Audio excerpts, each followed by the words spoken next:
Chapter 16. Rome opened the door of his friend's room and walked in. In addition to Zach, the owner of the room, other friends were also present.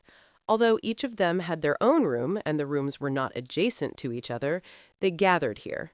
Needless to say, once Rome called Zach, other friends must have pricked up their ears and spread the news quickly, which is why they were able to get together so quickly.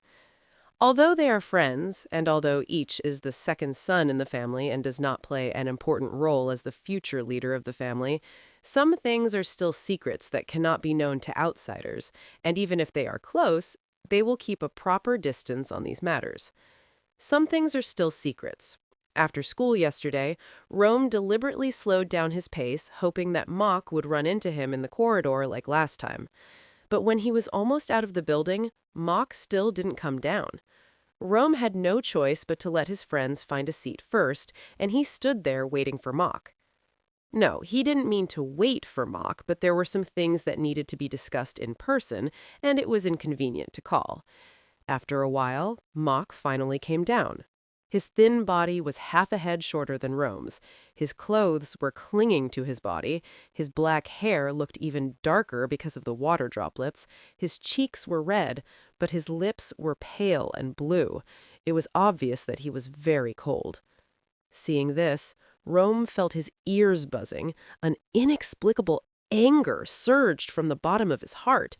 His hands began to tremble. He really wanted to grab Mock, shake his shoulders, and ask who dared to do this to him. But more than that, he was more worried about Mock's safety. "I want you to help me retrieve the surveillance video of the building at noon," Rome whispered, with suppressed anger in his voice. "Why are you checking the surveillance?" Zach asked, in confusion. He was even more surprised when he saw Rome's gloomy expression. Mock was bullied. Rome's voice was so low that it almost sounded like a roar. "Even though it was just a stupid thing like throwing water, I couldn't stand it." "What? Happened at noon?"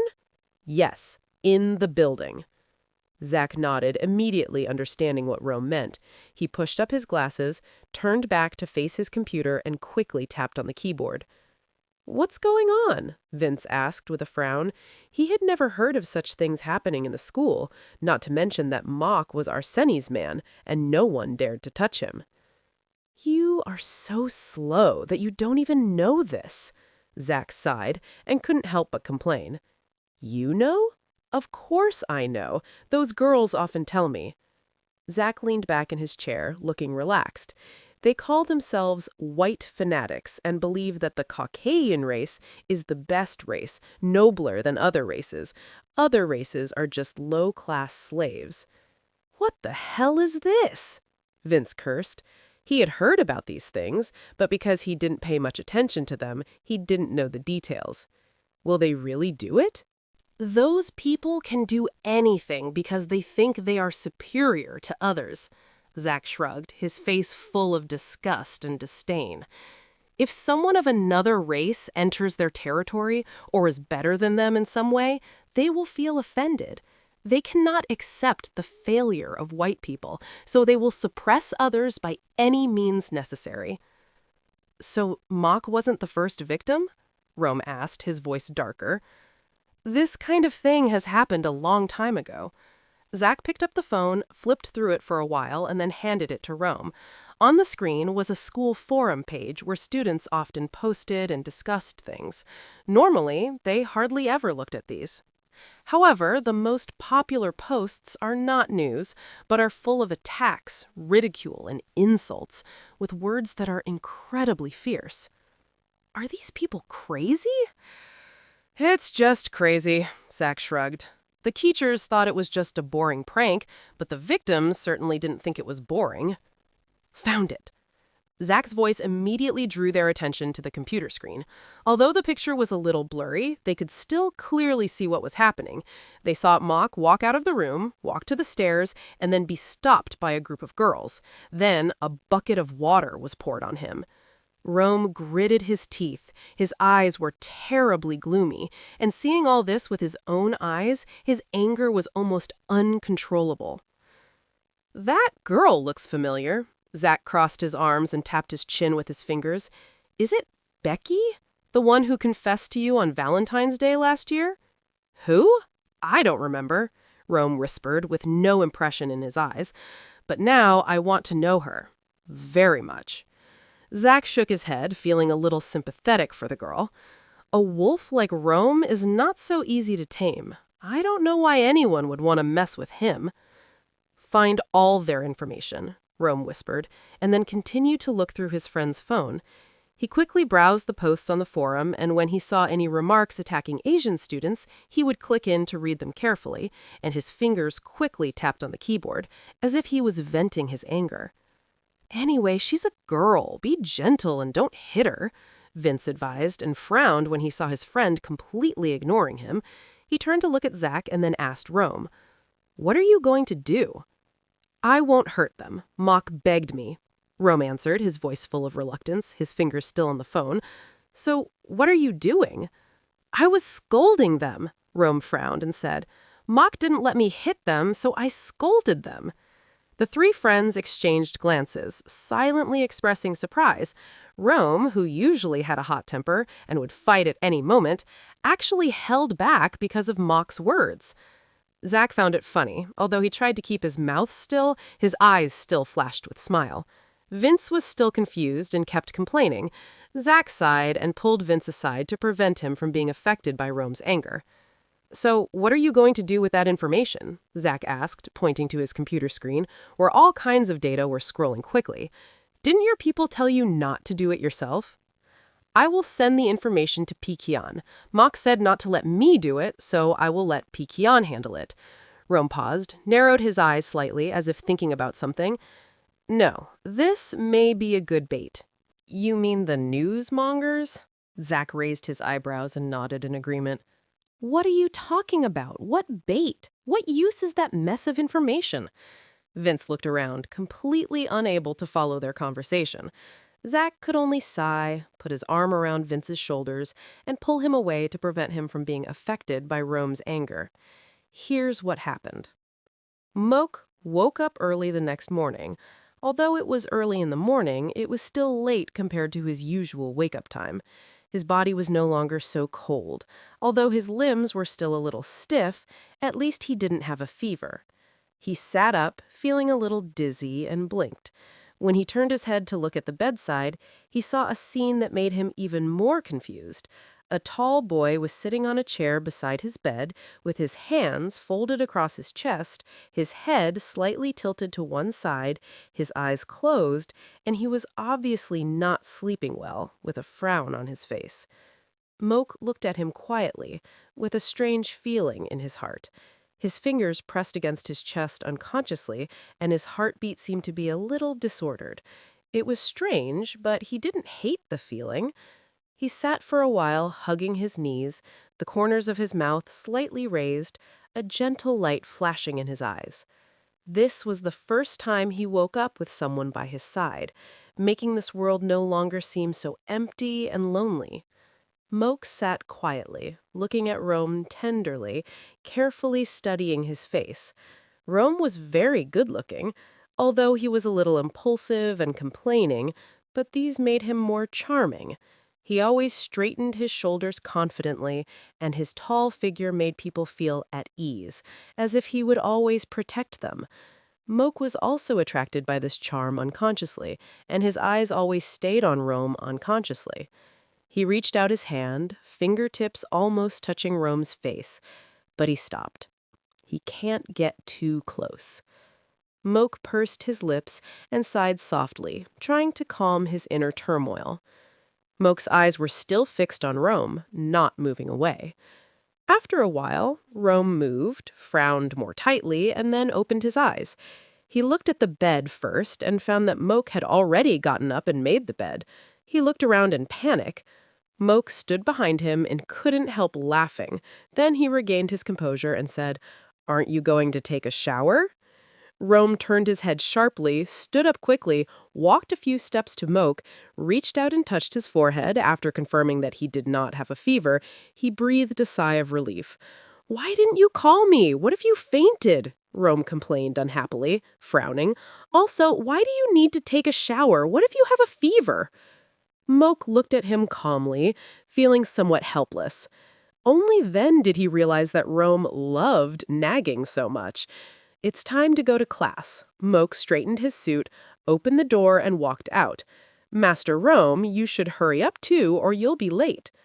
After saying that, Moke closed the door and ignored Rome's complaints from inside.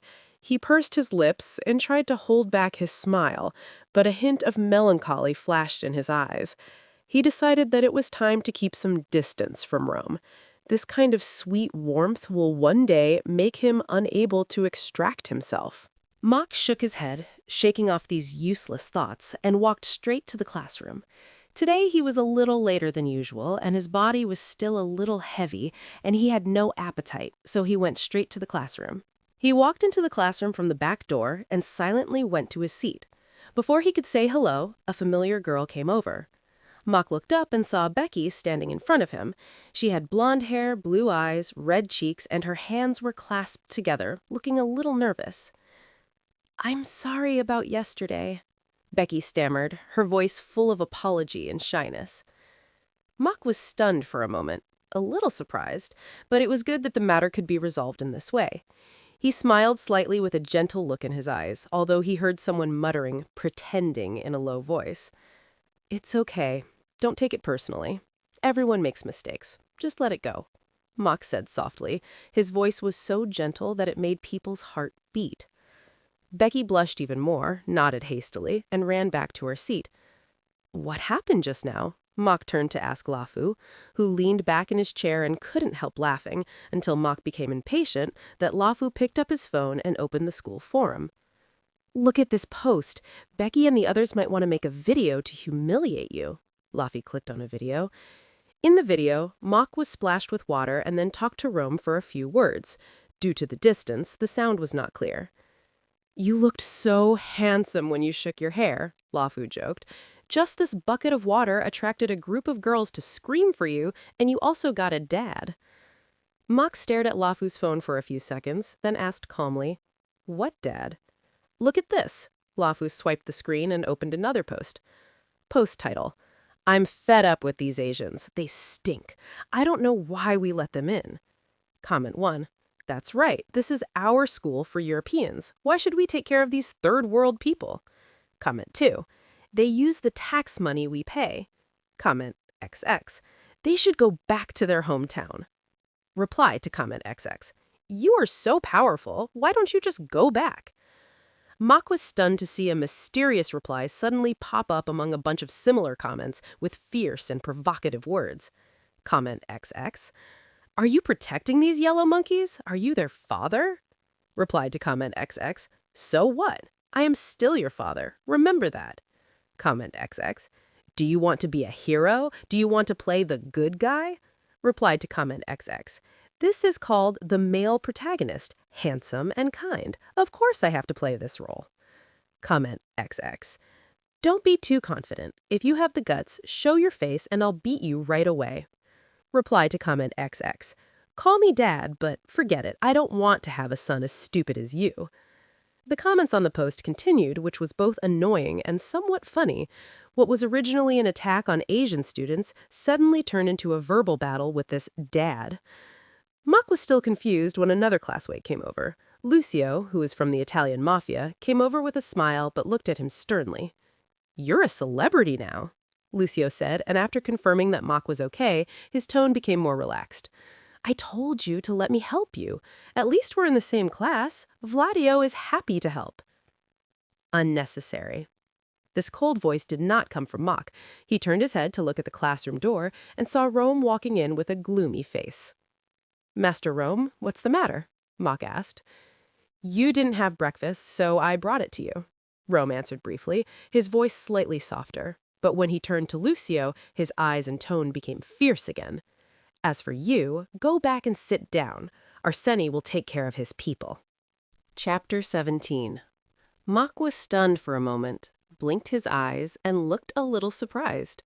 He had always been the one who hurriedly brought breakfast to his master because he couldn't get out of bed, but he didn't expect that today it was Rome who came to the classroom with a bag of food to find him. "You really take good care of me." Lucio raised his lips slightly with a hint of irony. "Even the master has to personally deliver breakfast." "Of course I have to take care of my people. What's so strange about that?" Rome paused, and his eyes slowly scanned the classroom, full of oppression.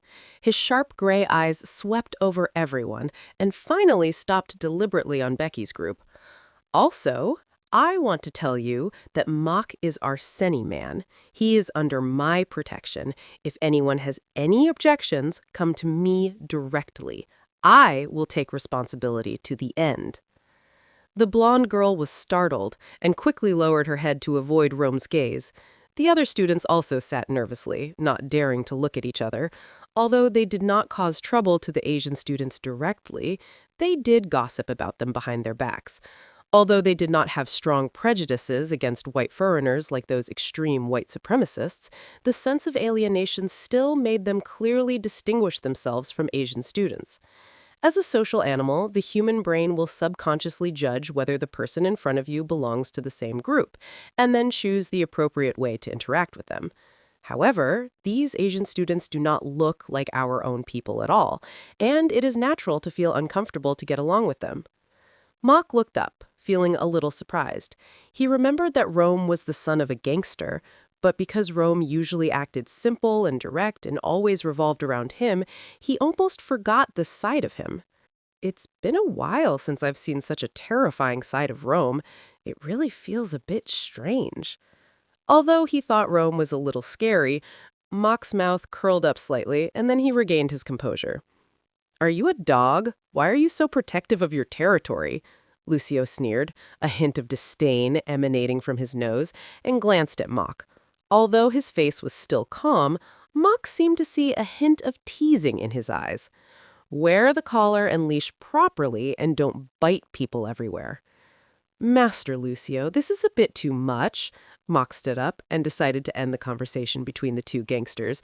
After all, the words were getting more and more heated. "I think we should stop here. Master Lucio, please go back to your seat." He looked up at Lucio with a hint of pleading in his eyes, but the Italian gangster was clearly having a great time and didn't want to stop. "What's wrong? I didn't say that much. Are you going to chase me away?" "Mock, you are so heartless," Lucio said with a smile. Instead of retreating, he took a step forward, forcing Mock to raise his hand to stop him.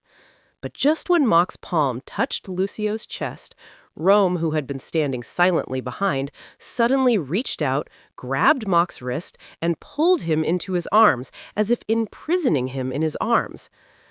"I remember I warned you to stay away from him." Rome's voice came from above Mock's head, deep and full of majestic, with a hint of threat, making people shudder. Mock blinked, trying to calm himself, and quickly spoke to mediate before the situation escalated. "It's almost time for class. Master Rome, you can go back to the classroom. Thank you for your breakfast." Mock turned around and took the paper bag from Rome, hugged it in his arms, and then looked at Lucio. "Master Lucio, let's stop here. I beg you." "Of course, I always listen to you." The Italian gangster smiled and pretended to wink. "As for the invitation I mentioned before, you are welcome to come to me at any time." After dropping this bomb, Lucio turned around and returned to his seat, leaving Mock to breathe a sigh of relief, rub his temples with his tongue raised, and feel that the atmosphere behind him was still tense and seemed to be about to explode. He pursed his lips, took a deep breath, and mustered up the courage to turn around and face Rome.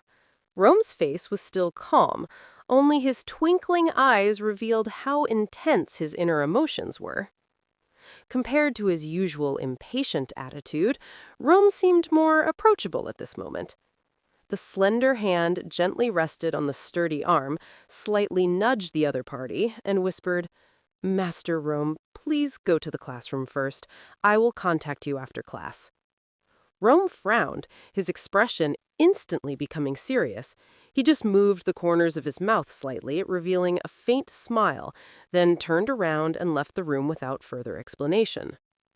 Lafu sat in the corner silently for a long time, then suddenly chuckled and glanced to the side with a hint of teasing smile. Being too charming can be tiring. He turned his head and looked at the other person. There seemed to be something on his face, but he regained his composure after a moment with only the corners of his mouth slightly raised. Yeah, it's really hard. When the bell rang, he quickly packed his bag, glanced at his friend beside him, and slowed down his movements. Do you have anything to do this afternoon? No, I'll probably go to the library. Lafu shrugged, then raised his eyebrows. Don't you have a date with Grandpa Rome? No, it's boring to be with him. He raised his mouth slightly, threw his bag over his shoulder, and motioned for the scholarship student to go first. He reached into his bag and took out his mobile phone, quickly typed a short message, and then quickly put it back. His movements were natural and smooth. They walked all the way to the library, and Lafu chose to sit in the corner again, with a low bookshelf behind him and a decorative tree on the other side. He sat down, crossed his legs, and folded his hands on his legs, leaning back leisurely, his dark eyes fixed on his friend, staring intently, while Lafu just took out a book and started reading, but frowned and twisted his body uncomfortably, obviously uncomfortable being stared at. After a moment, Lafu sighed, closed the book, put it back on his lap, and turned to him, his expression almost like surrender. What do you want? I just have something to ask you, Mock said calmly, raising his hand to indicate that it was really just a small matter. I want to know who bought your information. Lafu frowned, his face full of confusion and a wry smile on his lips, as if he had just heard a ridiculous joke. I don't understand what you were talking about. Don't pretend, Lafu. We are friends. I'm asking you directly.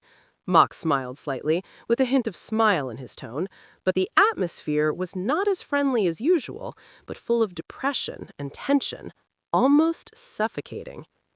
If Rome's aura is majestic, like a master that people dare not look directly at, then Mock is the kind of icy calmness, as if there is an invisible sharp knife at the throat.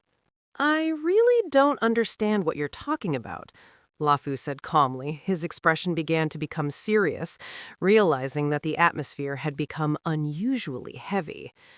Mock's smile got bigger, but it looked even scarier, like the smile of the god of death. His sharp eyes were dark and lifeless. Scholarship student, did you get enough funding to buy the latest iPhone? This time, Lafu was silent, his lips tightly shut, speechless. Mock looked at him, his smile even brighter, and then spoke in a calm tone, as if talking about the weather. You know a lot. From the first day I came here, even though I didn't wear the Arseni logo, you knew I was an Arseni. Even Lucio took nearly a week to react. He shook his head slightly, almost nonchalantly. You said you have ways to protect yourself. If you were targeted because of racial discrimination or hatred of Asians, what else can a powerless scholarship student like you use to protect yourself, except information? Lafu's expression has changed, becoming calmer, even a little gloomy, without the usual ease and joy. Mock lowered his head slightly and suddenly felt a strange emptiness in his heart. But when he raised his head, his expression was calmer than before. That news peddler must be you, Lafu. Lafu was silent for a moment, the corners of his mouth slightly raised, revealing a smile without any smile. His eyes were cold and calm. In this world full of ferocious beasts, small people like us can easily step on someone else's feet if we are not careful, Lafu said coldly, without the warmth of a friend in his tone. People like you who have a backer will not understand. I understand. This world has made us so small that we can hardly breathe, as if we would die if we were lightly pinched. Mock lowered his head slightly, with a faint smile on his lips, and it was difficult to read the meaning. Although it's a bit regrettable, I understand. His past life had never been kind to him, never allowed him a moment of ease. Are you going to accuse me of betraying me?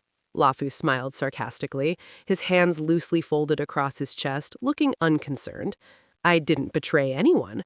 I have Arseni's information, but I also have information about others. This is just business. No, you're just protecting yourself. I appreciate what you're doing. I'm not here to arrest you or hurt you. I'm just trying to buy information." He put his hand under his chin and leaned forward slightly. "What do you want?" "I want to know who bought your information." Moak returned to the original question, his hands still crossed, his posture calm, no sense of oppression. "Lafu?" He sighed and looked out the window, as if weighing the options before finally answering. "I was not the one who sold the information about Arseni's eldest son." Moak raised an eyebrow, but waited patiently. Lafu tapped his chin lightly, as if to collect his thoughts, and then explained. "The news trading group is a huge group, with many children in need joining in to help each other, trading news, sharing information, and lending a hand at any time. Otherwise, how could I, by myself, keep an eye on everything and keep track of the news of the entire school?" The scholarship student looked at me with a slightly complaining look, as if to say, "Use your brain and think about it." "The person who bought and sold your news is a senior in the senior year, from the same class as the young master." "I want to know who he is." Moak leaned forward slightly. "I will help you contact and give you a reply within 3 days, but I need something in exchange," Lafa said. "They usually don't reveal their identities to ensure safety, and he doesn't intend to reveal other people's identities to outsider Moak. I just want to know the name of the client who bought the information. Can I bargain? At least we have to exchange information." "I understand. I will prepare it. Thank you." Moak stretched lazily and stood up. In an instant, the tense and chilling atmosphere disappeared, and he turned back into the calm and harmless Asian boy. The onlookers could only laugh in their hearts, thinking that the personalities of the master and servant were exactly the same. "Oh, I have something to tell you." When Moak turned to get his bag, Lafu called him. The scholarship student looked at him directly, his expression more serious than ever, even causing Moak's hand to pause for a moment. "This isn't persuasion or self-protection. I just want you to know that I've never sold your information, not even 3 times." Lafu's voice was firm and powerful, his eyes full of sincerity. Mook blinked, smiled slightly, threw the bag over his shoulder, said a short goodbye, and walked out of the library easily. The fog that had been hanging in his mind during the conversation seemed to dissipate a bit. Moak pushed open the door of the library. There was already a tall figure standing outside, waiting with his arms crossed. His angular face was frowned, his gray eyes were downcast and full of complicated thoughts, which was rare. In addition to the complicated thoughts, he also saw a hint of guilt hidden in it. He tilted his head slightly, surprised that another person would feel guilty. Rome was indeed the kind of person who would use force to solve problems, but he would always think twice before acting, and he had almost never seen him feel guilty. Rome looked up and saw him coming. The young man nodded gently and invited him to have dinner together, saying he would pay for the meal. Then he walked ahead and let Moak follow behind with doubts. Chapter 18. "Are you hungry? What do you want to eat?" Rome turned around and asked him for the nth time, but Mock was too lazy to count. Mock was surprised and a little irritated, so he could only cross his arms. He narrowed his eyes and looked at him with suspicion.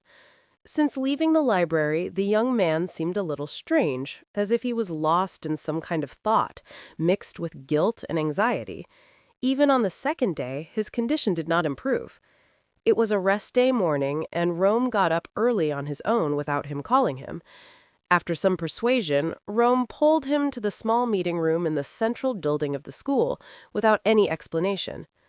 "Master Rome, what's wrong with you?" Mock asked, trying to control his tone and not let his irritation show. "Or do you need me to do something? Master Rome, you are a son. You don't need to bother to please me." "No!" The young gangster blurted out the words and then froze, frowning even tighter, as if he was arguing with himself. Mock just crossed his arms and waited, looking directly at the other party, not giving him a chance to escape the conversation. He had been enduring his master's strange behavior since yesterday, and his patience was almost at its limit. "What happened?" A friend's voice broke the tense atmosphere. Mock sighed and turned away, letting Rome and his friend continue their conversation. Nothing. I'm just taking care of my own people. Nothing strange. Rome coughed lightly. The sound was low and a little vague, almost inaudible, but the listener could still feel something was wrong. Yesterday, Rome treated him a big meal and was so attentive that it made people suspicious. The next day, his thick eyebrows were still furrowed, and he kept lingering around him, even ignoring his own date with a friend and forcibly dragging him out. Isn't this strange? But you brought Mock here. Does that mean you've already confirmed? Vince asked, raising an eyebrow. Rome just nodded seriously, making him look around confused. What are you confirmed about? What are these people planning? Zach gave Rome a warning look, and seeing his friend's serious expression, he probably guessed the situation. He patted Rome's shoulder to show encouragement, then put his arm around Vince's neck and pulled him away. You probably have something to discuss. Let's go in later, Zach said, smiled at him, and then walked away with his friend, who didn't know what was going on. Mock folded his arms, crossed his legs, and his face was almost cold. He had guessed what was going on. Perhaps what these people were doing was related to Rome's current abnormal behavior. I'm investigating people who buy information from information dealers, Rome explained briefly, not looking at him directly. You're doubting me, aren't you? He interrupted. His expression and tone were so calm that it was hard to read. Rome, who was sitting opposite him, became even more uneasy, with a guilty look on his face. I have suspected everyone before, not just you, Rome explained hurriedly, frowning and full of anxiety. The matter about Pecan is too big. I can't let it go. You did the right thing. Mock's voice softened. His tone was low and gentle, as if to comfort the listener. Rome looked up and saw a strange expression flash across the Asian boy's face, but it quickly returned to normal. The matter concerning Master Thie is indeed a big deal. Although it may not be a big deal for students in school to buy and sell information, we must now know which information has been bought and be prepared to deal with what may happen. Moke stood up. He finally understood why Rome was meeting with his friends in a private meeting room. The fewer people who knew about this, the better. Before he could fully stand up, Rome hurriedly stood up and grabbed his wrist. Many emotions flashed in his gray eyes. However, in the surging storm of emotions, hesitation and doubt disappeared. I won't betray you, Rome said slowly and clearly, with a firm tone that is unforgettable. I know I am not your best partner. I know I doubt you, and this makes you sad, but I can tell you that I will not betray you, and I will never abandon you. The firmness and seriousness of this sentence made him stunned. His eyes slightly widened, and his heart was surging, unable to suppress it.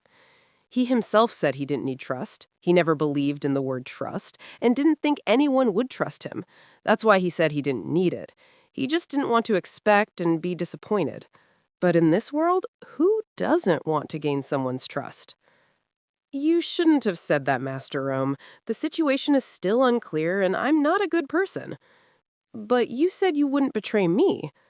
Moke was slightly stunned. His eyes met with the other party, and the words he had said before seemed to echo in his ears. Yes, I will not betray you. That's enough. Rome lowered his head and looked at his hand that was still holding the others. He loosened his hand slightly and let his fingertips slide across, leaving only the fingertips lightly touching, as if they would separate at any time, but they were tightly connected, making people feel each other's presence. You don't have to do better. I'm not a good person either. Rome's voice was low and harsh, trembling with the fluctuations of emotions. But can you please not betray each other? I won't betray you either. Moke raised his eyes to look at him, his chest slightly itchy, as if a feather brushed gently, bringing a strange sense of trembling. The corners of his mouth slightly raised, revealing a soft smile, and his dark eyes sparkled. Who would ask in such a gentle voice not to betray each other? I said I would not betray you, and I always keep my promises. He lowered his head, feeling the atmosphere become awkward, and quickly pulled his hand back. Master Rome, you should let go of your guilt towards me. You are right to doubt me. I am not angry. Rome watched the slender hand leave, then stood up, with unprecedented emotions surging in his heart. He had to look away, coughed lightly to regain his sanity, and then suggested going in together. Rome sat down and looked at his friends with empty eyes. He didn't expect things to develop to this point and didn't know what to do next. He felt guilty for having doubted Moke, although he told himself that he had done nothing wrong and Moke had made it clear that he was not angry. He still felt unhappy. It was a complex emotion that was difficult to describe. Because of this, he decided to atone by bringing Moke here, decided to let him know what he was doing, to show that he no longer had doubts, and unexpectedly got the opportunity to communicate. He recalled what had just happened, pursed his lips, and felt the heat rising rapidly on his face. What was that strange situation? Why did he suddenly find that smile so cute? Rome buried his face in his hands, screaming silently, not knowing why he was so nervous and uneasy like the teenage girl he always scolded. This inexplicable embarrassment made him feel helpless. "What's wrong with you, Rome?" Zach came over and sat next to him and asked. He just coughed lightly and sat up straight as if nothing had happened. His friend raised an eyebrow and turned his attention to another group of people who were arguing. "I didn't expect you to bring him here, but that guy is really amazing." He looked at Mock, who was sitting in front of the computer, discussing with Zach the information to be exchanged. If he gave too much, even if the other party was just a small family, it might not be worth it. But if he gave too little, the other party might play tricks and not provide complete information. "Mock is Pekian's right-hand man. Of course he's great," he replied, his tone full of pride. He didn't know when he stopped trying to find the opponent's weaknesses, but instead appreciated his abilities more and more. That's it. I wonder what other hidden skills he has. Zach turned his head and looked at his friend, a teasing smile on his face.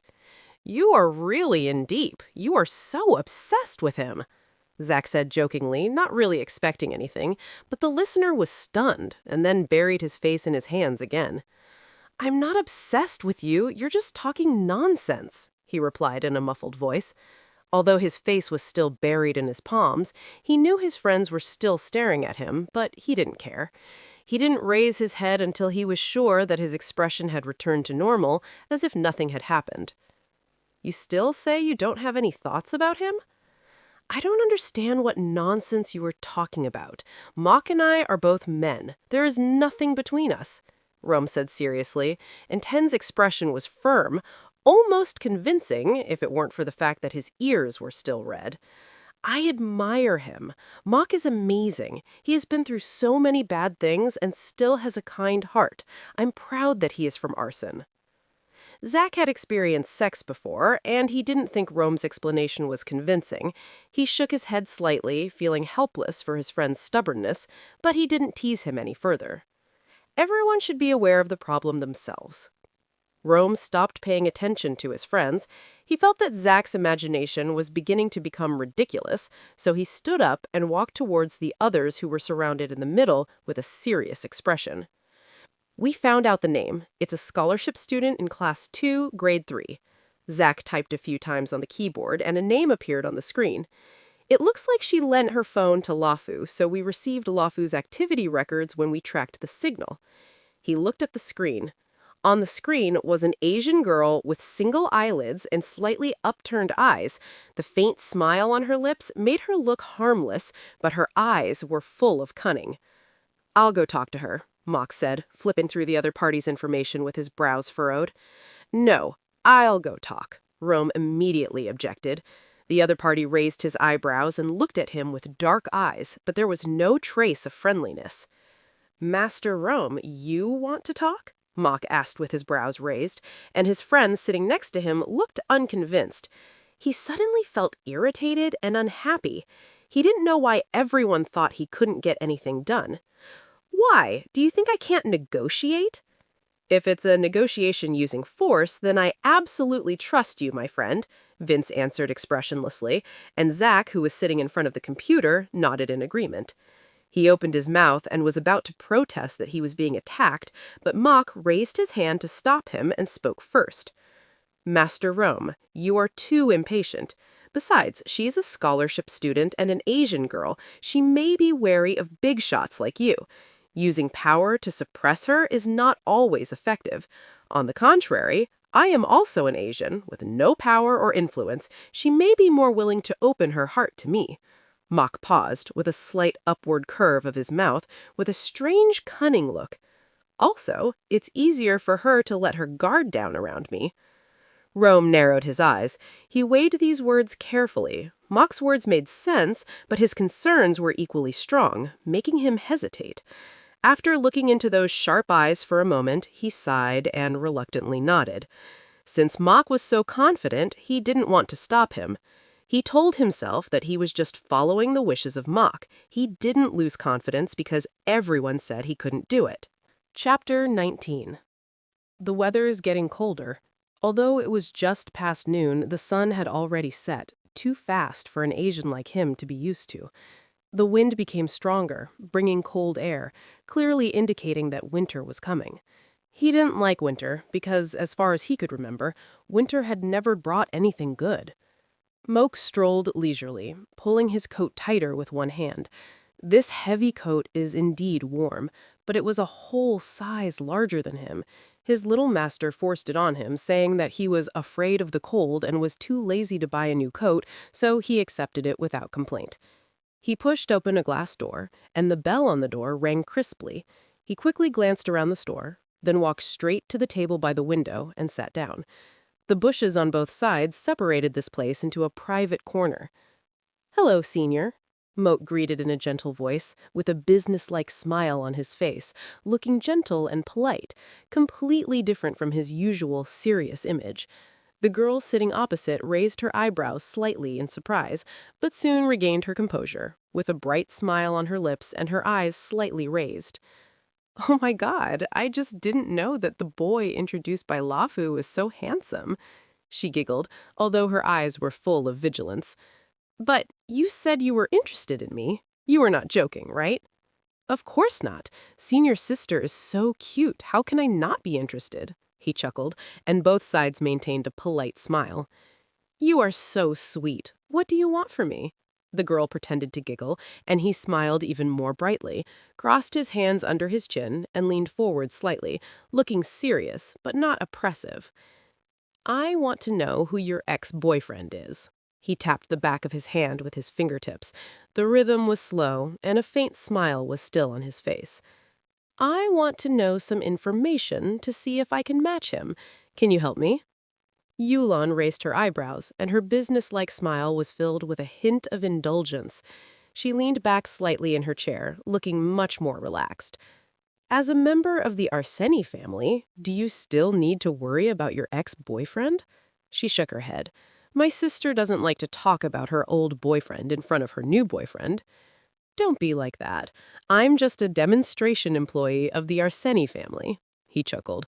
"I won't ask for nothing. I have a trade-off." "Is the exchange condition the Arseni family's business? If the conditions are not met, my sister will lose money." Yulon raised his eyebrows, and a hint of interest flashed in his eyes. Seeing this, Moke smiled lightly, looking calm. He had anticipated this and was prepared to deal with it. "I'm really just a small employee." He lowered his head, his voice low, and a hint of sadness in his smile. "I've been bullied twice, and the senior sister should know that. What can I do?" The girl was stunned. It was not new for Asians to be bullied and excluded. She had experienced it herself. Because of this, her eyes softened unconsciously. "So, what's your exchange?" Yulon pretended to wipe her chin, with a hint of tenderness in her tone. Moke smiled slightly, noticing the change in her tone. Although she still looked nonchalant, she was no longer as defensive as before. "I know about that person." Moke struck while the iron was hot, his slender fingers gently resting on his knees, his eyes filled with sadness. "Actually, I originally wanted to find something to protect myself in case he hurts me again, but I can give this information to my senior." Yulin sighed deeply. Half of his heart was filled with sympathy and pity, and the other half couldn't help but think of the boy's master. Rome is known for his bad temper, impulsiveness, and his love of using a force to solve problems. And his son probably wouldn't like having such a weak-looking Asian boy under his command. After silently complaining a few words in his heart, Yulin nodded helplessly. Well, as a senior, it is my duty to take care of my junior, she said, leaning forward slightly. Come on, tell me her information. Mock pushed open the door of a small conference room in the corner of the building with practiced movements. Rome's team had been using this room as a secret meeting room for some time, and he had been pulled into the circle.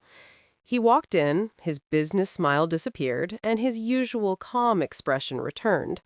He walked briskly to the computer, typed in a name, stepped back, and exchanged glances with the others. The name has been found. When Mock saw everyone's surprised looks, he was slightly stunned, raised his thin eyebrows, and changed from reporting the results to asking questions. What's wrong? Why does everyone look like that? Your acting is amazing, Vince was the first to exclaim, his eyes wide open, his face full of shock.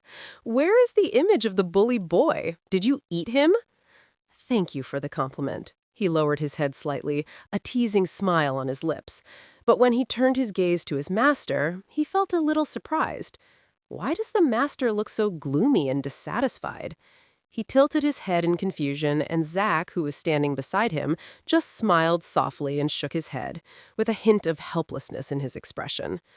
Master Rome, are you angry with me? Mock asked, frowning slightly, trying to remember if he had done anything wrong.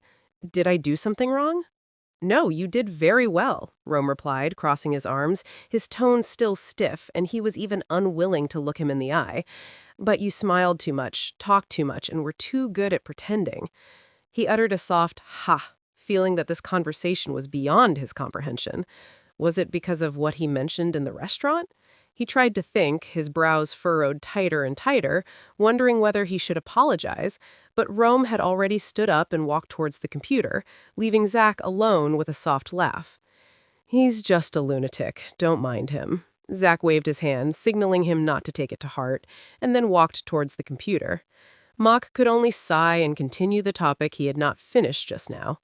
Bodenai is the one who bought the information. Mock pointed to the photo on the screen and said, He is Vladio's man. You mean this was Vladio's plan? It's possible, but I don't think so, he denied, tapping his fingertips on the slow rhythm. Vladio is a big Italian mafia family. If it's not necessary, they won't easily provoke the Arseni family. This deal is not cost-effective for them. Moreover, this way of buying information is too blatant. As their confidant, how could they be so stupid to buy information? Unless they want us to know who bought the information. Zach's words caused the room to fall silent. If they really want us to know, was this another trap? Wouldn't it be easier to just arrest him and interrogate him? Rome suddenly interrupted, looking even more annoyed than before, and Vince nodded quickly in agreement. Mock rolled his eyes, with a hint of helplessness in his tone. In that case, wouldn't it be like we were the first to cause trouble? But I think it's okay to ask directly. Sek, who had been silent all the time, suddenly spoke, attracting everyone's attention. He gently pushed his glasses and turned to the only Asian boy in the room. Vladio is interested in you, isn't he? Then just ask him directly. With your conversation skills, you should have no problem dealing with that guy. Impossible! He turned his head sharply to look at the person who objected loudly. Rome was stunned for a moment, then he coughed dryly and seemed to realize that his reaction was a bit too extreme. It's too risky, too dangerous. It's not that dramatic. I think I can handle it. Mock crossed his arms and recalled the conversations he had with the Italian gangsters.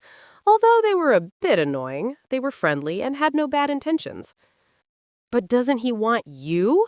Rome insisted, his face becoming increasingly gloomy. What would you do if he did something crazy, like taking you away? Master Lacio just wants to cooperate, Mock retorted calmly, beginning to wonder what the other party was imagining. And, in case you forgot, I am also a member of the estate's security team. That's not the same. What if he tricked you away? I have already said that I will not betray the Arseny family. No matter how Master Lucio tempts me, I will not go. Anything can happen, and you shouldn't take risks alone. Mock was silent for a moment, and his originally calm expression became more serious.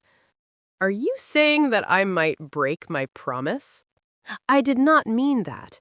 Rome's tone softened, and he seemed to want to explain something, but Mock just raised his hand to stop him. He knew that if he continued like this, the argument would never end, and he didn't want things to turn into a meaningless quarrel. Moreover, he really couldn't understand Rome's thoughts. That's enough. We can discuss this with Master Thie later. Aren't we going home tomorrow? Anyway, this matter is directly related to Master Thie. Mock turned to someone else and bowed his head slightly to express his gratitude. Thank you very much for your help. Sorry for bothering you. I will definitely pass on your kindness to Master Thie.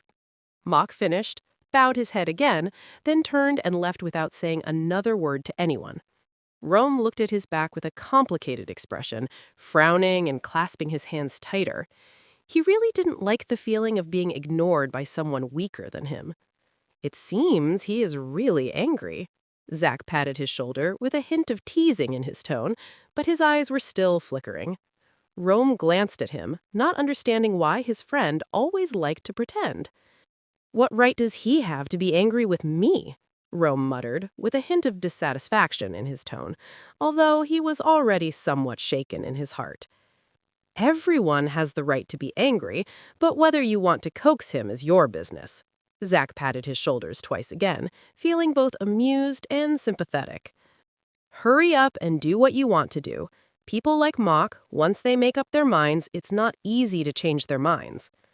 What are you talking about? Why should I try to coax him? It's ridiculous, Rome grumbled, took a sip of his drink in dissatisfaction, then turned to stare at the computer screen.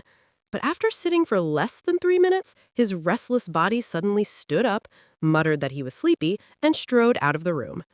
Zack just smiled softly and said nothing more, silently praying that his friend could understand his feelings sooner. But to be honest, it's quite interesting to understand it later. Chapter 20. Rome pushed the door open carefully. Actually, he didn't need to be so polite. After all, he was one of the owners of this room and the master. But when he pushed the door open gently and found that all the lights in the room were turned off, he immediately slowed down all his movements. The tall figure gently closed the door and then approached the bed. The Asian boy was lying there, curled up under a thick blanket, with only his high nose tip and slightly pale cheeks exposed. He pulled a chair over and sat down gently, his eyes fixed on the other person quietly, his lips slightly pursed, and he recalled many past events in his mind. From the first time they met, he had no good impression of the boy. The Asian boy was almost a head shorter than him, but he always had a cold and unfriendly expression. The dark eyes looked straight at him without any emotion or fear. He felt like he was being looked down upon and felt very unhappy. He decided to find out the opponent's weakness and see if he could make him show a different expression. But who would have thought that after a period of observation, he became more and more addicted to secretly observing the other person's expression. Moke was not expressionless all the time, but he seldom showed it. Under that cold appearance, he saw many emotions: the corners of his mouth that occasionally raised slightly, the eyes that flickered when he held back a smile, the lips that slightly pursed when he was irritated, and the dark eyes that stared at him every time he was annoyed. Those eyes that always looked straight at him were full of sincerity and frankness, without any trace of fear or evasion. Moke is a person who likes to eat strong-tasting food, but he hates winter more than anyone else. This cold-fearing Asian boy always likes to curl up in his coat because it doesn't cost money. Although he says that trust is not needed, every time he shows trust in the other party, his calm eyes always sparkle. From initial observation to gradual liking to deep obsession. He is obsessed with everything about Moke. As he once said to him, "You don't need to be better. You are good enough now." Rome touched the other's cheek lightly with his fingertips, trying to sort out his feelings, but he was not familiar with this kind of emotion and didn't know how to define it. Moke was like a dear friend he cherished, but every time he saw him smiling like that to others, or found that many people wanted to get close to Moke, he began to feel irritated. For those who know how good Moke is, having him alone is enough. But additionally to this irritable mood, his heart was also full of worries. Would Moke be in danger? Would something bad happen? As much as he didn't want to admit it, he was really worried. "I'm just worried about you," Rome murmured in a low voice, almost like talking to himself. "You never care about yourself. Your eyes are always forward, just thinking about completing the task." He removed his fingertips from the other's cheek. He had never been so worried about anyone except his family. "You are my family now. Can you please take care of yourself a little more? Don't let anything happen to you." The Arsenai family is a gangster. They have had accidents in the past and lost loved ones, but every time it happened, it would cause pain to the living. His heart sank at the thought that the Asian boy might disappear. He sat for a while, staring at the sleeping face, until his restless heart calmed down. Then he stood up, whispered, "Sleep well," and then turned to the bathroom to wash up and prepare to rest. It was not until the door was gently closed and the whole room fell into silence that the figure under the blanket slowly opened his eyes. His dark eyes were bright and full of spirit, without any sign of sleepiness. His lips were tightly pursed, but the corners of his mouth were slightly raised, revealing a bright smile. His cheeks were burning, and he quickly buried his face in the pillow, hoping that this abnormal feeling would subside quickly. The room was not big, and it was so quiet that you could hear a pin drop. Even if the other person spoke as softly as a whisper, the person lying next to him could hear it clearly. Mock stretched his body, closed his eyes, and fell asleep peacefully, although he could still hear his heartbeat heavier than usual. He should be able to have a good dream tonight. Even though it was a weekend warning, Mock, who had originally planned to return to Arseni Manor, still got up early. He first went to exercise, then returned to his room to take a shower as usual, and after getting himself ready, he came out to wake up the little master who was still curled up in bed. The young master still looked sleepy and sweated a lot, which made people wonder if he was sick. But Rome was always strong and didn't look like someone who would get sick, so Mock could only attribute it to Rome being an over-energetic weirdo who was still sweating so much, even though winter was approaching. "Don't forget to eat breakfast," Rome said, wrapped in a blanket, his gray eyes looking straight at me, with a little stubbornness and a little worry, but his tone softened. "You have to eat breakfast, otherwise you will get sick, so bring something back by the way." Mock was used to bringing breakfast to the other party every day, so he didn't say much, just nodded, then walked out of the room and headed towards the cafeteria. In fact, he once suspected that this was Rome's plan. Once before, he didn't eat breakfast because he was in a hurry to review for the exam. Rome was very unhappy when he found out. Since then, the task of bringing breakfast has become his daily routine, as if to force him to eat breakfast every day. He selected 2 simple breakfasts, put them in a brown paper bag, and then carried them back to the room. When he arrived at the room, Rome had already packed himself up. They went downstairs together and got into the car prepared by the butler to go back to the manor. Mock touched his forehead gently. Apart from personal reasons, he did not have a very good memory of winter. As an Asian who lived in a tropical climate all year round, he was used to the heat, but always had difficulty adapting to the cold. Whenever the seasons change, he always gets sick easily, as if his body can't bear the change. However, once winter comes, he rarely gets sick. When he woke up this morning, he found that his nose was blocked and his body was hot and cold, which was obviously wrong, but he was used to taking care of himself since he was a child. This kind of minor illness was the norm for him every year, so he didn't say much. Mock was looking for his usual medicine and suddenly remembered that he had left the medicine in his room. He had planned to take a pill last night for precaution. After all, the weather was getting colder, but because there were too many things to do last night, he had to go to bed early, and this morning he was busy preparing to go back to the manor, and the medicine was still on the bedside table. He rubbed his temples. The fever was becoming more and more obvious. He felt dizzy when he moved a little. But as soon as Rome turned around, he immediately put his hands down and walked over as if nothing had happened. "Are you okay?" Rome asked softly, his gray eyes carefully examining the shorter figure as if looking for some flaws. Mock just smiled, shook his head, and motioned for him to keep going. Not long after, they returned to Arseny Manor, where the cousin and the gentleman were already waiting.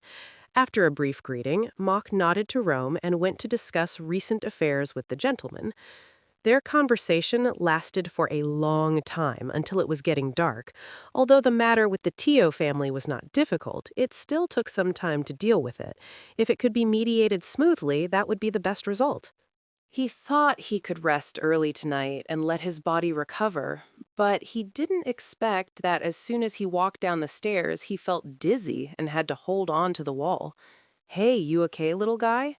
When he almost fell head first onto the handrail of the stairs, a big hand grabbed his arm in time. Moke calmed down, looked up, and found a familiar face, and breathed a sigh of relief. "P. Olaf," he called out, slowly stood up and let out a long breath. Olaf then slowly let go of his hand. "Are you okay? Your face is red."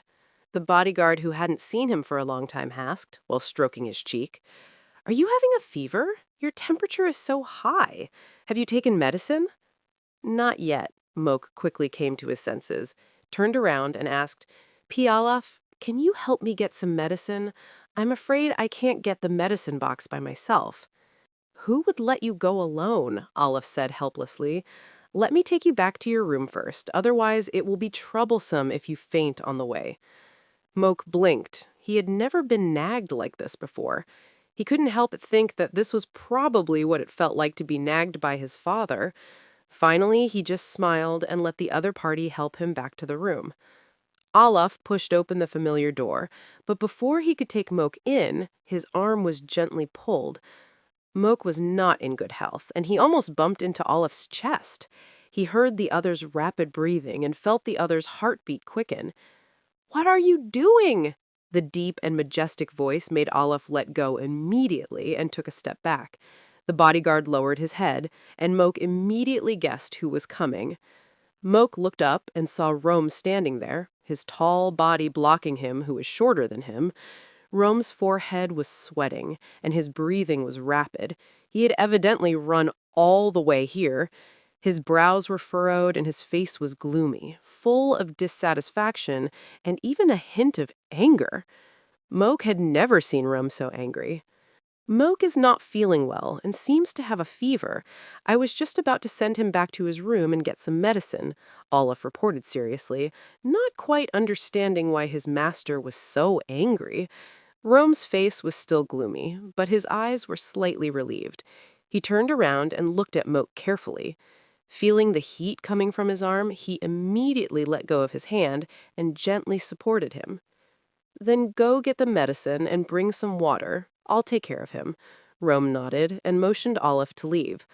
Although Olaf didn't quite understand the situation, he quickly lowered his head and left the room, leaving his master and Moke alone. Rome waited for the other party to leave, then gently placed his hand on Moke's back to help him stay more stable.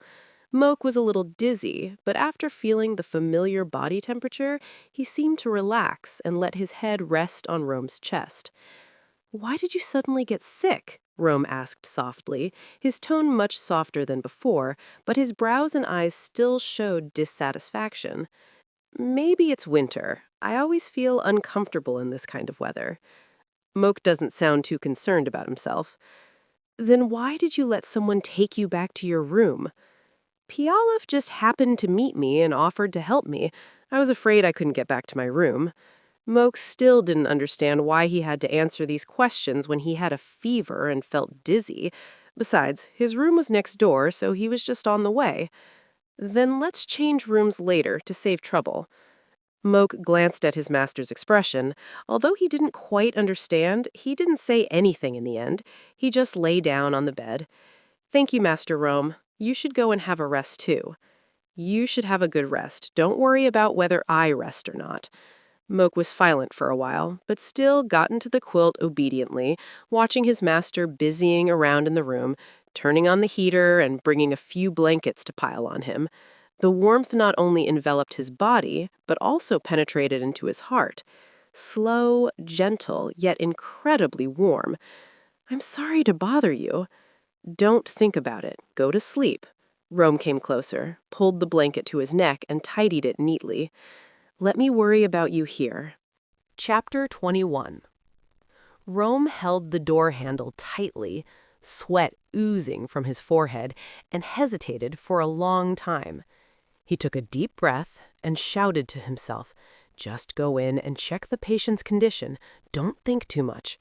Then he mustered up his courage, gently turned the door handle, and walked into his subordinate's room.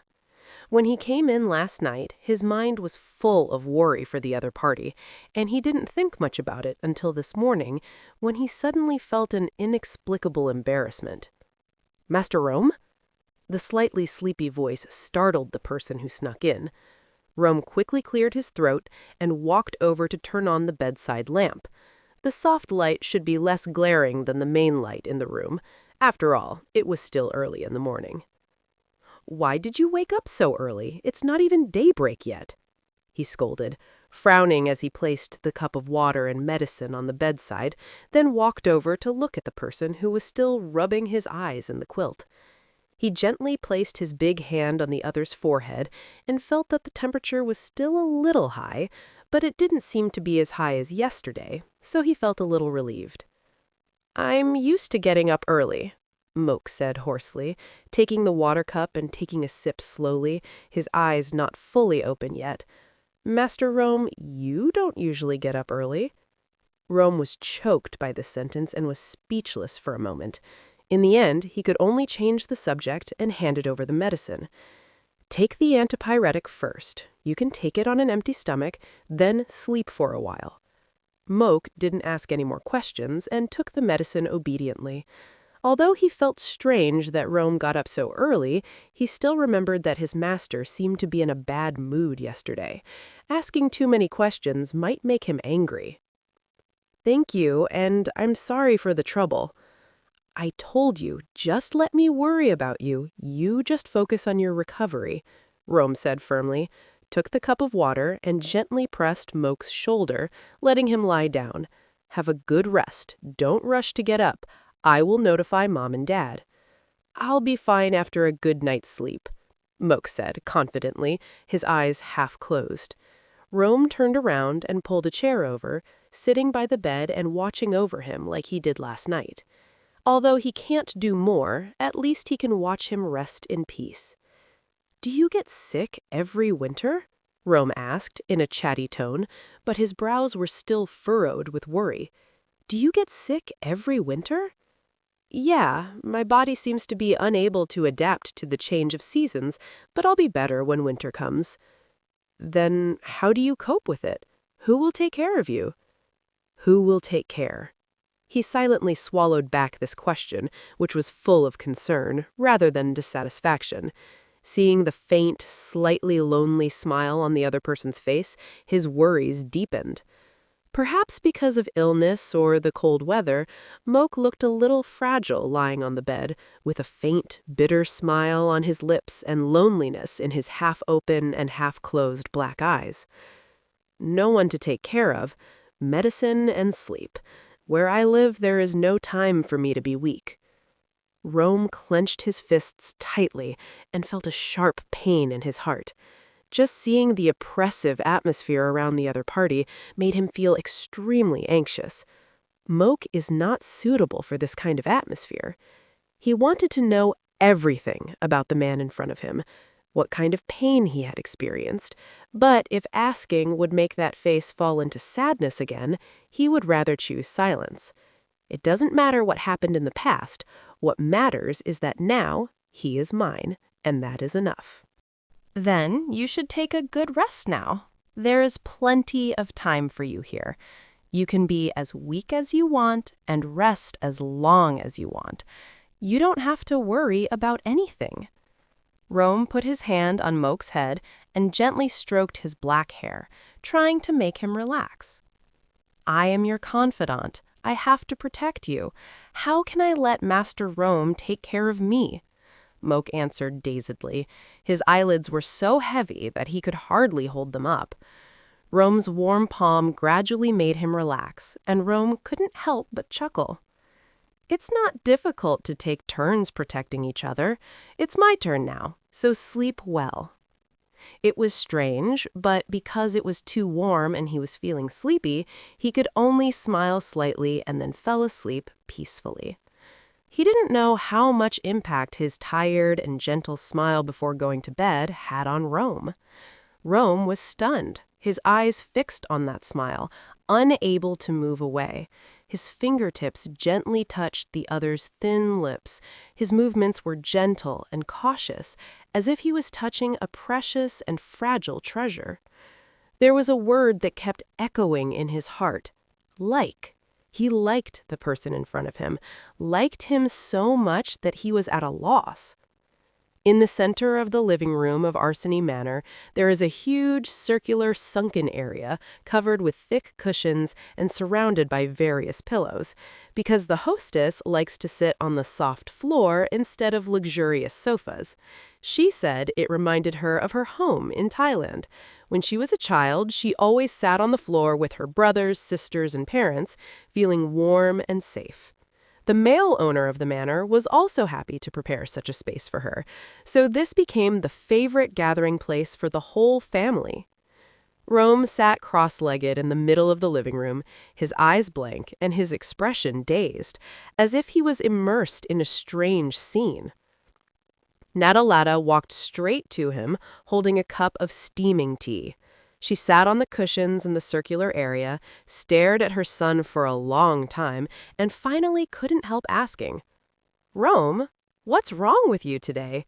You seem absent-minded and a little strange." In fact, her son had been acting a little abnormal since the beginning. It was incredible that he, who was always impatient and energetic, could sit quietly. Rome was unaware of his mother's thoughts, and the scene from last night was still replaying in his mind. After talking to his brother, he asked Moke to leave the room first. Unexpectedly, when he walked out of the room, he saw the two men snuggling together, even supporting each other as they walked towards the bedroom, preparing to go in together. At that moment, he was so angry that he almost smoked. Rage surged from the bottom of his heart. He didn't even have time to think. He didn't realize that the two people's actions were not as intimate or supportive as he imagined. When he reacted, he had already rushed over and pulled the Asian boy into his arms. His heartbeat gradually stabilized. He didn't understand why he felt so restless.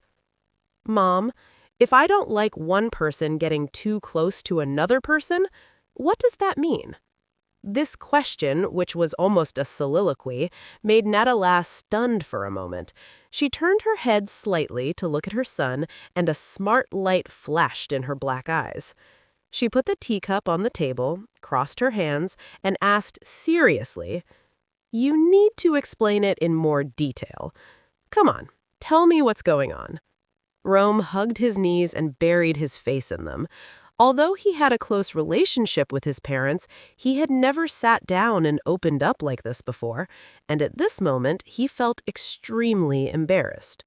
But this feeling has been bothering him for a long time, making him upset. It seems useless to discuss it with his brother, and his father is always busy with work, which is obviously not appropriate. As for friends who can talk, Zach is probably the only one, but if he knew, he might be even more upset. "I don't know what's going on. I don't like that person to get too close to others or be with others. If I see that person being intimate with others, I will be very angry. But if that person disappears from my sight, I can't calm down." Rome spoke slowly, trying to put his feelings into words. He was only 17 years old and had never felt this way about anyone. At the moment, he felt extremely confused and didn't know what to do. So, what do you think this is? Nathalada did not answer directly, but chose to guide slowly, as if to give her son time to sort out his emotions. I think I'm nervous about him, but I'm not so upset when Vince hangs out with other girls. That's because Vince is just a friend. But this guy, is he more than a friend? I feel like I'm jealous. He should be closest to me. I don't like my person being with others. Nathalada's mouth corners slightly raised and a hint of excitement flashed in his eyes. With such obvious symptoms, why is her son still doubting? So this is jealousy, Rome? Mom, do you really think I'm jealous? Rome turned his head sharply. His cheeks and ears instantly turned red. His expression did not seem to be seeking an answer, but rather hoping that others would confirm the answer in his heart. How is that possible? Muck is a man. As soon as the words fell, the room fell into silence. Rome opened his mouth and realized what he had just said. Nathalada covered her mouth with her hands, her eyes wide open, and she almost screamed. But when she saw her son's nervous expression, she relaxed, and a faint smile appeared on her face. Now she has to be a good advisor to her son first. Isn't this right, Mom? How can I feel this way about a man? Rome was still confused, his voice so soft that it almost sounded like he was talking to himself. I thought he was just a friend and I cared about him, but now I find that this feeling is more special than just a friend. Rome, listen to me first. Nathalada gently moved and stroked her son's head. Do you know why you are confused? I like him very much, the boy admitted in a low voice, his tone full of uncertainty. But is this right? We're both men. Rome, do you like him because he's a man?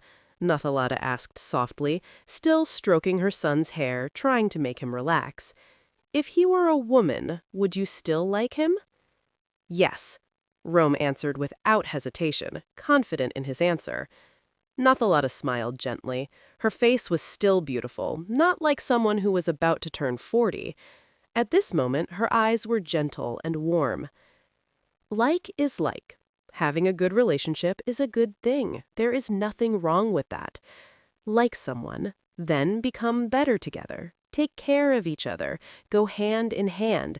Don't hurt each other. Her voice was soft and warm. Facing her son, who was in adolescence, she knew that every word she said needed to be extra cautious. To love someone, you must first accept everything about him, whether good or bad. If you choose to love him, you must accept him as he is. It's just that the person Rome likes happens to be a man.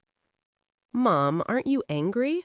Rome leaned on his mother's legs, his tone full of worry. Will you and Dad be disappointed in me because I like men?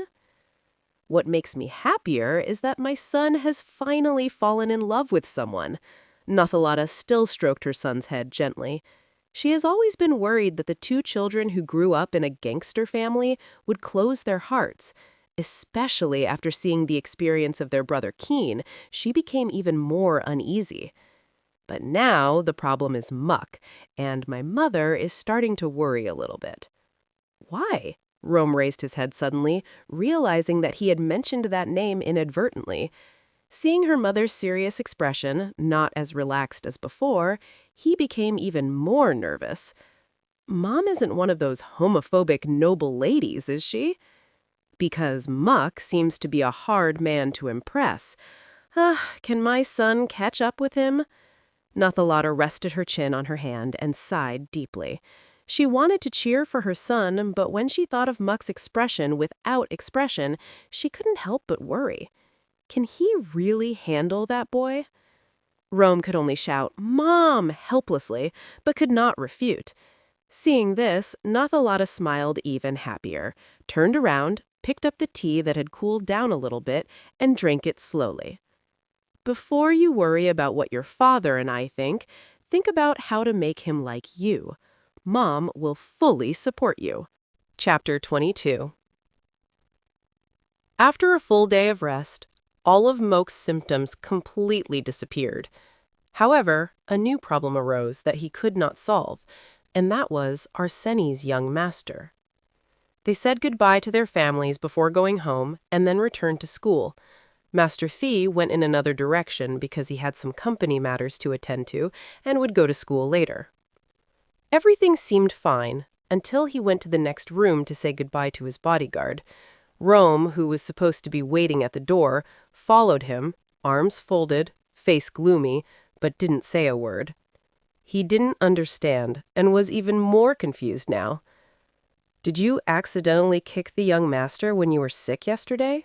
Olaf asked in a low voice, tilting his head, and at the same time secretly glanced at the young master standing not far away, his eyes full of unfriendly attitude. "No," he answered expressionlessly, his face calm and indifferent.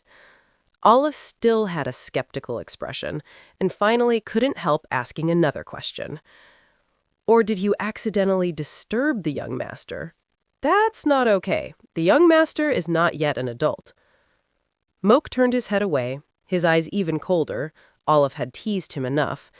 He just smiled softly, raised his hands to show his surrender, then ruffled the other's hair and wished him peace. Rome was already impatient, and he took a few steps closer, grabbed the other's wrist, gently pulled him out, and quickly moved away from his father's bodyguards. "Why are you talking so much? I'm just going back to school and I won't be able to catch the plane soon," the tall figure complained as he walked, his hand sliding from his wrist to the other's hand, shaking hands naturally. He raised his eyebrows slightly, glanced at the hand he was holding, and the corners of his mouth rose slightly, but he did not argue and let the other party hold it like this. "A bit annoying, but I don't want to let go." They took a private plane back to school. Rome was still complaining, but he ignored him and kept flipping through the book. He didn't turn his head until the voices quieted down. The young man had fallen asleep, his arms folded tightly across his chest, his brows slightly furrowed, with faint dark circles under his eyes, and it was obvious that he had not slept well last night. Considering what Olaf had told him in the morning, this was not surprising. Rome was the only one who took care of him during his illness and did not allow anyone else to enter that room. He smiled softly, stood up, picked up the blanket, and gently covered the other person. He didn't know why the other person insisted on taking care of him personally and didn't let others interfere, but he had to admit that he was very happy. He didn't like to appear weak in front of others, but when he thought about it in front of Rome, he felt it was okay. Moke arranged the blankets and stepped back, a wry smile on his face. He felt that the emotions in his heart were becoming too much, and he should stop everything before it really crossed the line. As soon as the plane landed, Moke asked Nam and other men to prepare to return, while he was busy making phone calls. His expression was so serious that Rome couldn't help but frown. "Who are you talking to? What are you talking about so seriously?" Since admitting his feelings, Rome's condition has become even more serious. He just wants the other person to be in his sight all the time and wants to know what the other person is doing, who he is chatting with, and what he is thinking. Every time he felt ignored, he became more restless.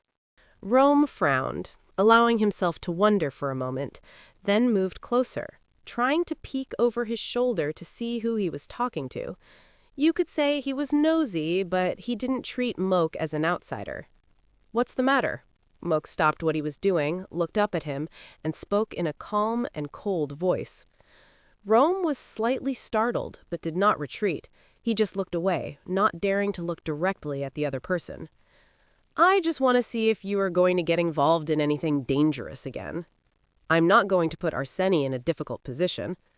I'm worried you're going to get yourself into trouble." Muck was silent for a moment, and the tall figure seemed to realize what he had just said. He looked away, cleared his throat, and changed the subject, but he did not move away from the Asian boy. "Do you want to go back to your room? Aren't you tired from the flight?" Not tired. I'm used to flying, and this private plane is much more comfortable than the ones I've been on before. Mook shrugged and changed the subject. Where are you going? I have an appointment with La Fu, Mook answered while checking his watch, and the listener immediately frowned and pursed his lips, showing an expression of dissatisfaction. Why do you want to date him? He's a tipster. You can't trust him. Don't associate with him. The Asian boy frowned slightly. La Fu has his reasons. I checked, and he never betrayed me and Arseni. I don't think La Fu is that bad. You're too kind. It's not about whether he betrayed us, but whether we can still trust him. Rome still frowned, and the audience was slightly stunned. Moke's mouth slightly raised, but he quickly regained his composure, but not as fast as the person who had been standing by and watching. The irritability just now seemed to disappear instantly, and he smiled happily because Moke liked the word we. Moke may like other things, but he hopes Moke likes this word. This has nothing to do with kindness or not. If we want to obtain information of the enemy, we can let La Fu take the lead to reduce the risk of the enemy's detection. Moreover, La Fu is very smart. If he can help Arseni, it will be a good thing. Rome's smile widened, and he was very satisfied to hear Moke use the word we, although he was a little unhappy about Moke praising others. Then I'll go too, Rome concluded, tilting his head towards Moke, almost touching him and showing great interest in reading the messages on his phone. Where's the meeting? When? Do you have time for lunch? You haven't eaten yet. Moke looked up, his face still calm, only his eyes flickered as if he was trying to hold back a smile. Master Rome, are you worried about work? Don't worry. Go eat first. I can handle it myself. I'm worried about you, not the work. Leave the work to you and Pikyan. There is nothing to worry about. Moke froze for the second time today, his ears turning slightly red. He looked at it, then smiled with satisfaction and urged Moke to take him to find La Fu. Since he admitted his feelings, he found that everything became so simple. He just did what he wanted to do without finding reasons to get close to the other person, which made him feel calm. As long as Mock doesn't dislike him and doesn't push him away, he will continue like this. No, even if he is disliked, he will find a way to make the other party accept it. Rome got into the car while thinking and grabbed the kid next to him with his big hand, not letting him sit in the front, and frequently pulled his hand to signal with a look of loss on his face. Mock turned around and sighed, looking helpless, but still opened the door and sat in the back seat, letting him run to the other side and get in the car, laughing like a madman. It wasn't long before they were in the city center. Mock walked in front and Rome followed closely behind. Without asking any questions, he just looked around slowly, assessing the safety, until Mock turned into a narrow alley and he still followed behind. Mock stopped in front of an Asian restaurant. The shop was small, with some messy drink boxes piled up at the door. The Asian boy pushed open the blurry glass door and went in. The person behind the counter greeted him and smiled brightly when he saw who it was. Hey, Mock! Haven't been here for a while. I thought you forgot about us. I've been a bit busy lately. Thanks for lending me this place. Mock nodded in response, then glanced at him, who was clearly confused. The two men were talking in a language he did not understand. He thought he had heard it before, but he could not remember where. Rome frowned, trying to remember, but his anxiety made his thoughts more confused.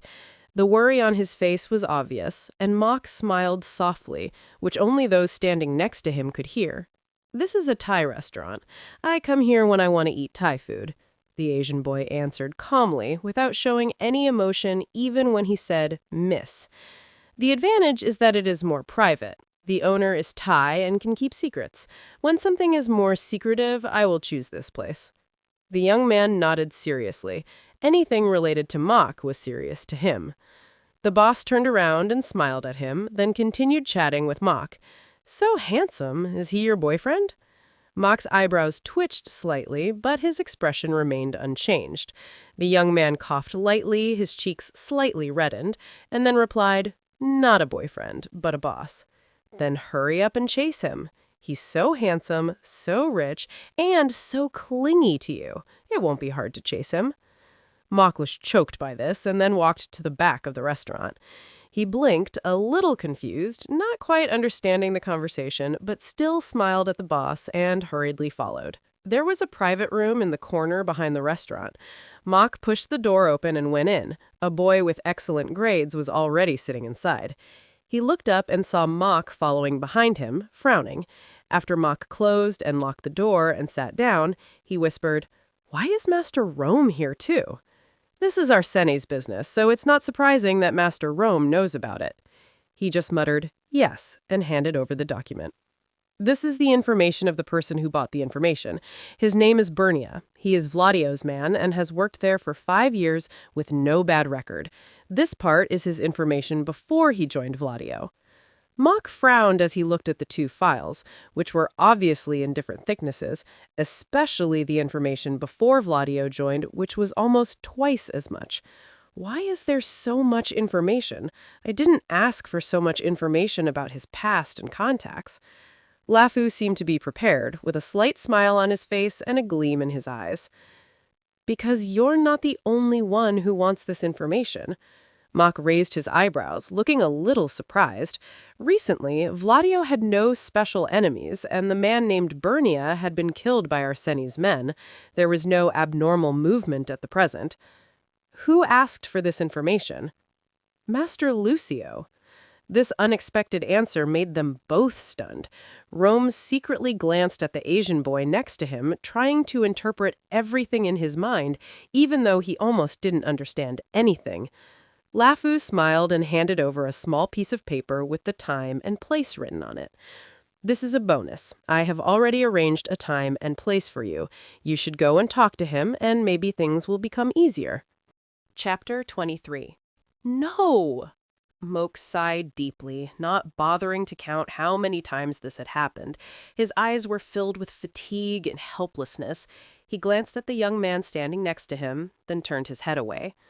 Fortunately, he didn't say this in the restaurant, but the other party kept pestering him with words like, "No, not allowed, don't go, don't bother with that guy," to stop him. After 2 hours, he couldn't stand it anymore. "I'm just going to negotiate. Maybe things can be resolved smoothly," he patiently explained again, silently thinking, Rome is the boss's son and he must remain calm. Although it is annoying, you must never do it. What if it harms you? What if this is a trap, or what if he wants to kill you? He sighed again, feeling helpless with Rome's overly rich imagination, and even wanted to ask Rome what his understanding of the word negotiation was, and why it sounded completely different from what he understood. How can this be considered a negotiation? Don't believe him. In the eyes of the gangsters, anything can happen. He raised his eyebrows and wanted to say that he was also a gangster, but he was too lazy to continue. Moke temporarily ended the conversation and stopped the car again downstairs at the dormitory. He opened the door and politely walked in first, leaving Rome behind. Anyway, they didn't have much stuff, so the boss's son should take care of himself. Now all he wants is a painkiller. Rome seemed to understand the other person's thoughts. He followed behind with a stern face and said nothing. He didn't stand in front of Moke until he entered the room and closed the door. He didn't let him hide away anymore. "You are absolutely not allowed. I won't allow it. Do you understand? Master Rome and Master Thie are studying hard in the French branch, and Vladio is preparing to open a new branch there. Although the business is different, it is already tense enough for 2 big families to be active in the same area." The son of the Russian gangster was stunned. Hearing the reason for the 3rd time, this time the explanation was more detailed and more serious than usual. Coupled with Moke's calm eyes, the idea of objection seemed to gradually subside. "But I'm worried about you." Finally, he couldn't help but whispered, "I'm worried about you. If things get out of hand, you might be in danger." He paused for a moment, softened his tone, and continued after seeing the other party's attitude soften. "I didn't make this decision on impulse. Thie also agrees with my idea, and I've reported it to my boss and got permission." Rome's shoulders slumped, like a child who was ignored by their parents. But then he thought about it again. His father and brother both stood on Moke's side, and he, as a son and younger brother, was not supported, so he couldn't help but feel sad. He took a deep breath, adjusted his mood, and walked closer to Moke. He gently held his hand and gently stroked the back of his hand with his fingertips. Although it was not as soft as a woman's hand, the warm touch made Moke's heart tremble suddenly. Master Rome, I want to talk to Lucio. I want to solve this problem. Can you trust me? His voice was soft and pleasant, his eyes were pleading, and his hands were gently clenched, which made Rome, who was originally in a daze, come back to his senses. However, Rome's heart had already softened, and only he knew it. Okay, but can I come too? I'm really worried about you. Moke pursed his lips to hold back his smile. Hearing the other party's coquettish tone, he couldn't help but feel a little pity in his heart. But even so, the words Rome and negotiation still didn't sound like they could go together. Stay here and be a good boy. Rome stared blankly at the pair of eyes that were shining with smiles, the corners of his mouth slightly raised, trying to hold back his smile. His cheeks flushed, the warmth of his palms and the rhythm of his heartbeat made him want to remember all of this in his heart, and when he came to his senses, he had already nodded involuntarily. LeFou informed him that a meeting would be arranged that evening, which was good news, because Vladio was going to France next week, and if they didn't reach a consensus quickly, it might be too late. Vladio decided to meet at the college's coffee shop. Although Rome had compromised, he still insisted on coming along. He sat at a table a little further away, holding a large book in front of his face, trying to hide himself. Moke took a glance and couldn't help but sigh at this poor way of hiding, but he had to admit that the other party's actions made him feel at ease. Moke slowly stirred the hot cocoa in the cup. Soon, a tall figure walked in. It was Lucio, who had been in frequent contact with him during work. Lucio leaned back in his chair, glanced at the Russian gangster hiding behind him, and then turned to Moke, raising his eyebrows instead of asking. Moke just sighed softly, and the other party laughed. He wanted to walk over and remind his boss that this was a terrible way to hide, but thinking of the trouble that would follow, he decided to let Lucio continue laughing. Master Lucio, should we start talking about business? The Italian gangster tried to hold back his laughter, and only a low laugh remained in his throat. Then he said, "Okay, you have questions? Just ask." Moke crossed his arms, his eyes narrowed slightly, flashing a dangerous light, like a tiger ready to pounce. I heard that Vladio is interested in Arseni's intelligence. It sounds like a dubious honor. The young man raised his eyebrows, looking a little surprised and confused, but still with a hint of a smile on his face. Unfortunately, although we do want to know the information, Vladio is not going to buy it. Your informant may have misunderstood. If Bernia wasn't Vladio's, I might have believed it. The name instantly wiped out Lucio's smile. The young gangster looked serious, frowned, and asked in disbelief, "Who are you talking about? Bernia?" Moke observed the other party carefully. Lucio's expression looked very real, a mixture of surprise and disappointment, but without any malice. It should be believable. "Does Vladio want to go to war with Arseni?" he asked bluntly, his face calm and serious. "Bernia is Vladio's. I can't be mistaken." Yes, Bernia is Vladio's, but it's more complicated than that. Lucio sighed, combed his hair with his hands, and revealed a pair of troubled eyes.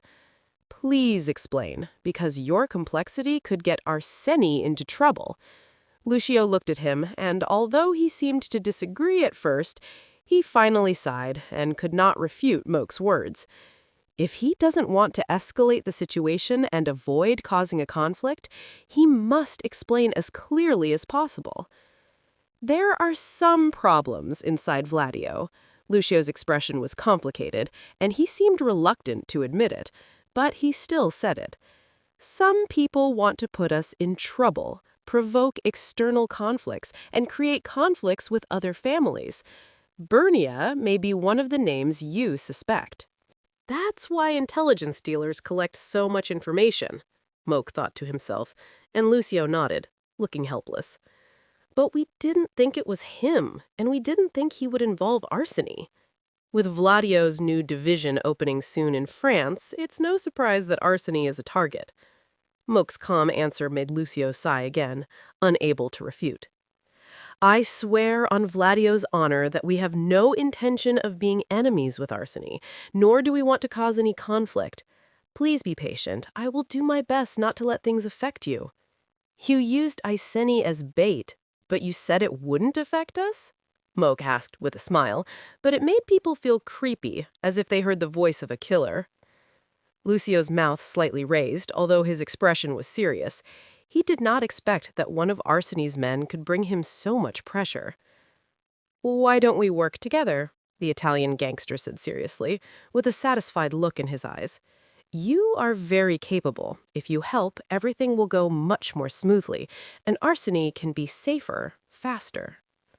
Arseny is not so weak that he is unsafe because of this matter. If he interferes in Vladio's affairs, it may not be worth the loss. Lucio's smile got bigger. Although he had a headache, he couldn't convince the other party anyway. He was just a quiet Asian boy in the classroom. Who would have thought he was so difficult to deal with?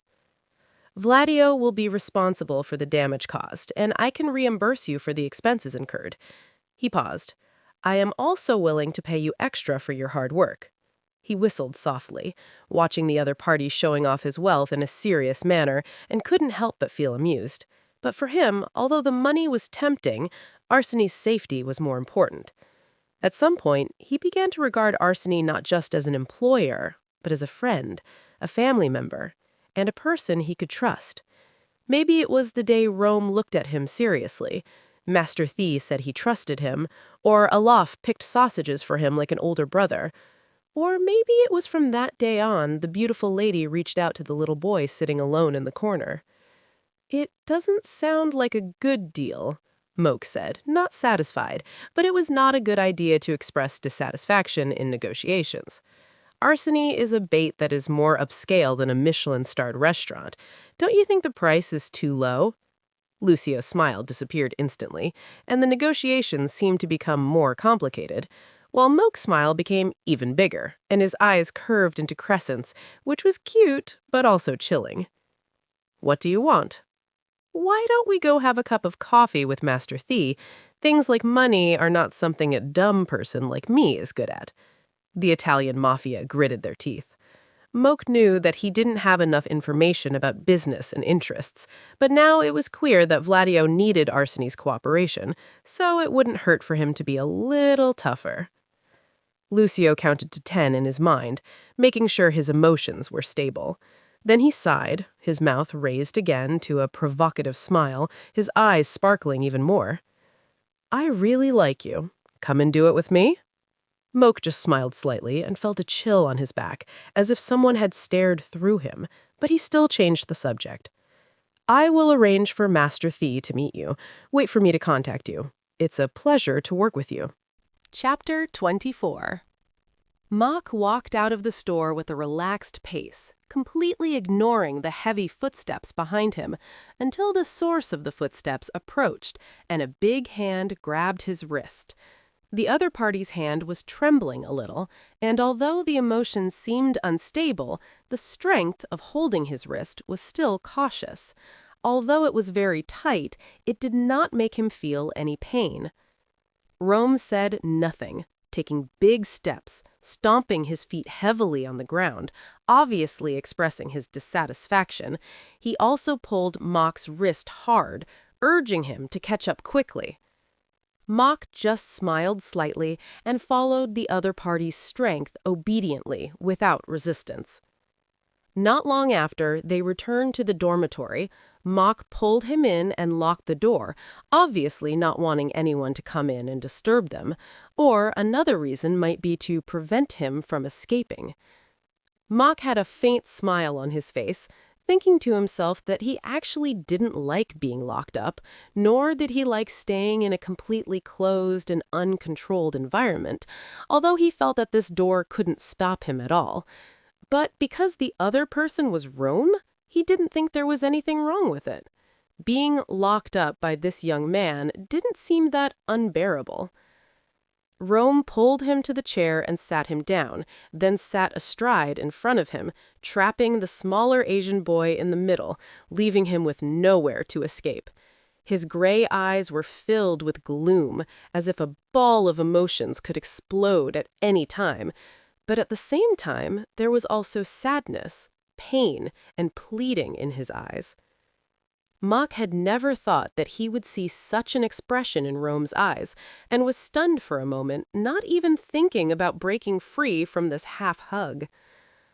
"Why don't you reject him?" Rome asked in a low voice, seeming to be trying hard to suppress his emotions.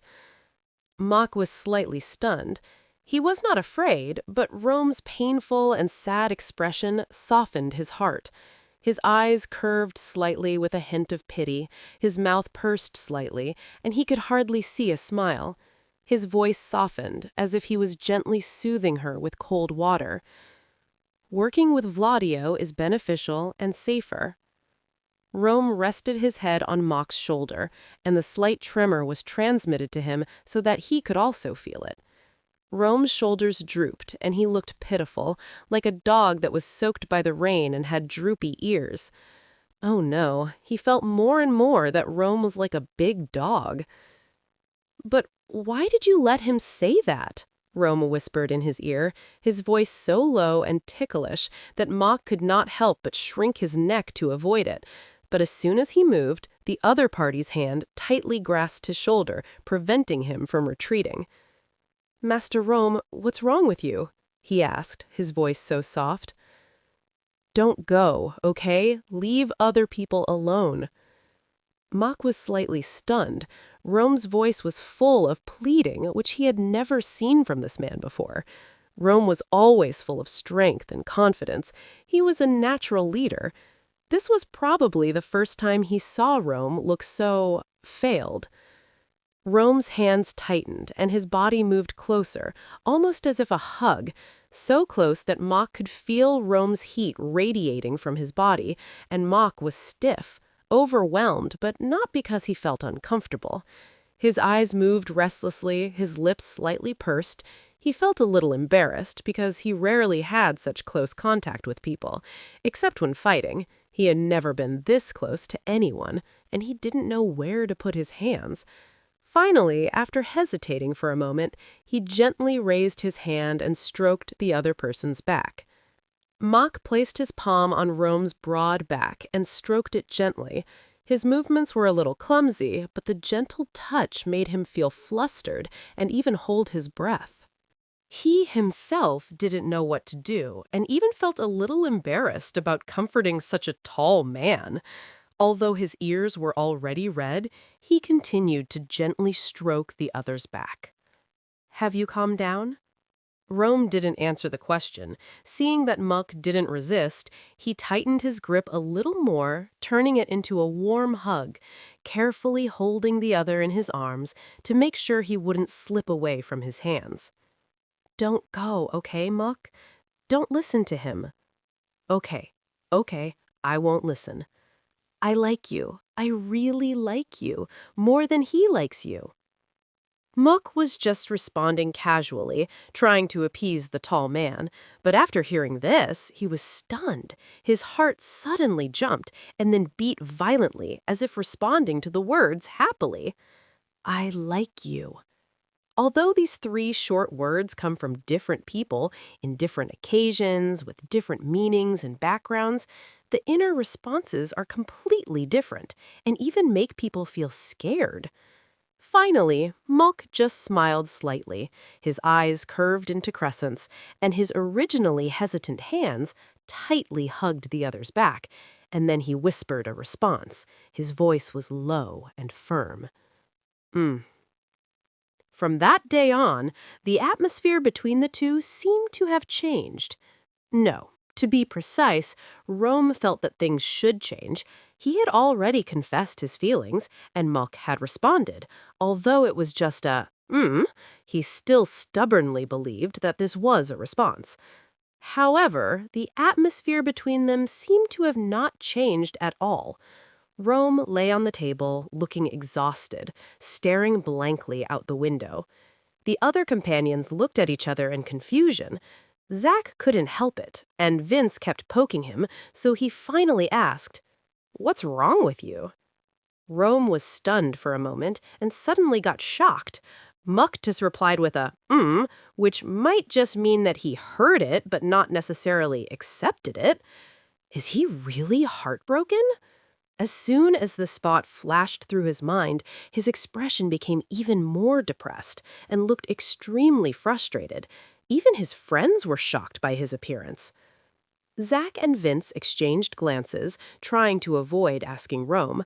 However, before they could open their mouths, the door of the classroom was suddenly pushed open, and a familiar voice came. "Is Master Rome here?" They heard the voice, but before they could react to who was calling, the tall man who had been lying listlessly on the table suddenly stood up and walked towards the door with big strides. His originally deep voice suddenly became brisk. "Why did you walk so fast this morning? You didn't even call me." Rome walked to the classroom door in a few steps, stood straight with his tall body, leaned against the doorframe, and seemed to be unconcerned. "I called him, but Rome didn't wake up," Muck replied calmly, handing over the paper bag in his hand. "It's a meal." Zach leaned back in his chair, squinting his eyes at Rome, as if thinking about something. The Rome standing at the door, talking to the Asian boy in a low, soft voice, was completely different from the Rome who was lying listlessly on the table just now. In fact, they should have gotten used to it. Throughout the semester, Muck brought breakfast to Rome every morning, and Rome always stood up happily, trying to hold back his smile, with the corners of his mouth twitching slightly, as if he wanted the whole class to know how close he was to this boy who was much shorter than him. But this kind of transformation from disoriented to energized was the first time they had seen it. "You don't have classes tomorrow afternoon, right? Do you want to go out together? Is there anything else you want to buy?" Rome asked, pretending to check his phone, even though he had already made a plan. "There's a new movie coming out. Do you want to go see it?" "I have an appointment with Master Thee tomorrow." Rome was stunned for a moment, but quickly adjusted his expression. Only the corners of his mouth drooped slightly, showing some dissatisfaction, but he could not refute it. He knew that Mock and Pekin met for Vladio's matter, which was too important to be postponed. "What about next weekend? We can stop by on our way home." "We are flying to France next weekend, Master Rome. Have you forgotten?" Rome was stunned for a moment, but soon coughed and returned to normal. However, Mock stood there, squinting his eyes slightly, not missing any of his reactions. Although he was happy that Mock paid so much attention to him, that kind of scrutiny always made him feel uncomfortable. "Mock," he called out to the other party and decided to change the subject. "Don't you think we should spend more time together?" Mock looked up at him. The young gangster had a serious expression on his face, with thick eyebrows furrowed, looking very serious. However, his voice was unusually soft, almost pleading. The calmer Mock acted, the more Rome's heart sank. He had no idea what Mock was thinking. However, just when he was about to give up, the Asian boy, who was shorter than him, raised his mouth slightly and smiled. His eyes were shining, as if someone accidentally poured star wine into his eyes. Mock took a step closer and took advantage of the brief moment to gently lean his forehead against Rome's chest. Rome opened his eyes wide in surprise, and the whole person froze in place, his heart beat so fast that it seemed to burst through his chest. But before he could catch Mock, Mock had already taken a step back. The smile on his face gradually disappeared, leaving only a soft whisper floating in the wind. "Wait a little longer." Mock turned and left, walking straight back to his room. Rome was stunned, then squatted down, covered his lips with his hands, felt his face burning, and his heartbeat did not slow down at all. He had to change his strategy. The atmosphere had really changed. Rome calmed himself and then stood up happily, which was completely different from his previous state. Even his friends next to him couldn't help but roll their eyes. He opened the paper bag, took out his breakfast, and ate it easily. Mock chooses things that he likes. Where else can he find someone who understands him so well? So you went crazy because of mock before? Zach glanced at him with a hint of impatience in his tone. What's wrong? You're exaggerating. Mock and I get along very well. Vince looked at Rome with a puzzled look on his face and couldn't help asking, didn't you break up with your boyfriend because of mock? After all, Zach said Rome looked like he was heartbroken, and the only person who could make Rome heartbroken was Mock, right? I'm not heartbroken, I'm just waiting for his reply, Rome immediately retorted, firmly refusing to admit the word heartbroken. So you really confessed? Zach reacted faster, his eyes widened in surprise. He could never have imagined that Rome would actually confess. You did confess, right? You didn't threaten me with force. He confessed, and Mock responded. Rome nodded confidently and gently pressed his hand on his chest, feeling the warmth that had not yet dissipated. Even if it was just a he would take it as a promise from Mock and would never accept being rejected. Chapter 25. Are you a little more used to it? The master's low voice made Moak, who was busy processing documents, look up. His usually calm face could not hide his fatigue and tiredness at this moment. The traces of the storm in life were clearly visible, which made people feel distressed. This underage freshman had to follow the newly adult seniors to France as an intern secretary, although he didn't even fully understand half of the content and couldn't really help. The things he was exposed to, learned, and understood were far more than he should have been able to bear at his age. Of course, Thee just nodded and said that this was what the soon-to-be secretary should be able to do. Moak couldn't argue anymore. I understand the basics, but I need more practice in analysis and processing. Those things require experience, and I'm not sure I can do them well. Thee nodded slightly, then changed the subject. Are you used to Rome? He was stunned for a moment. His tired face suddenly became complicated, and the corners of his mouth drooped slightly involuntarily, thinking of the guy who was sitting lazily in front of the classroom. Moak has been so busy lately that he barely has time to sleep. He has a lot of textbooks to read and is under more pressure than his classmates because Thee asked him to take a grade-skipping exam and has to work as an intern secretary and gather intelligence about Vladio. Of course, Rome seemed to understand his busyness, but he always acted inattentive, as if he wasn't listening to him at all. The tall boy always looked for opportunities to get close to him, wanting to know about every book he read, and even rubbed against him from time to time, trying to keep a part of his body in contact with him. This sometimes made Moak, who always kept to himself, feel annoyed. But despite being irritated, he couldn't completely reject these contacts. They made him feel warm, as if his body was telling him that he was not alone. Rome is a very willful child and has been spoiled since childhood. Just be patient with him. It's not that bad, actually. Moak frowned slightly, but couldn't help but defend Rome. It's a bit annoying, but at least I'm not alone. Thee smiled softly and didn't say much, but this made Moak's face instantly hot. He quickly lowered his head and continued to focus on the documents in his hands, blaming all the mistakes to the person sitting on the sofa in the classroom. Yes, Rome, who had nothing to do with the work in France, calmly asked for leave and came with him, saying he was afraid he would be too tired. But Moak guessed that it was more because of Vladio. However, every time he asked, Rome would evade the question and suddenly said he wanted to travel to France, and even took out a travel guide and sat next to him to read it. The lying technique is not sophisticated at all. Since you speak for him this much, I can rest assured that my brother will not be heartbroken, Thee said with a smile, and his expression was exactly the same as Rome's, which made Moak sigh sweetly. Is this question considered a threat to me? They shrugged, looking nonchalant. No, I'm just asking in a friendly way, so when will you promise my brother? Muck sorted out the documents in his hand, raised his head, and asked calmly, Mr. Thee, are you going back? Is this a way of avoiding the problem or a new way of covering up shyness? He narrowed his eyes, decided not to respond, and stood up and left the desk. His lips were tightly pursed, and although his face remained calm, his ears were red and hot, and all his emotions were skillfully hidden. Who said brothers don't look alike? They look so alike that it's annoying.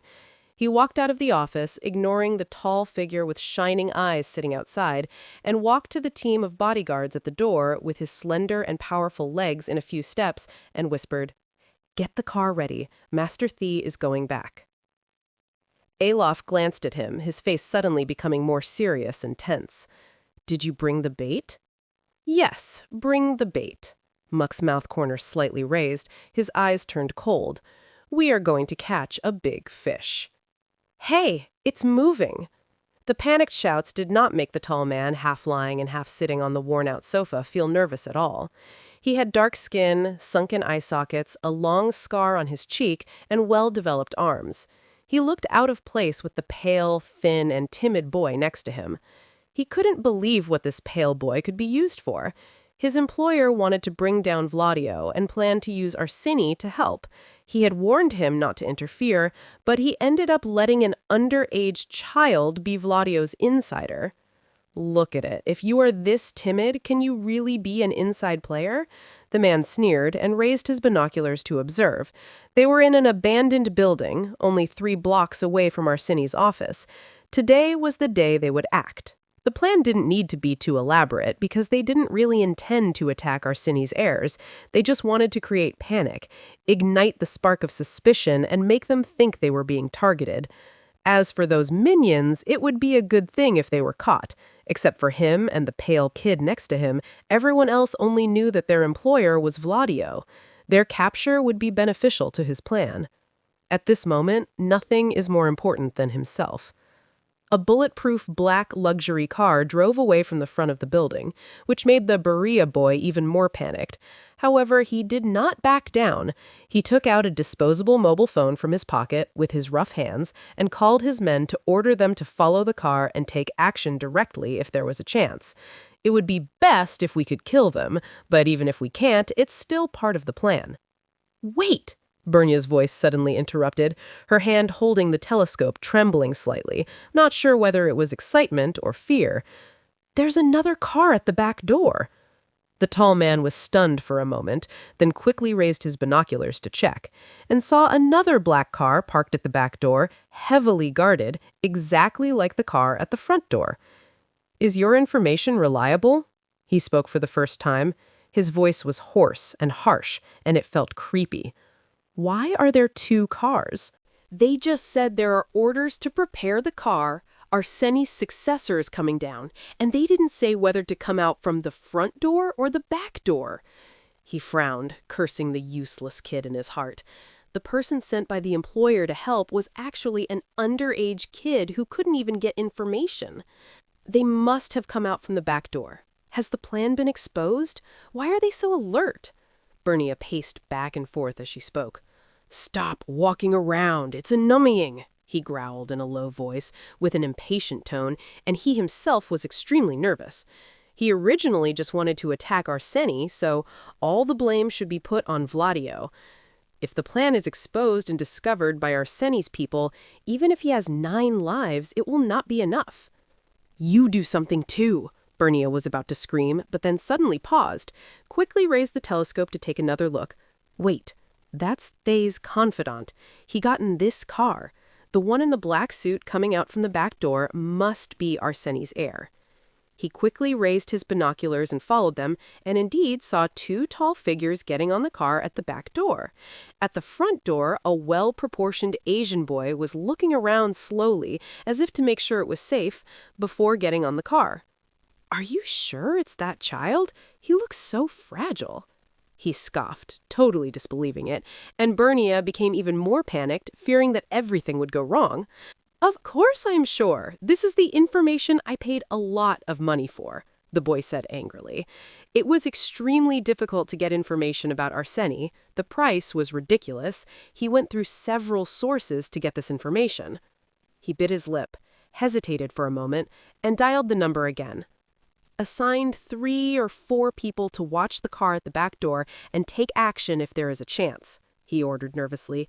"If there is no heir of Arseni in the car, kill him directly." Wait, are we really going to kill them all? Bernia turned pale. Although he was quite courageous, he was still a minor after all. The tall man turned his head impatiently and shouted irritably, "Nonsense! Do you want to wait for them to come back and kill you?" he yelled, quickly grabbed a small bag, held the pistol tightly and put it behind his waist. "Go to the meeting point and wait. I'll handle the back door." He hurried downstairs, not caring whether the useless child would catch up with him. He was more worried about the plan going wrong. He originally thought that this was just a distraction, and he had no real intention of killing the other party. Moreover, the bodyguards was a minor, so this operation should not be too difficult. But after seeing the second car, he felt an inexorable chill on his back, and his intuition was frantically warning him that something was wrong.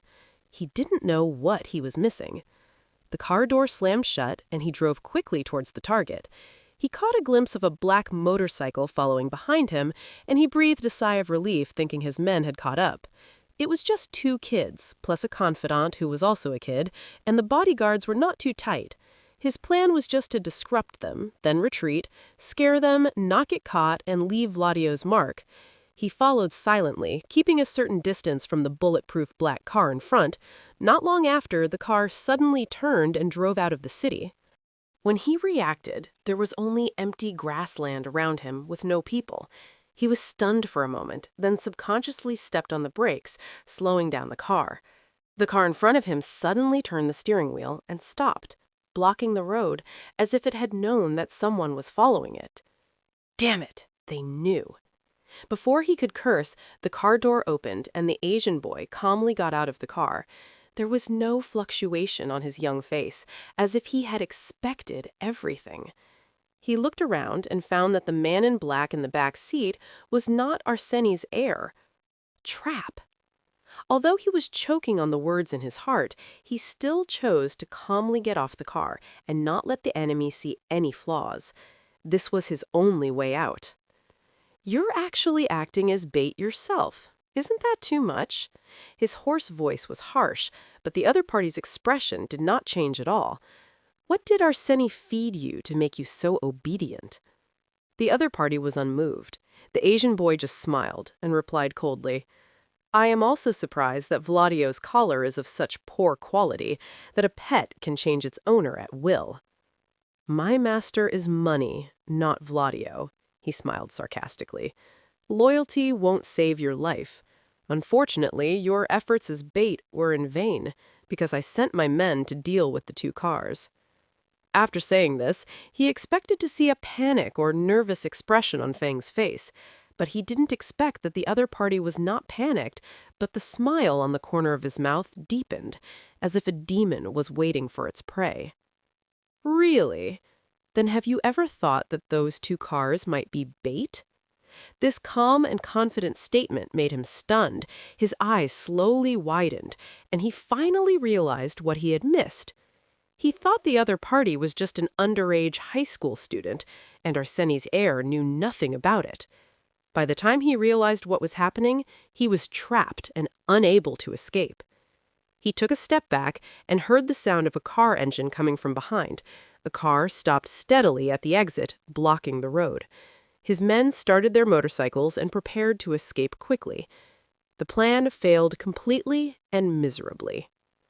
In this case, we call it closing the door and beating the dog. The Asian boy smiled and turned to the man in black behind him and said, "It's enough to keep one alive. As for those who can only say Vladio, there's no need to keep them alive." The tall man gritted his teeth. His hand quietly reached for the pistol at his waist, his eyes wandering around.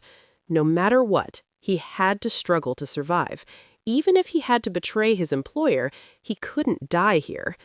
Unfortunately, he knew that betraying his employer would not only fail to save himself, but would make everything worse. He clenched his gun and aimed it at the skinny Asian boy, thinking that he might be the weakest point of attack. If he could rush past him, he might be able to escape. As for the other men, he didn't care about them. Anyway, they only knew that their employer was Vladio. But just as he was about to rush out, the Asian boy, whom he had despised for the 3rd time, took out a palm-length silver metal bar from his pocket. With a flick of his finger, the metal bar instantly turned into a sharp blade, gleaming with cold light, like the sickle of the god of death. I hope you can cooperate. Otherwise, the situation will be very ugly. As soon as the cold voice fell, the first bullet was fired. He gritted his teeth, rushed to his men's motorcycles, pushed them away, and quickly started the engine. No matter what, he must live. Chapter 26. Rome sat on the long sofa in the villa's lobby, his arms folded across his chest, his legs crossed, his toes trembling slightly as his emotions heated up, his thick eyebrows slowly furrowed, his eyes becoming sharper, like a blunt knife gradually sharpened. Moke, who had just returned, could only raise his eyebrows and glance at the time, feeling a little surprised. It was already evening, and according to his usual habits, Master Rome should not be here. Moreover, the atmosphere was unusually tense, making him hesitate whether to go in. Part of the reason was that he felt a little guilty. He turned to look at the bodyguard, Senior Alof, who came back with him, with a hint of expectation and help in his eyes. However, the person being looked at just smiled faintly, shrugged lightly, and then took a step back, deciding not to enter the house for the time being. Moke couldn't help but glare at him. He didn't expect that the senior whom he respected would abandon him so directly. He pursed his lips, feeling a little nervous for the first time, but still gently pushed the door open and walked in. However, no matter how quietly he moved, the man sitting there with an unhappy face still heard the noise. Rome turned his head sharply, his eyes almost piercing through his body, and then quickly stood up from the chair, took a few steps in front of him, and quickly grabbed his arm with his strong hand, so strong that he couldn't help but frown. "Where have you been? You left earlier than me. Why are you back now?" Rome asked, releasing his hand and carefully examining his body. "Why are you so dirty? Sweat and dust. Where did you go? Why did you come back after dark?" Moke immediately avoided his gaze, feeling like a husband caught by his wife, but he didn't know where to start to explain. With his eyes fixed on his arm, Moke looked down and found that there was a faint red bloodstain seeping out from the slender arm that was just grabbed. Even though he chose dark-colored clothes, it still seems not enough. "What is this?" Rose said calmly. He stared at the bloodstain, as if ready to lift up his sleeve to check. Moke was hesitating about how to explain so as not to make the situation worse. Fortunately, the door on the other side suddenly opened. "Oh, Moke is back. Is everything going well?" Therakit just came out of his room and asked in a serious tone. He took a few steps over and looked up and down with a worried look. "Yes, everything went well." "You're not hurt?" Moke was suddenly stunned for the first time. He didn't expect to hear such a caring voice. From childhood to adulthood, he was never cared for. He was always used as a tool to protect others. No one had ever asked him if he was safe. It seems that he has really become a part of this family. "You are not hurt." The deep voice interrupted him word by word, chilling people to the bone, instantly breaking the warm atmosphere. Moke blinked, completely forgetting that there was an impatient giant next to him, and a giant who knew nothing. He glanced at Therakit slightly, but he just shrugged his shoulders as if to say, "You can handle it yourself.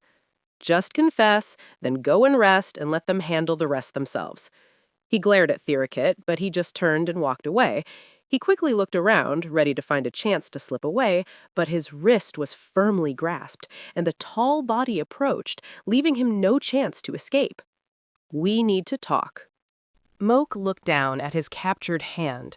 Rome's hand was big enough to wrap around his wrist. His palm was strong, but he carefully controlled the force. If he really wanted to break free, it shouldn't be difficult. But the big hands were cold and even trembling slightly, making him feel powerless and unable to break free. Rome opened the bedroom door, took him in, quickly closed the door, and locked it. Moke stood in the middle of the room. Before he could speak, Rome had turned around, crossed her arms, and stared at him seriously. "Take off your clothes." He was startled and took a step back subconsciously. But when he saw the concern and anxiety in the other person's eyes, his legs seemed to be nailed down and he couldn't move. "Master Rome, calm down. Let's sit down and talk first, okay?" He soothed him softly, his tone much softer than usual.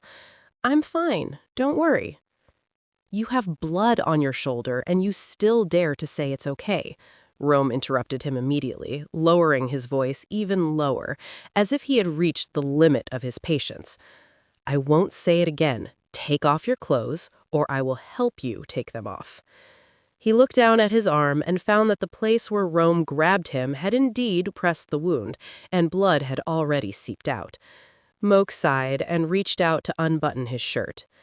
Under the dark shirt, in addition to the bleeding wound on his arm, there were many scrapes and bruises on his body and large red and swollen areas on his arms, not to mention the old scars that had healed. Rome glanced around silently. His eyes stayed on the wound on his arm for a little longer, then turned around, opened the door, and took the first aid kit back. After taking the box, he just asked Moke to sit down and then began to treat the wound without saying a word. Moke secretly glanced at Rome's focused face. His eyebrows were still furrowed, and his lips were slightly pursed, as if he was the one injured. Rome did not step back until the bandage was completed. "Master Rome," he called softly, feeling a little nervous for the first time. "Thank you for helping me treat my wound." Rome didn't respond, but just packed up the first aid kit seriously, as if he was deliberately avoiding her. Moke secretly sighed. It seemed that he was really annoyed. But being angry with such excessive concern made him feel a warmth he had never felt before. "Master Rome, can we talk?" Rome still didn't look back, no matter how soft his tone was. In the end, he could only walk closer, gently hook his fingers with the other's fingers, his eyes downcast, full of worry. "Master Rome, I'm sorry." His voice was low and a little flustered, which made Rome stunned for a moment. Moke bit his lip lightly, and seeing that the other party had some reaction, he quickly continued. "I'm sorry for making you worry, and I took action without telling you." He waited quietly, secretly looked up, and found that the other party's fingers were still tightly hooked on his. Their bodies were very close, and he could feel each other's body temperature, which made him feel a little more at ease. Rome sighed, then moved closer, rested his head on his shoulder, and reached out to hug him tightly, almost rubbing him into his arms.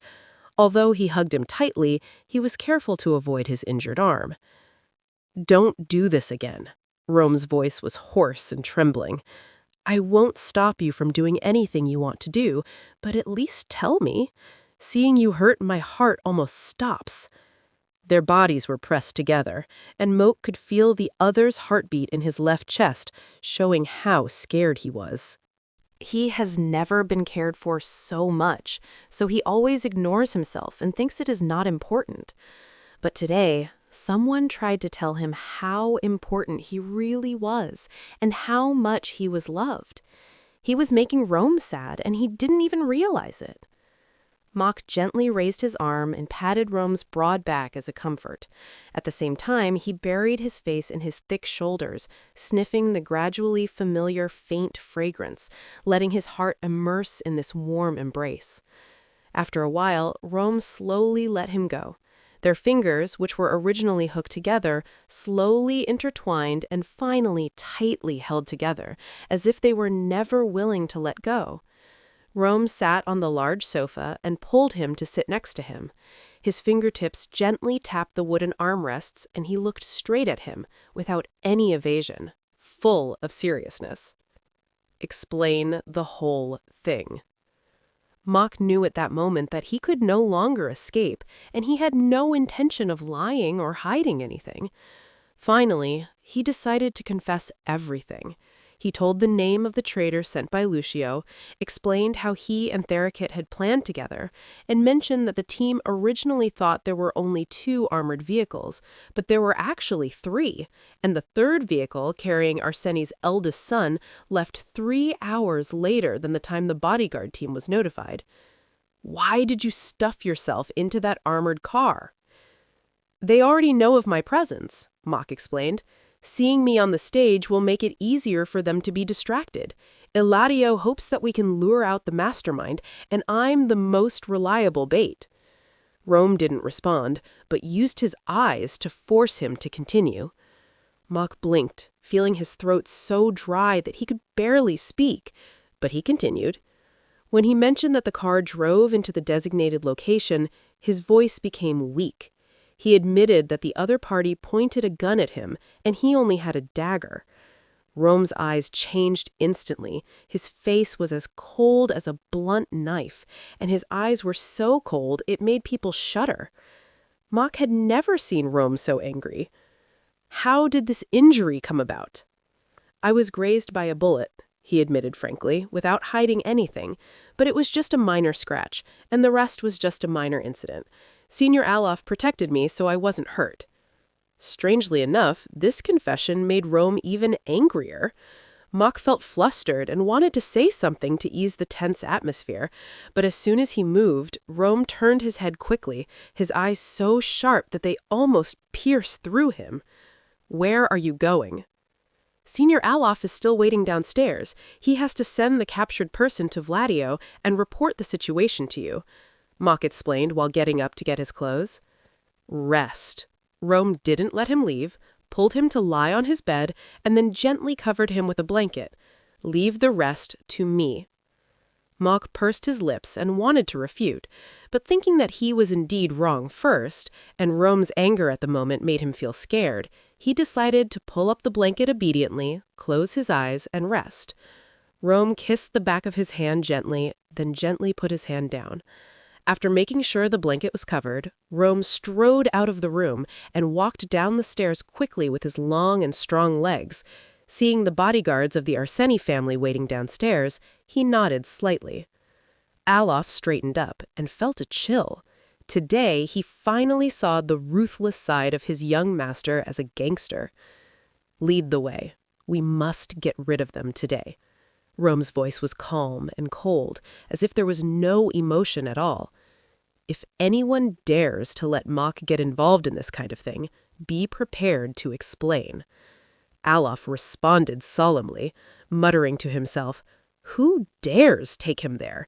He is obviously one of your own, master. He brought himself in. Chapter 27. When he opened his eyes again, the sky outside the window had brightened. He thought quietly for a while, remembering that he had only come back yesterday evening. After Master Rome asked him to take a rest, he had planned to take a nap and wait until late at night to take a shower and eat. However, he seemed to sleep until the next morning. Strangely, although he slept very deeply last night, he did not feel tired when he woke up in the morning, but felt refreshed. He looked down at himself. He had changed into clean clothes and looked clean and tidy. The wound on his arm seemed to have been treated again. Someone must have helped him wipe his body and change his clothes. He must have been so exhausted last night that he didn't even notice that someone was taking care of him like this. Before he could blame himself for being so careless as a bodyguard, his eyes stopped on the strong arm that was placed around his waist. Mook blinked and looked up along the arm, from the white arm, broad shoulders, and slender neck, all the way to the face covered by gray hair. He was filled with questions. What on earth was going on? He laid there in a daze, even forgetting to get himself out of the other person's arms. His breathing seemed to stop for a moment. He didn't understand why he was here, and he didn't understand why the man who usually seemed irritated by anyone approaching would sleep here with him in his arms. Besides, why do you have to take off your pajamas? Mook pursed his lips and felt a surge of heat on his cheeks. He was trying to calm himself down, but he didn't notice the person behind him was slightly raising his lips. His gray eyes were shining with gentleness, without any trace of just waking up. When he felt that he had finally calmed himself, he gently moved his body and slowly removed the strong arm from himself. However, just when he was about to leave, the person he thought was still asleep suddenly tightened his arms and pulled him back into his breast. Master Rome, get up when you wake up, Moke said, calmly. His ears were red and hot, and his eyes were looking around for a way to escape. Rome just responded quietly, but his arms tightened, with no intention of loosening, letting Moke's back press against his chest. The heat coming through the thin clothes made Moke sure that the other person had indeed taken off his pajamas. He didn't understand why the other person would take off his pajamas. Winter is almost here, isn't it? Cold? He muttered to himself, feeling that the closer he got to Rome, the more his calmness and indifference were broken. However, this may be a good change. Master Rome, I have something to deal with. Moke finally regained his composure and said calmly. He tried very hard to look calm while trying to push the other's arm away from him.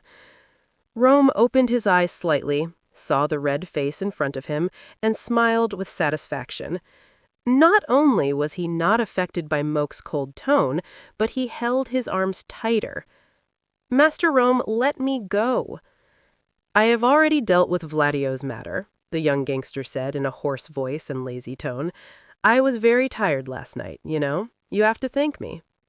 Did you handle it? Moke raised his voice, eyes wide, brows furrowed, and his tone was filled with worry rather than surprise. Is everything going well? Did you not have a conflict with Master Lucio? And the enemy we captured, did you handle it according to the agreement? Did you not do anything too extreme? Rome pretended to look up, his eyes narrowed in displeasure, but his hands remained fixed. Who do you think I am? It was a little friction, but it was nothing serious, and I didn't have any conflict with Vladimir.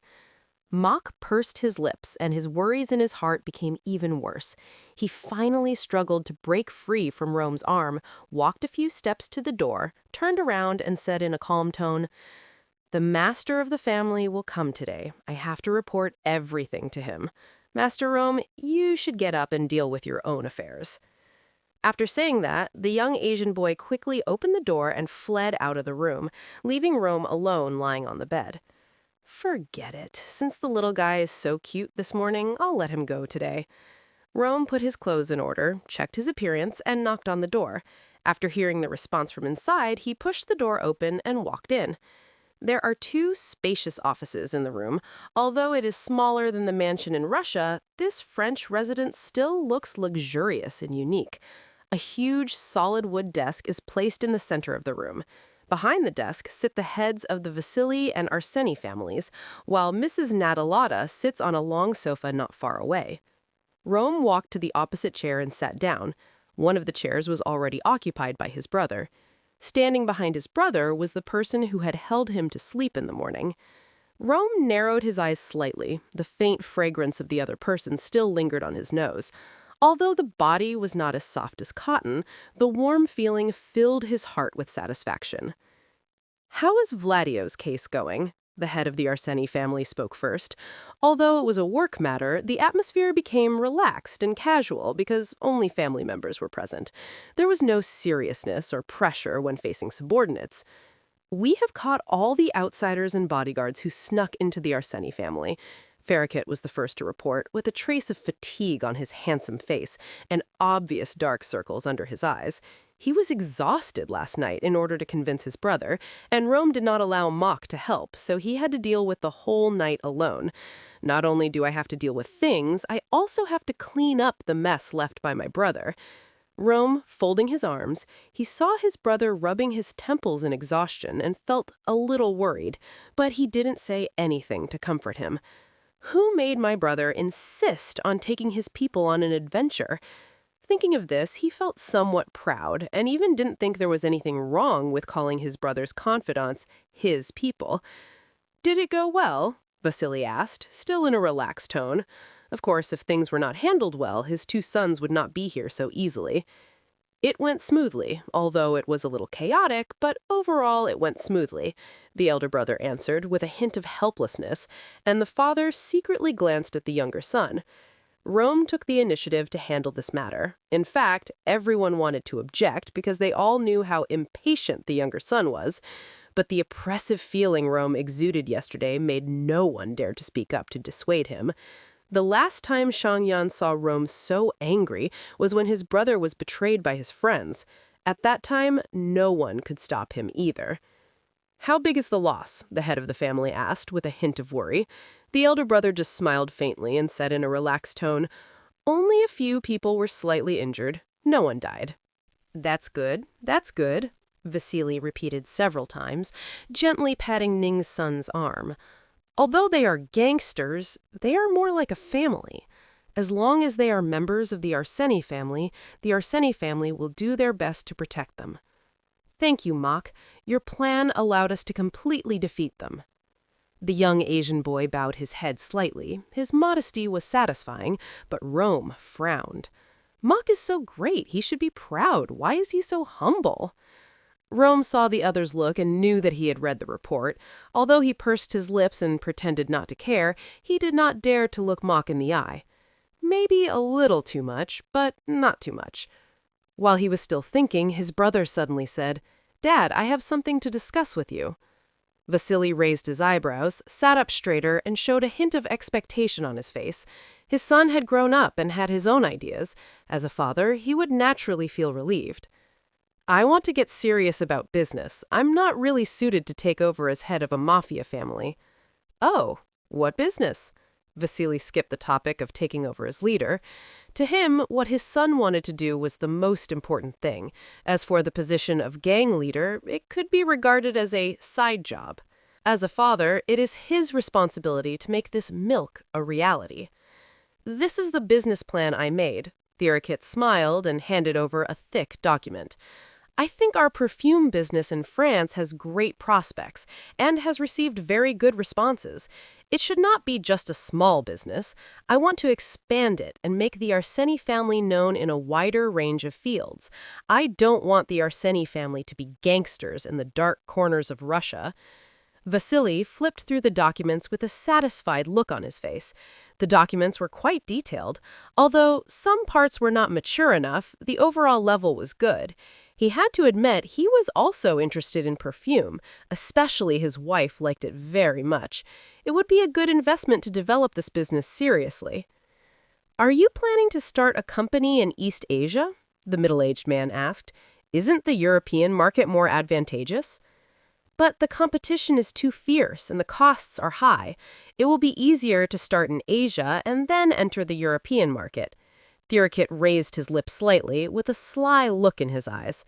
"Besides, if we start in my hometown, my mother will be very happy." Vasily was stunned for a moment, then turned his gaze to his wife. Seeing the young woman sitting on the sofa smiling brightly and with a happy face, the head of the family stopped asking questions. He coughed twice, closed the document, and nodded slowly. "I approve it. But wait until you graduate from college before starting. Use the time off school to prepare well, collect information, build connections, and improve the business plan. You can officially start it after you graduate." The middle-aged man paused, glanced at Rome, and found that he was still trying to communicate with someone in the other corner of the room with his eyes, even though the other party ignored him. "As for taking over the Arseny family, I'll leave it to you, Rome."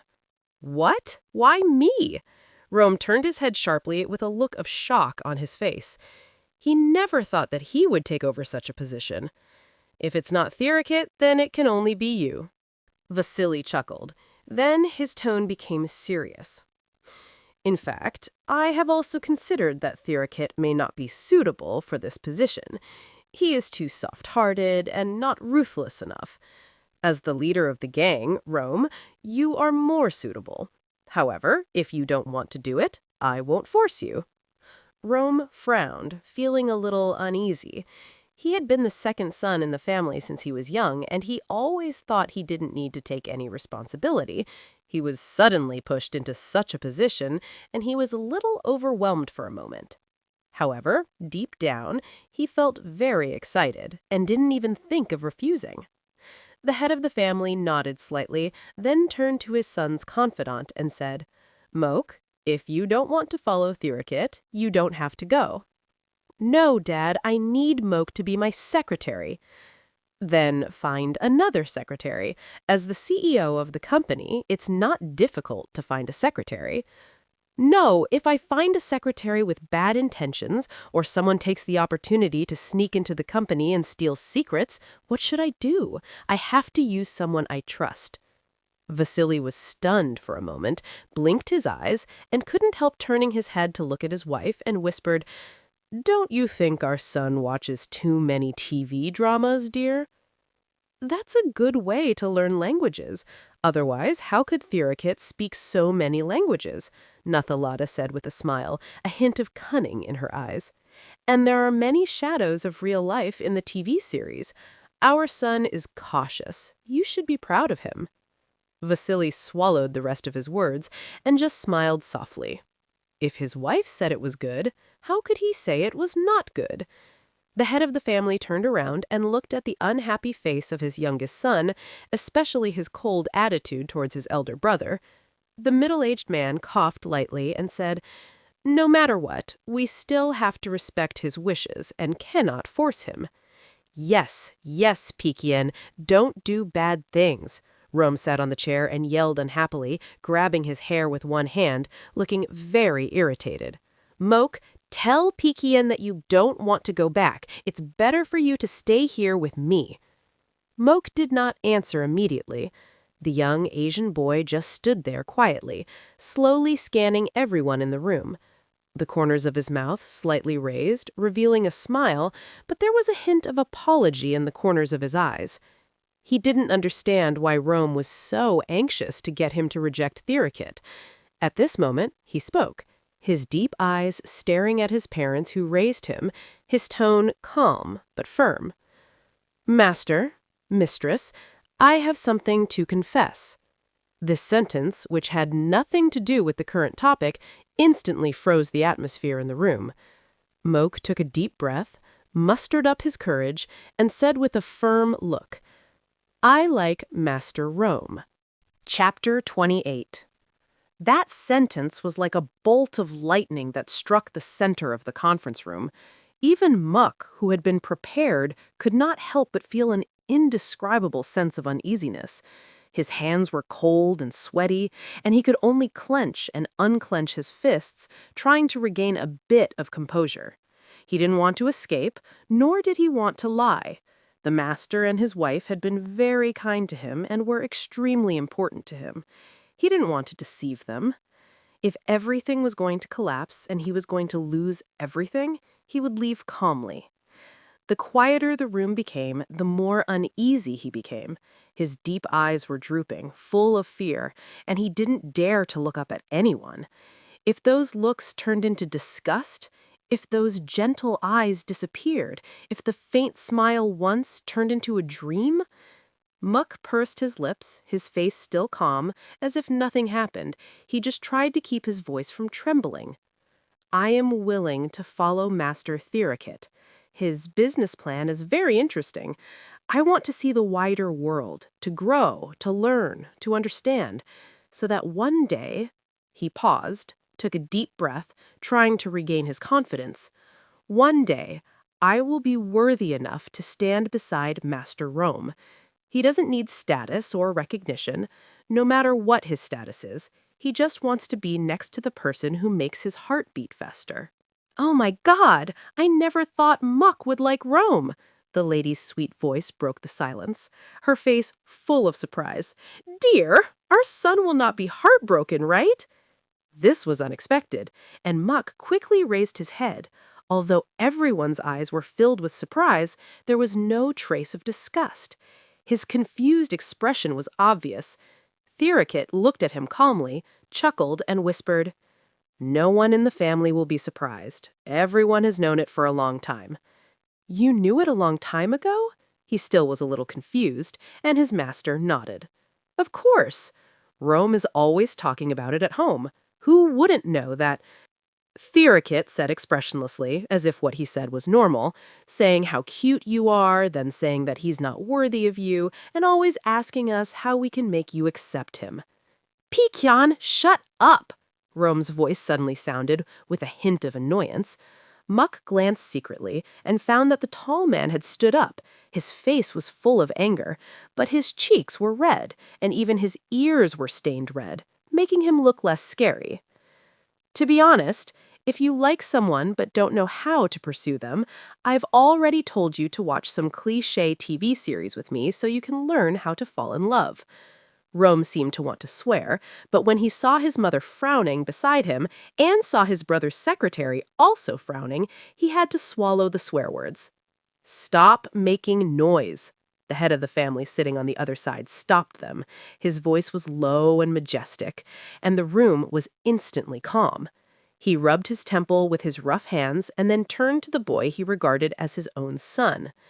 Muck, have you really thought it through? Can you handle my little son? Dad! Rome shouted in panic, almost burying his head under the table. He was afraid that Mock would change his mind, but for some reason, no one seemed to stand on his side. The head of the family just raised his hand to signal him to be quiet, deliberately ignoring his protest. Mock, I won't stop anyone. If your relationship makes both of you better, doesn't hurt each other, and doesn't lead to the fall of one of you, I won't interfere.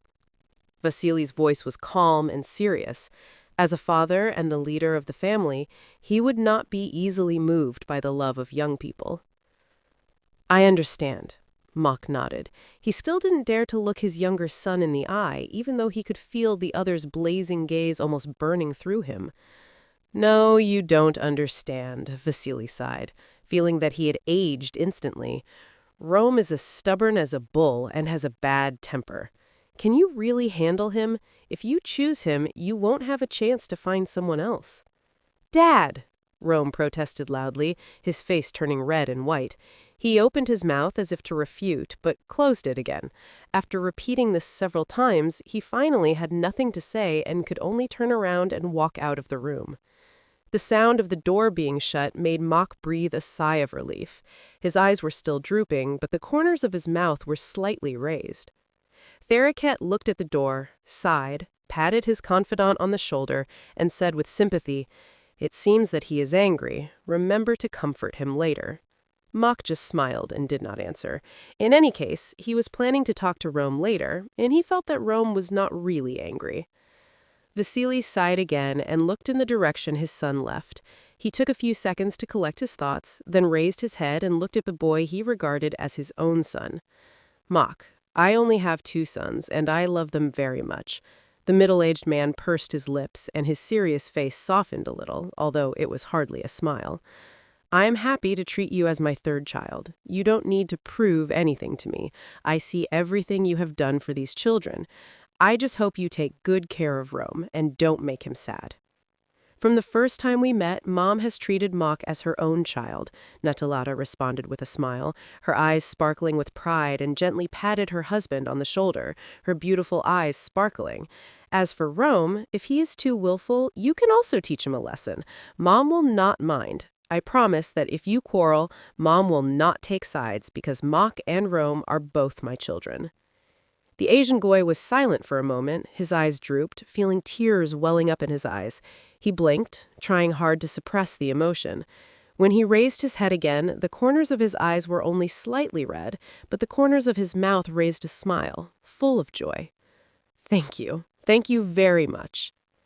Mock and the owner talked for a long time.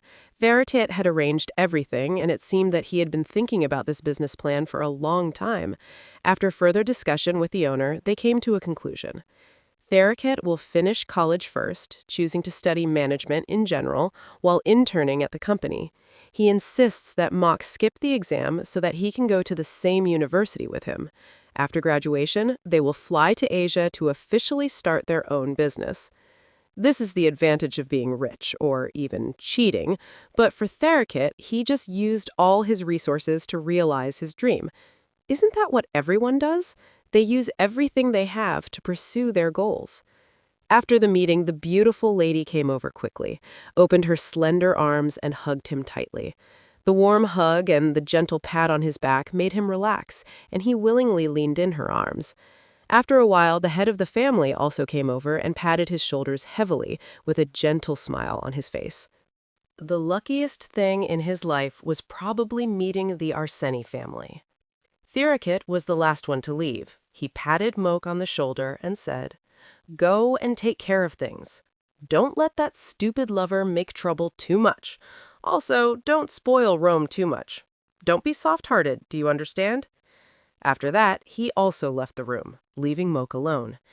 His face still felt hot. He quickly covered his cheeks with both hands and tried to calm himself down. What does Master Thirikit mean by soft-hearted? They're not even adults yet. After making sure his cheeks were no longer hot, Moke walked out of the room, his long legs leading him to Rome's bedroom.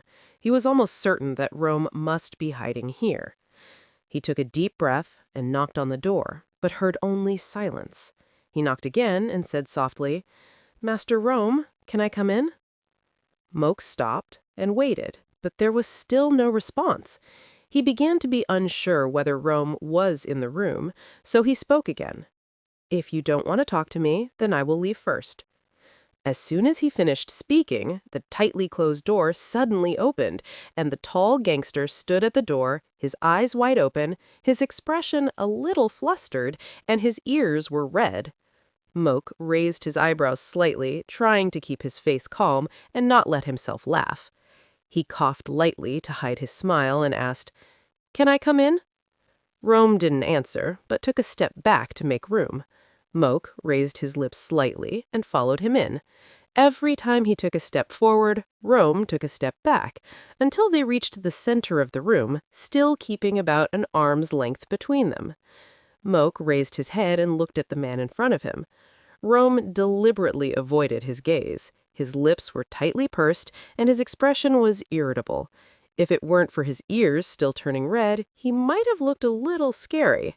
This is what Thirikit calls emotional loss of control.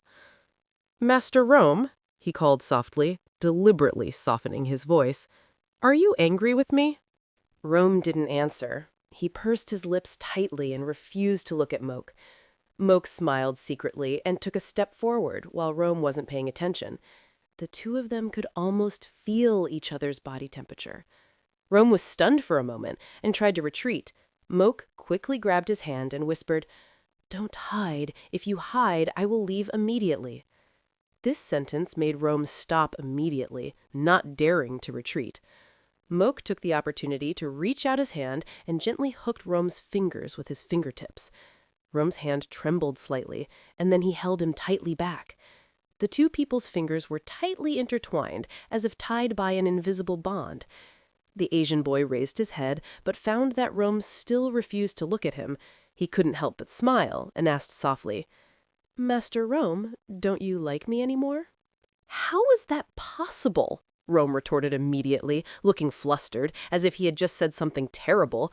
"I like you, very much, to death." Moke's smile deepened, and then gently leaned his head on Rome's broad chest. The faint smell of soap mixed with the faint smell of perfume made him feel intoxicated. But what moved him most was the warmth coming from his chest, even though their contact was only a little bit. "Yeah, I like Master Rome too." Rome was stunned again, looking down at the boy leaning against his chest. After a moment, his eyes sparkled, and he opened his arms and hugged Moke tightly. The two hearts pressed tightly together, and their heartbeats gradually became consistent. "If you like it, don't leave." Rome's voice came from above his head, and his arms tightened. "Let Pi Kian go alone. What the hell is being his secretary? Stay with me." Moke smiled softly and patted Rome's back slowly, comforting him. "But I want to go. I want to see the wider world so that I can come back and stand beside Master Rome without feeling inferior." "You don't need to feel inferior. You are so outstanding. Who dares say you are not good?" Rome grumbled unhappily, like a child who was upset today. "If you were away for so long, I would be heartbroken. Don't you feel sorry for me?"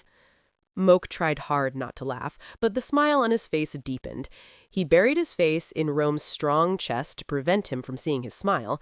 If this guy gets more proud, it will be more difficult to deal with him. "I won't disappear. It's just a few years. Time will pass quickly." He paused, pursed his lips to prevent his smile from being too obvious, and then continued, his voice gentle and sweet, like a drop of honey dripping on the heart. "When I come back, I will never leave again." He admitted defeat. and gave his heart to this future gangster. Rome was stunned for a moment, then loosened his arms, his eyes sparkling with joy, staring at Moke closely, as if forcing him to swear. "Are you serious? You will never disappear again? You will stay with me forever, right? Then when will you come back? Or should I go find you?" Moke couldn't help but laugh, thinking that he hadn't even decided on a departure date, but Rome was already asking him when he would be back. How could he find an answer? But seeing the light of expectation and happiness in Rome's eyes, he couldn't bear to refuse. He raised a gentle smile at the corner of his mouth, and his eyes slightly bent, full of tenderness. How about when Master Rome officially becomes the leader of Arseni? Remember to leave me a second-in-command position then. Sorry, those positions have been reserved. Rome shook his head, his expression serious, but his arms held Mock tighter. The only position you have is the lover of the leader of Arseni. The Asian boy smiled in response, and his happy expression made Rome's heart swell. Rome lowered his head and slowly moved closer until their noses lightly touched. The throbbing in his heart almost made him unable to control himself, as if he would be swallowed by those deep eyes in the next second. However, just as he was getting closer and feeling each other's breath, Mock suddenly raised his hand to block him and gently pressed his slender fingertips on Rome's lips, keeping the distance between them. "Don't do anything too extreme. The head of the family is still here. Besides, Master Rome is not yet an adult." Rome frowned slightly, but soon relaxed. Although he was a little upset about being rejected, he felt better when he saw Mock's cheeks flushed and his ears were also red and hot. "It's just a kiss. How can it be excessive? As for the adult matter, I can agree to it in advance. But I'm not yet of age." Rome looked up at the sky like a fish out of water. Although he wanted to kiss him, Mock used the underage excuse, leaving him helpless. Mock looked at him and couldn't help but laugh. The crisp laughter instantly dissipated Rome's irritability. The Asian boy waited for a while, then stood on tiptoe and gently pressed his thin lips against Rome's warm lips. After a brief touch, he quickly withdrew, leaving only a touch of hot temperature lingering between his lips. Rome's eyes widened, his face flushed. Mock looked at him and couldn't help but laugh. He said softly, "Ding Chin," then quickly turned around and ran out of the room. Oops, it seems that he really started to soften his heart, as Master Therakit said. Chapter 29. The tall figure of an Asian boy stood at the airport, his black hair slightly wet with sweat, and his hair was parted in front of his forehead, revealing a pair of slender eyes.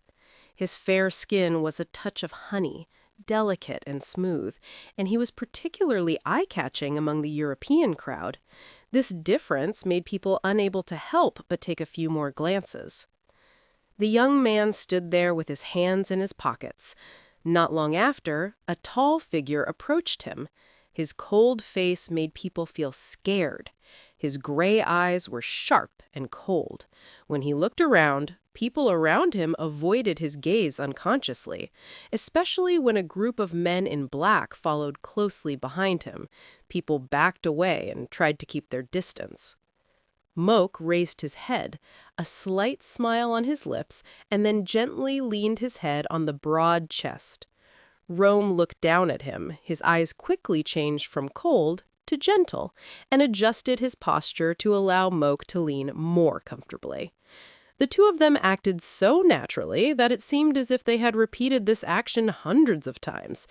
Well, maybe he was exaggerating, but this kind of intimacy was already normal for them. Moke narrowed his eyes slightly, like a lazy cat. After a moment, he stood up again with satisfaction and glanced at the head and wife of the Arseni family who were buying coffee in the distance, leaving him and Rome here to look after the luggage. No, Rome seemed to be in a good mood and not upset at all.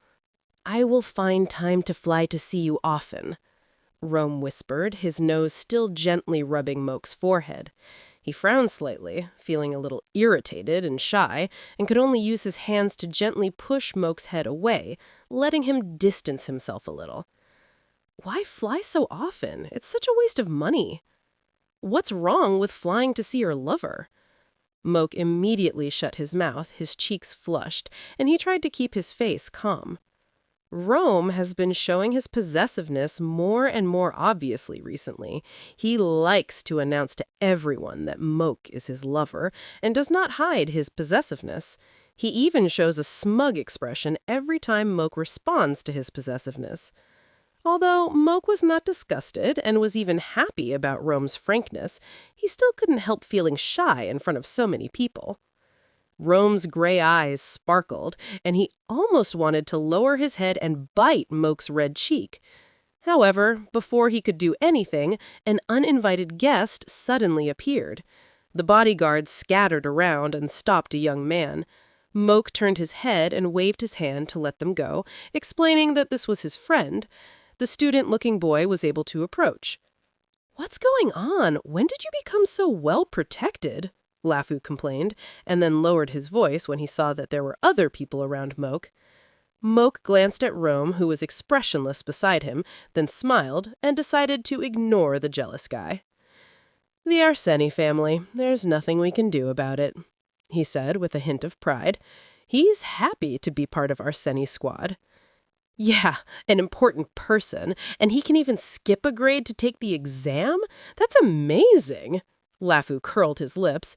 He just became friends with Moke, but this guy suddenly disappeared and plunged into the arms of the Arseni family. It was as difficult as climbing to heaven to see him. It was like visiting a princess imprisoned in a magic tower. "You are also very good." Mock patted his shoulder. LeFou was his first friend. Although it was a bit awkward, he was still very happy to meet him. "Hurry up and finish your exams and come to the United States to find me. I will miss you." "Even if we are in the same school, we can't see each other.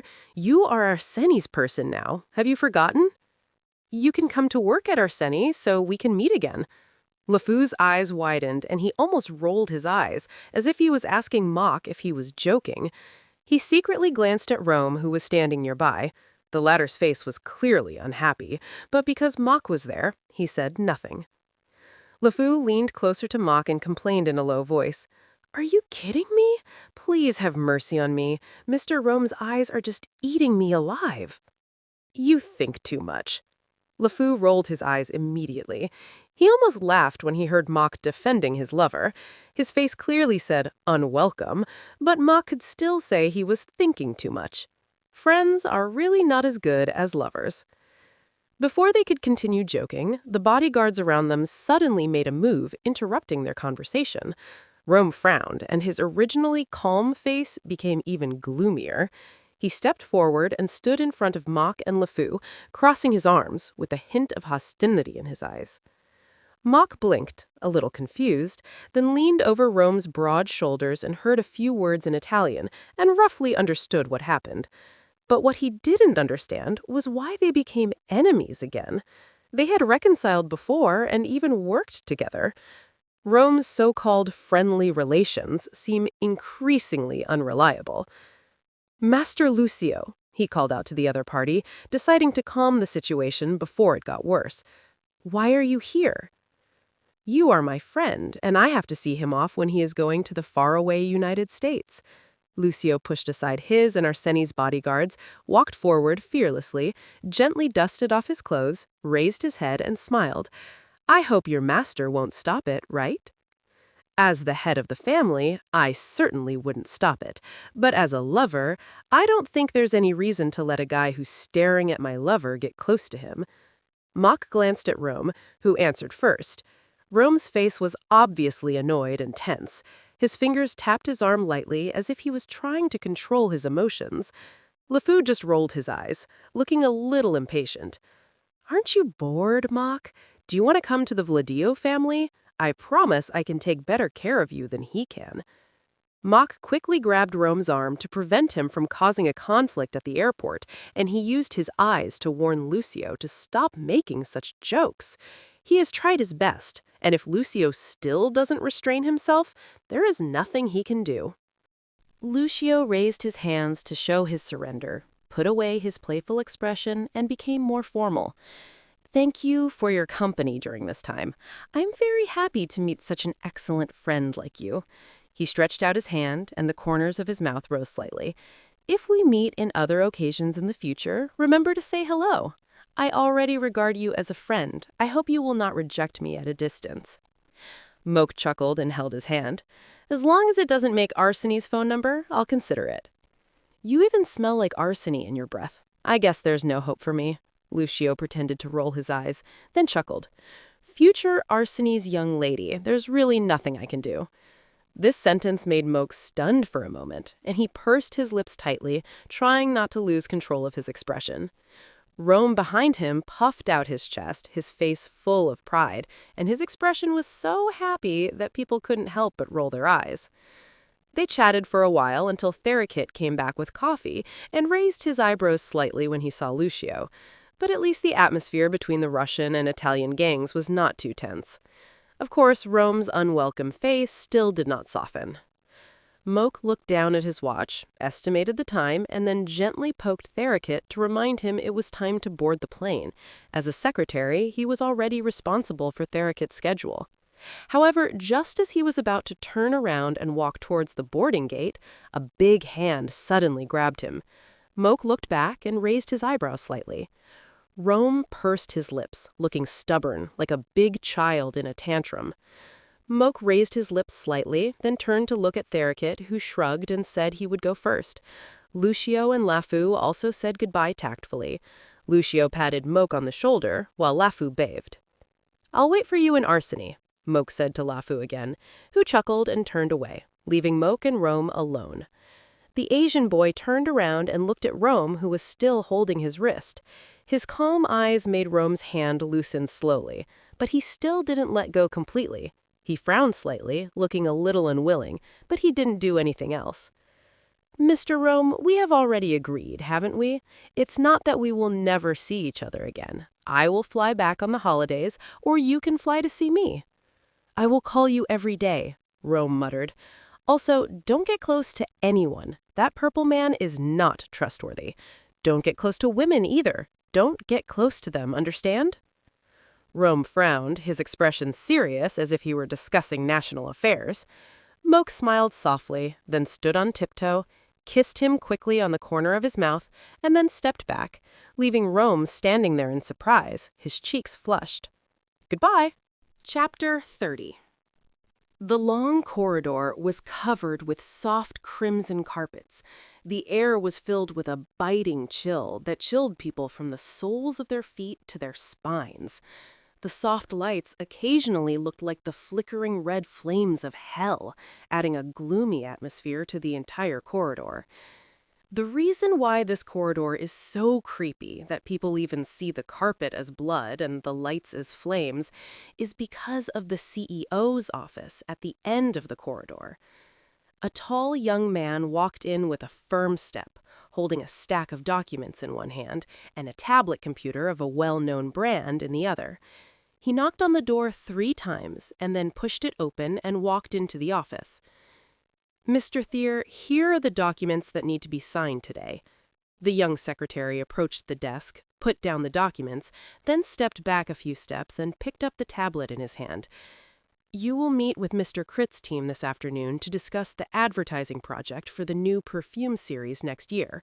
According to preliminary reports, 4 seasonal perfumes may be launched. It is expected that the promotion and release can be carried out simultaneously starting from the autumn series next year." Thirakip Kyan Arseni leaned back in his chair lazily. His company has been established in Thailand for a year, and everything is going smoothly. The market response is very good, and it has become the most profitable brand in the first year. His slender fingers tapped lightly on the tabletop, and his smoky gray eyes slightly raised, with a hint of teasing. "What about your date tonight?"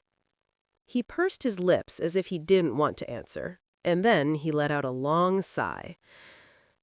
"Master Critt's plane will land tonight. I have reserved dinner time for you and Master Critt." "That guy Rome definitely won't want to have dinner with me, believe me." Kritanai Rome Arseni is Thirakit's younger brother and a candidate for the next leader of the Arseni family. He is currently learning family affairs from his father. Let's eat together with Master Crit. I have already booked a restaurant. Come on, it's been 7 years. Don't you miss him?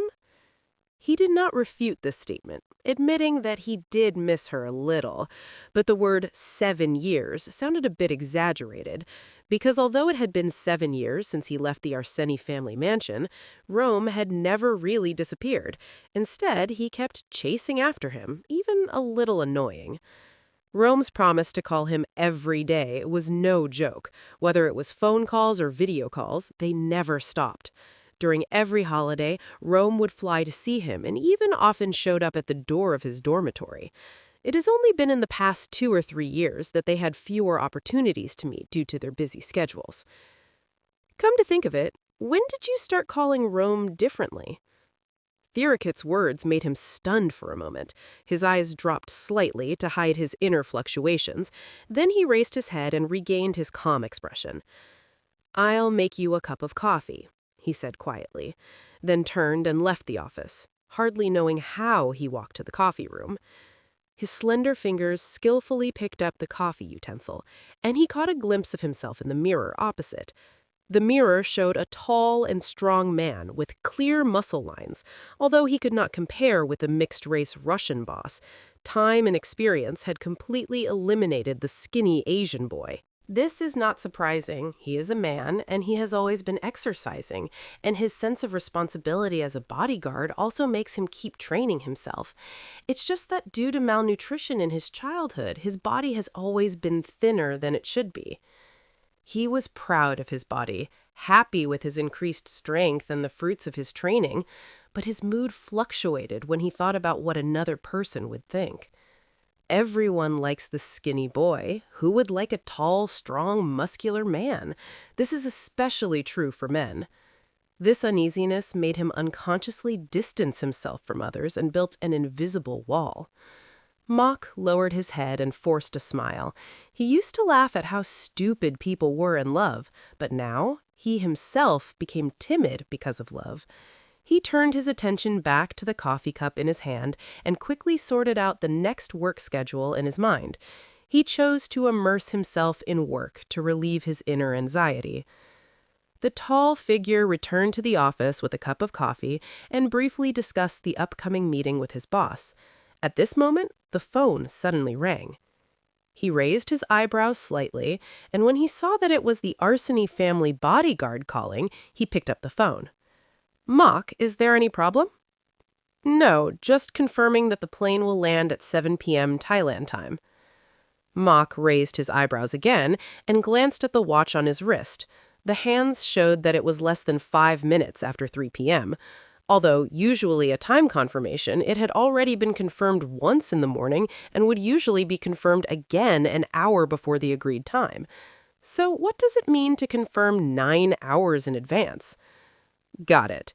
P. Alof has confirmed it with me this morning." He mentioned the name of the current bodyguard captain, guessing that it might be a communication error. "Please confirm again at 6 p.m. We still need to confirm the person who will pick us up at the airport." He blinked, feeling a little confused. Normally, he would only confirm the number of people on the plane. Since when did he need to confirm the people who would pick him up? "Confirm the pickup personnel. Shouldn't we confirm the number of people on the plane, P. Alof?" Yes. Confirm the number of people on both sides. P. Alof asked to do this for safety reasons." Mock frowned, his body tensed unconsciously. The other party paused for a moment. His breathing sounded a little abnormal, and his tone became obviously nervous. He looked up at the boss sitting opposite him and found that Therakit was also frowning, obviously confused. He quietly turned on the speaker and then said, "Got it. I will bring 3 main bodyguards and some peripheral security personnel. How is the weather today? Is the flight smooth?" The weather was fine, the sky was clear, and there was no storm. His frown deepened. The other party's answer had no warning or hidden message, and it sounded completely normal, even though something was obviously wrong. Where are Master Mock and Master Thee?" Mock was even more confused, but since there was nothing unusual in the conversation and the aircraft's signal was normal, he could only answer, Master Thee will be there later. The time should be just right. I will go to check Master Crit's apartment. What? What did you call me? A deep roar suddenly came from the other end of the phone, which made him stunned. Even though it was over the phone, the voice was full of anger, which made him shudder. He could almost imagine the expressions of the bodyguards on the other end. He looked up at a loss, looking at Therakit for advice, but the boss just smiled slightly, looking relaxed. As if it had nothing to do with him, he leaned back in his chair and ignored him. This is your problem, not mine. Mock, why did you call me that? I told you that you are not allowed to call me that. The young secretary pursed his lips, decided to turn off the speaker, and left the room, leaving the boss laughing behind him. He took a long breath and tried to organize his thoughts, his heart filled with indescribable tension. Since Rome began preparing to take over the Arseny family leadership position, his name in the industry became Crit instead of Rome. Rome explained that he wanted to keep this name for important people, like his brother, and Mock gradually got used to this name because he needed to coordinate with many parties. Another reason was that he began to build a thin wall in his heart, and he didn't know how their relationship would develop when they met again. I'm just used to my heart growling. Mock chose to avoid it and tried his best to hide his emotions. It's no use getting used to it. I told you not to call me that. You have to call me Rome like before. Calm down. Don't you use this name at work? He sighed, remembering what Rome had said. You want to keep your middle name like Master Thee, so everyone calls you Crit. That's directed at others. You are not others. But I have to call you Crit when I talk to others. This is normal. No! Why can you call me Alof P? Are you two very familiar with each other? I am the one who knows you best. You can't call me with such a distant name. Mock looked up at the ceiling helplessly, not understanding how the topic could get to this point. The voice on the other end of the phone was still roaring angrily. Although he felt annoyed, he could only compromise. Okay, I understand, Master Rome. Also, what's with the apartment? Don't you live there? Why do you need a ticket? The angry voice still did not subside, and the other party brought up a new topic. He frowned and recalled the scene when he bought the apartment. At the time, Therakit decided to take root in Thailand and bought 2 apartments, occupying the entire floor to ensure privacy. The other unused apartment was forcibly registered under Rome's name. The Arseny couple preferred to live in the house, so they bought a large house in the suburbs for vacation or visiting their son. As for Mock, as Therakit's personal secretary and bodyguard, he was arranged to live in the apartment downstairs of Therakit. I live in the apartment downstairs. Master Rome's apartment is on the same floor as Master Thee's, he explained. Since buying the apartment, Rome has been busy with his own affairs and has never had time to fly back to Thailand. The 3 years of not seeing each other made him soften his tone unconsciously. I won't go too far, Master Rome, don't worry. Then why don't you sleep in my room? Rome's voice softened, and his previous anger seemed to have dissipated a little. How dare I sleep in your room? He chuckled, trying to ease the awkward atmosphere. And I have my own room. My room is your room, Rome responded quickly. Wait for it, Mock. If you don't give a reasonable explanation today, this matter is not over. The call was over, but Mock felt even nervous. Rome was still irritable, and his mood was as unpredictable as a storm, just as he remembered. Although he was full of worries, Mock's bottom corner slightly raised. Rome's stubbornness and invariability sometimes make a person feel a sense of peace. Chapter 31. The airport was still crowded with people, just like usual. However, the VIP lounge was unusually quiet and no one dared to approach. A tall man walked with heavy steps and the sound of his leather shoes echoed in the waiting room. His handsome but wild face, like a beast, attracted everyone's attention. His gray hair and eyes of the same color were particularly unique. His tall figure was covered with solid muscles, his shoulders were straight, and he exuded a powerful aura that made people afraid to approach him, not to mention that he was walking among a group of bodyguards dressed in black and with fierce expressions. The man walked straight ahead without stopping in the waiting room. His steps seemed calm, but they were so long that the bodyguards could hardly keep up, as if they were afraid that the person they were waiting for would escape. At the end of his sight, he saw his elder brother's tall figure, with his hands in his trouser pockets, looking indifferent, not paying any attention to the surroundings. His eyes, as deep as smoke, stared straight ahead, and only when his younger brother approached did he lean over slightly, gently touch him with his shoulder, and symbolically pat his back. The brothers are not unclose, they are just too familiar with each other, so expressing their feelings seems strange. "Where's Mock?" Rome asked as he struggled to break free, his eyes searching for the man he mentioned. "Brother's here to pick you up. Talk to him first." The Irkit deliberately teased him in a provocative tone, then nodded in another direction. "He's waiting in the car. He didn't want to come. You should thank me, don't you know?" Rome ignored him and walked forward quickly with his long legs, cursing in his heart why the airport had to be built so big. It would take several minutes to walk to the other side. After cursing for nearly a page of dirty words in his heart, his gloomy face made the bodyguards following behind him look even paler. Finally, he saw the person he had been waiting for. "Mock!" the man shouted, his tone becoming noticeably more cheerful, his tense face instantly relaxing, and although his expression was still fierce, his eyes were gleaming. Mock was holding his cell phone to his ear, seemingly talking to someone in Russia. His secretary raised his hand to signal him not to speak, but he was still talking to the person on the other end of the phone.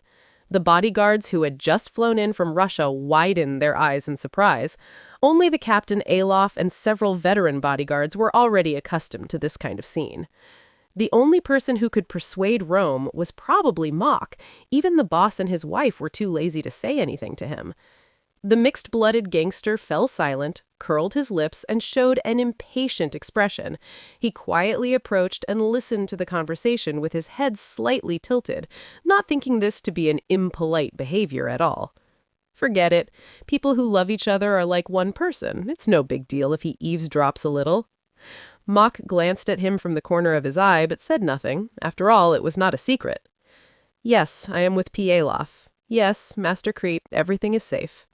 The words on the other end of the phone made the young gangster's face darken again. The bodyguards who had just breathed a sigh of relief seemed to be trapped in the water again, tapping the ground with their toes rhythmically, as if they were trying their best to suppress their emotions. As soon as Moak hung up the phone, Rome grabbed his wrist, quickly pulled him into the car, and squeezed in himself, not giving him any chance to escape. "Wait a minute, where's Master Thee?" "Don't worry about him. That guy is capable of going back by himself. He has a lot of bodyguards," Rome said stiffly, with an expression like an annoyed child on his face. Then he coldly ordered the driver, "Go back to the apartment. The sooner the better, or I will throw you out of the car and drive myself." "Don't lose your temper, Try calling my name wrong again," Rome threatened in a low voice, almost baring his fangs. Moak just glanced at him calmly. Not only was he not scared, but he sighed. Both brothers are difficult to deal with. The driver of the Iceni family performed very well, and there was no traffic jam on the road, which completely matched the rhythm of the young gangsters. In less than half an hour, the luxurious black sedan stopped steadily in front of the large apartment building. Moak looked up, with a hint of helplessness in his eyes. Although this was the apartment he came to every day, he felt more uneasy today than usual. The tall man said nothing. As soon as the car stopped, he grabbed his brother's secretary's arm and got out of the car with him. He walked straight to the elevator at the end of the corridor. In a blink of an eye, the expensive elevator took the two of them to the designated floor. The speed was so fast that the young secretary couldn't help but frown. Why are elevators always so fast at times like this? Behind the elevator is a short corridor. There are only 2 doors on the entire floor. One is Thea Rackett's brother's room, and the other is naturally his room. Rome pulled Moke's arm and asked him to stand in front of the door. He stood behind him and blocked the door with his body. His arms and feet were against the black door panel, indirectly trapping the secretary. He nodded slightly to signal Moke to open the door. Moke looked up and saw that even though he had grown a lot taller, Rome still seemed taller than him. Although he was a little worried about his health, he couldn't help but feel a little disappointed. "How tall can these mixed bloods grow?" the man sighed softly. Then he took out a silver card and stuck it on the door. The door lock made a click sound, and Rome immediately pushed the door open, using his body as a cover, and almost irresistibly pushed Moke into the room. He closed the door with his back and heard a click. The door was locked. He opened his arms and hugged his brother's secretary tightly in his arms, as hard as if he wanted to merge him into his body. Their chests were pressed together, and he could hear the rapid and powerful heartbeat, but it was unusually stable. "Missed you," he murmured softly, the sound echoing in his ears.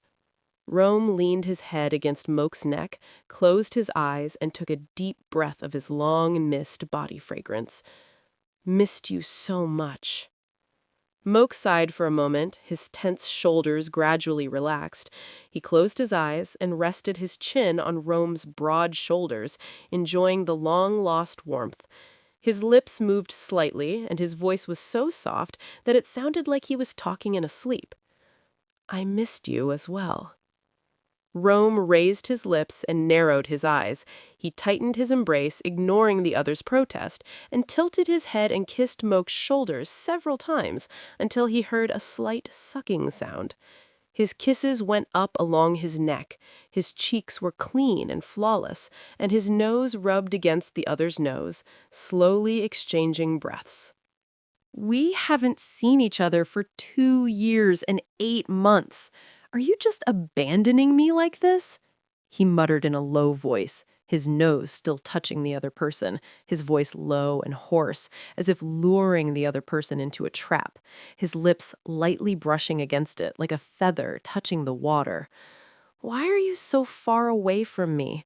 My heart is almost dying of pain." "I didn't," Mock responded softly, his eyes softened, and the other's warmth seemed to melt him. "Then call me by my name," he said, biting Mock's lower lip gently. "Call me.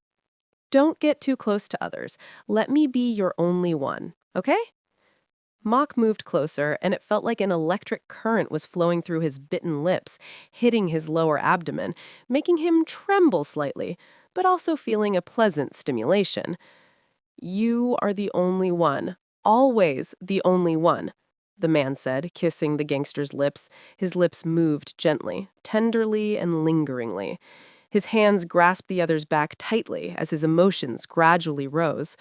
Rome held Mock's head with his hands, adjusted the angle, and then gently probed with the tip of his tongue. When Mock slightly opened his lips, he drove straight in. Rome kissed very patiently, slowly invading and possessing the other, as if he wanted to take Mock completely for himself. This was both a domineering declaration that Mock belonged to him and a willing submission, opening his heart completely. "I love you. I love you so much. You are the only one I need." Rome's voice was vague, his lips still touching the other's fair skin. "I love you so much. What are you still afraid of? Tell me, okay?"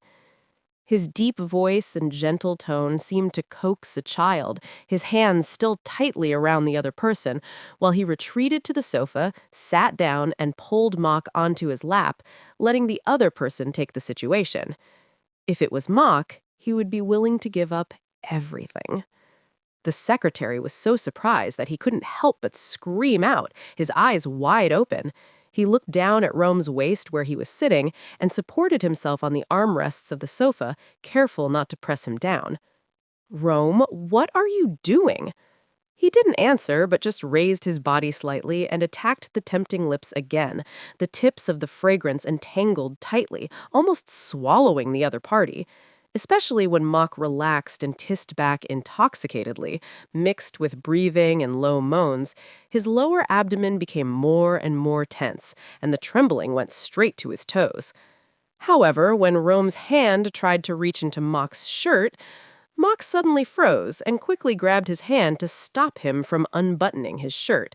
He looked up and saw the other's confused expression, which made him even more annoyed. He was not angry with Mock, not at all. How could he be angry with him? But he did not understand and was angry at himself. He did not understand why he was rejected. Although they had never crossed the final line, this kind of intimacy was not the first time. Did Mock hate him? Did he no longer need him? This thought made his heart sink suddenly, and fear surged in his heart. Instantly. However, his unwillingness became stronger. He really couldn't let go at this moment and say that he would never touch Mock again. "Does Mock hate Rome?" the gangster asked in a low voice, with a hint of sadness, like a dejected dog. Rome's fingers slid across Mock's waist and then hugged him tightly, with his cheek pressed against his broad chest. Did Rome do something wrong? Mock looked a little embarrassed, like a person at a loss for words. His ears and cheeks were already cutely red, making people even more moved. Damn it, why has Mock become cuter after not seeing him for 3 years? Rome's mind was full of cute, too cute, so cute that I can't help but curse to calm down. He tightened his arms, put his hand quietly into the shirt, and slowly stroked along the spine. After many attempts, he finally knew Moke's soft spot. He held Moke tightly in his arms, raised his eyes, and said in a soft and coquettish voice, "Moke, don't you love Rome anymore?" Moke was stunned for a moment, his eyes full of surprise and uneasiness. Rome just kissed his chest through his shirt, then raised his eyes again. Moke couldn't stand his spoiled behavior. "I love Rome." The other person's voice was soft as a whisper, but because the two were close together, the words echoed clearly in his ears. The shy man who always wore a mask and pretended to be indifferent, once the shell was peeled off, only the extremely lovely Moke he loved deeply was left. "Can Moke tell Rome what happened?" Rome asked as he continued to kiss him. Even through the shirt, the warm touch still made Moke's heart beat faster. He couldn't help but tremble every time his lips came down, as if he was really kissing skin. "I'm different now." Moke's voice was still soft, hoarse with emotion and worry. "I'm no longer that skinny Asian boy, no longer attractive." Moke paused, biting his lip to stop himself from continuing. It was not only his self-doubt, but also the constant gossip from people around him. As the chairman's secretary, Moke is responsible for screening and handling work affairs. His rigor and meticulousness, coupled with his elusive calm personality, are neither cold nor friendly. His subordinates often complain and even tease him in person, calling him a ruthless machine and a cold robot, which is totally inconsistent with his handsome face. Moke couldn't say he didn't have feelings, even though he knew he had done nothing wrong and didn't want to care about what was said. But in front of his lover, all his insecurities were magnified. Rome kissed him again and again, biting his lips gently to make him loosen his clenched teeth, and then slowly kissed his cheeks, ears, and neck, leaving satisfactory marks. He knew everything about Moke, knew all the gossip, but he didn't dare tell Moke how happy he was to hear it. Make sure everyone is scared of Moke and let him be the only one who can see how cute and beautiful Moke is. Because even if no one knows, he is already jealous to the point of madness. "Does Moke believe in Rome?" he asked softly, biting his collarbone with his lips, like a puppy trying to get attention. "Rome loves Moke so much that it hurts. No matter what Moke becomes, Rome will always love you." Rome paused, then raised his eyes, his gray eyes full of pleading and expectation. "Let Rome prove it to you. Let Rome love you, okay?" Chapter 32. Moke was stunned and froze in place. Although he was sure that his expression was still calm, his mind was running fast, like a computer running too many programs. His cheeks and ears were hot, and he could even feel the corners of the man's mouth raised with satisfaction. He pursed his lips tightly and looked away, not understanding why the conversation had developed to this point. But even so, he had no intention of refusing. Why would he refuse? He loved Rome, and he hadn't seen him for nearly 3 years. He missed him. His heart was beating like a drum, his ears were buzzing, and he had no reason to run away from him. Moke leaned down and hugged the gangster's tall body. Although he was almost short-circuited by shyness, he still wanted to speak out. "I love you too, Master Rome. I love you too." This sentence was like some kind of permission. Rome's strong arms immediately hugged his waist tightly, preventing him from moving. At the same time, his other hand slowly unbuttoned Moke's shirt. His lips gently kissed along the gradually loosening collar, and when it touched the white skin, he gently bit it, as if teasing. Moke couldn't help holding his breath, not only because of the pleasure that came, but also because of the lingering worry. The man under him seemed to notice, and his palms moved more fiercely. The heat of his fingers gradually peeled off the shirt from Moke, revealing his perfect muscular body. The cold air from the air conditioner brushed against his skin, causing him to shiver. However, Rome moved closer, as if he was afraid he would run away. His thick lips kissed his muscle lines heavily, and his palms slid slowly over him, bringing warmth while also igniting more desire, as if telling Moke how much he loved this body. "Help me hold my bag, please," Rome muttered in a low voice, still refusing to let go of his body. His kisses moved from the muscles to his chest, biting and releasing gently, leaving marks continuously. Moke couldn't curse because Rome asked him to take the bag but refused to let go, and because the marks would not only make it difficult for him to cover up later, but also make him feel pain. But Rome still held his waist tightly, savoring his body with relish, and the pleasure continued to spread, making him worry that if he opened his mouth, he would only moan instead of scolding. In the end, he could only reach out to take the bag, even though he was still held tightly by Rome. Rome's big suitcase is still at the airport, and the bodyguard should be responsible for delivering it. As for the small backpack that Rorge carried with him, Moke didn't pay attention to it at first, until Rome opened the zipper with one hand and took out a large tube of lubricant, several boxes of condoms, and even finger cots. But why are there so many boxes of condoms? Rome wants to be inside Moke so badly.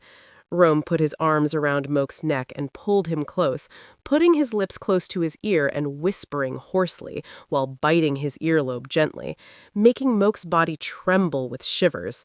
His other hand slid over his skin until he gripped his hips tightly, kneading them hard and full of desire. Rome did not take any further action, but just kneaded his body through his pants, while constantly leaving heavy kisses on him. He could feel that Rome's desire had risen to the extreme, hard and hot, almost breaking through the restraint of his pants, but Rome still endured. Moke bit his lip. He was indeed mentally prepared, but he did not expect it to be today. No matter what, he still felt a little uneasy. But because his own desire was already so high that he didn't want to stop there, and the other party was Rome, he had no reason to refuse. Moke pulled away slightly and stood up from Rome. Rome raised his head with obvious disappointment in his eyes, and his face darkened, as if he thought Moke was going to refuse and leave. Moke chuckled in his throat, then slowly took off his pants.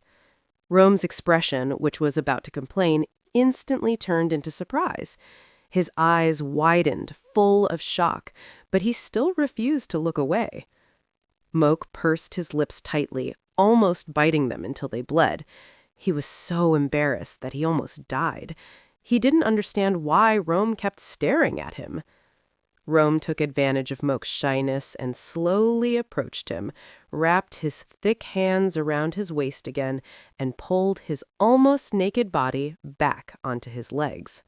Not only that, Before Moke could react, Rome quickly took off his clothes, revealing his muscular body, and their bodies pressed tightly together. The heat was even hotter than before. "You've prepared too hard, haven't you?" he asked in anger, his face flushed all the way to his ears, and he was a little out of breath.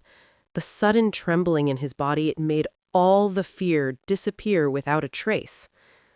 Rome grinned, his eyes narrowed into slits. His hand slowly stroked Moke's thigh, his eyes full of fascination. "Rome really can't bear it anymore," the gangster said, pulling Moke towards him, making him scream. Rome pressed one hand heavily on his waist, kneading it through his underwear, sometimes lightly and sometimes heavily, forcing Moke to hold Rome's shoulders tightly, moaning in his throat, trying to relieve the pleasure that kept coming. Rome raised her head and observed Moke's gradually blurred expression, then gently hooked his last line of defense with her slender fingers and slowly took them off. Her index finger was already covered with a fingertip and gently pressed on the entrance, trying to make him relax. When Moke retreated slightly because of the foreign object, Rome immediately hugged him tightly and whispered to comfort him. "It's okay. Trust me, okay?" Rome pressed his lips down hard, biting Moke's lower lip gently, kissing him hard, biting and sucking until his lips were red and swollen, but he didn't stop. His tongue kept invading, trying to attract his attention, but his response was limited to the softness of his lips. At the same time, his hands were not idle.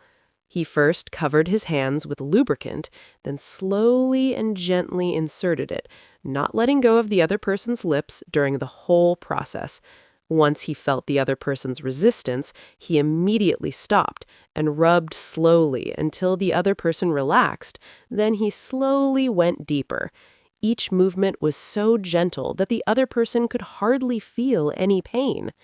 He slowly applied pressure, pressing around the passage to expand the space until his fingertips touched the slight coolness inside. The man in his arms suddenly trembled, his hands trembled, and the sound coming from his throat seemed to become sweeter. The man smiled smugly, moving his body downwards, biting gently along the earlobe and neck. He first pressed the point with his fingers, kneading it repeatedly, and then secretly inserted another finger. Moke could only sit on his lap with his body tensed.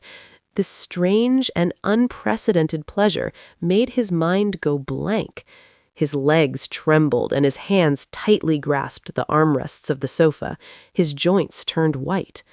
He bit his lips hard to suppress the sound in his throat, but he couldn't help but let out a low moan, which made the man below even more proud. A heat flowed up along his spine, like an electric current running through his body. When the emotion was about to reach its peak and the abdominal muscles tightened, Rome suddenly stopped attacking him, and the emotion was stuck there. He panted, lowered his head carelessly, and looked at the person under him with a pleading expression. At that moment, he saw Rome pause, his whole body slightly tensed, and his seemingly gentle face seemed to turn into a wolf in an instant. But it was only a brief moment. Rome quickly lowered her head and bit his chest. The tingling feeling distracted him. Rome pulled down the remaining clothes that were stuck around Mock's knees, and Mock moved to cooperate, slowly pulling 3 fingers out of the passage. The young gang member looked at him, his face full of obvious desire, which frightened him. "Mock, do you want more?" the young man whispered hoarsely, his voice almost like a demon's temptation, and the hand that had been holding him suddenly moved to his thin waist, letting his weapon rub against the sweet entrance. "Sit down. I will help you." He felt like he was being tricked, like he was being shown a big candy to a bad guy. But because the other person was Rome, and because the burning feeling in his body was urging him to release, Mock slowly let himself sink down. Rome couldn't help but moan. When the head touched the warm and soft feeling, the young gangster held the other's white buttocks, squeezing and helping to expand the passage. He tried to endure, clenched his teeth, and almost hypnotized himself to stay calm until the other finally accepted him completely. Mock was immersed in it, adapting to it. He raised his head and moaned silently to relieve the crowded and oppressive feeling in the passage. He cursed in his heart. How big was the hybrid's thing? It was so tight that he could hardly breathe. But before he had time to think more, Rome began to move his hands, pulling his body that had just softened a little, reawakening the emotions that had weakened due to preparation, and letting it slowly rise again. He moaned sweetly without realizing it.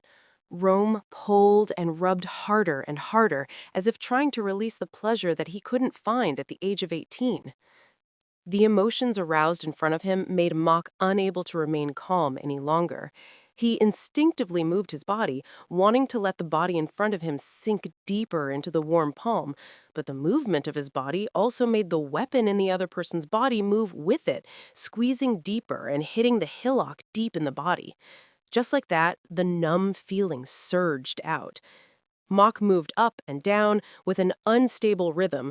The people below helped to hold his thin waist, but he had a strong learning ability. After only a few guidances, he was able to master the rhythm by himself. The young secretary swayed his body, one hand tightly grasping the armrest of the sofa, the other hand on the other's abdominal muscles to keep balance.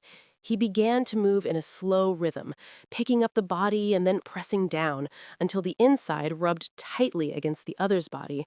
The numb feeling made him unconsciously clamp tightly, swallowing rhythmically, until Rome moaned with satisfaction.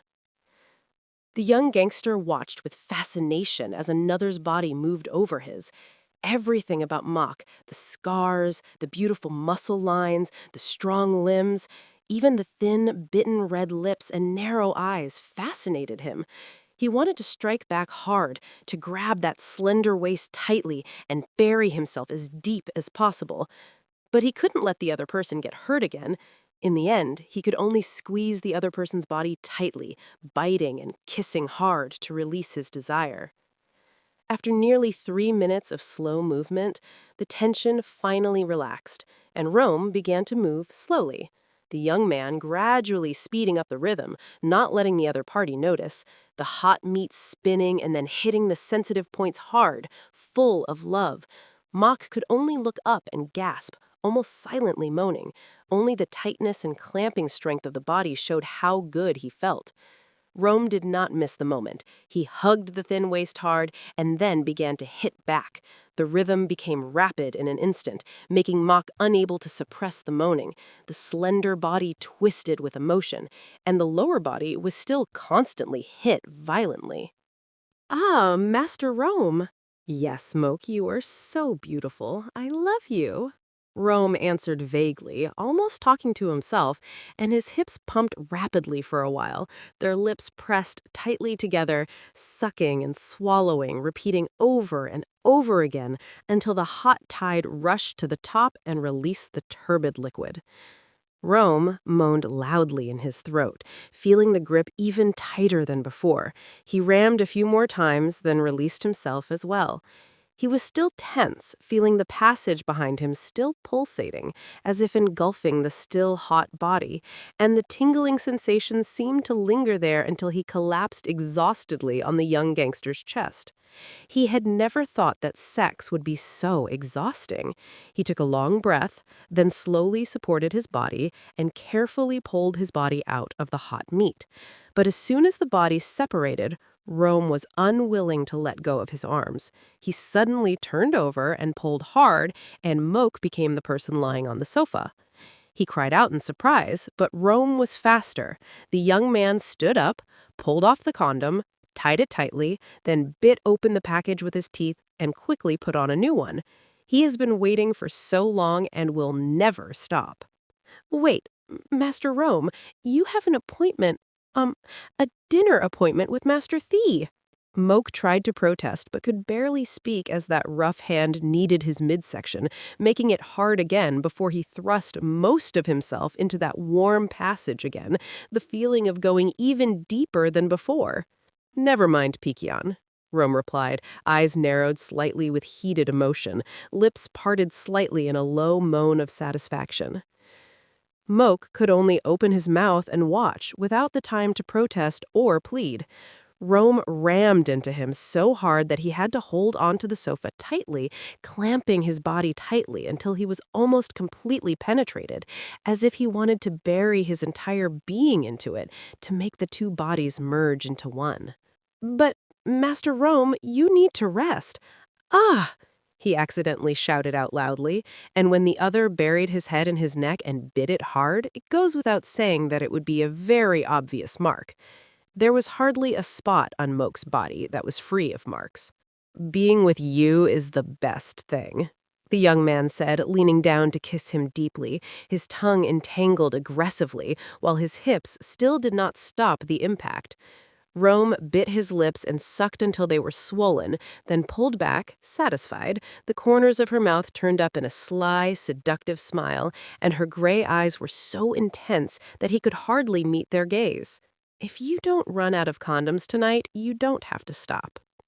Moke opened his mouth to protest, but the intense thrusts made him moan, twisting his body, his hips lifting with the arousal, allowing the intruder to penetrate deeper.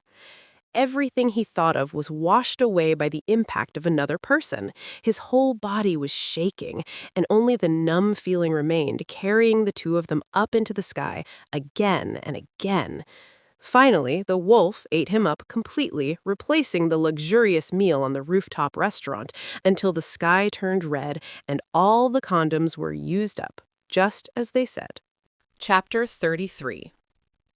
The doorbell rang continuously and rapidly, seemingly without any consideration for the feelings of the room's owner. It seemed that if the door was not opened immediately, the person outside would break in. Moke woke up when the first bell rang, but he was almost unable to get up. His limbs were trembling slightly, he had no strength, his heartbeat was accelerated, and it seemed that the whole world was spinning. He didn't remember when he fell asleep, but in his last memory he seemed to see the sun rise, the sun pouring in through the window. His voice was hoarse, unable to complain. He could only let Rome take him to explore every corner of the apartment. Moke barely managed to prop up his body, and the tall figure beside him immediately pulled him back into his arms and made him lie down again. He struggled to sit up and couldn't help but pounding his strong chest. "Sleep a little longer. You just fell asleep. How can you not be sleepy?" Moke turned his head and suddenly had the urge to beat himself up. Who made him stay up all night and rest only in the morning?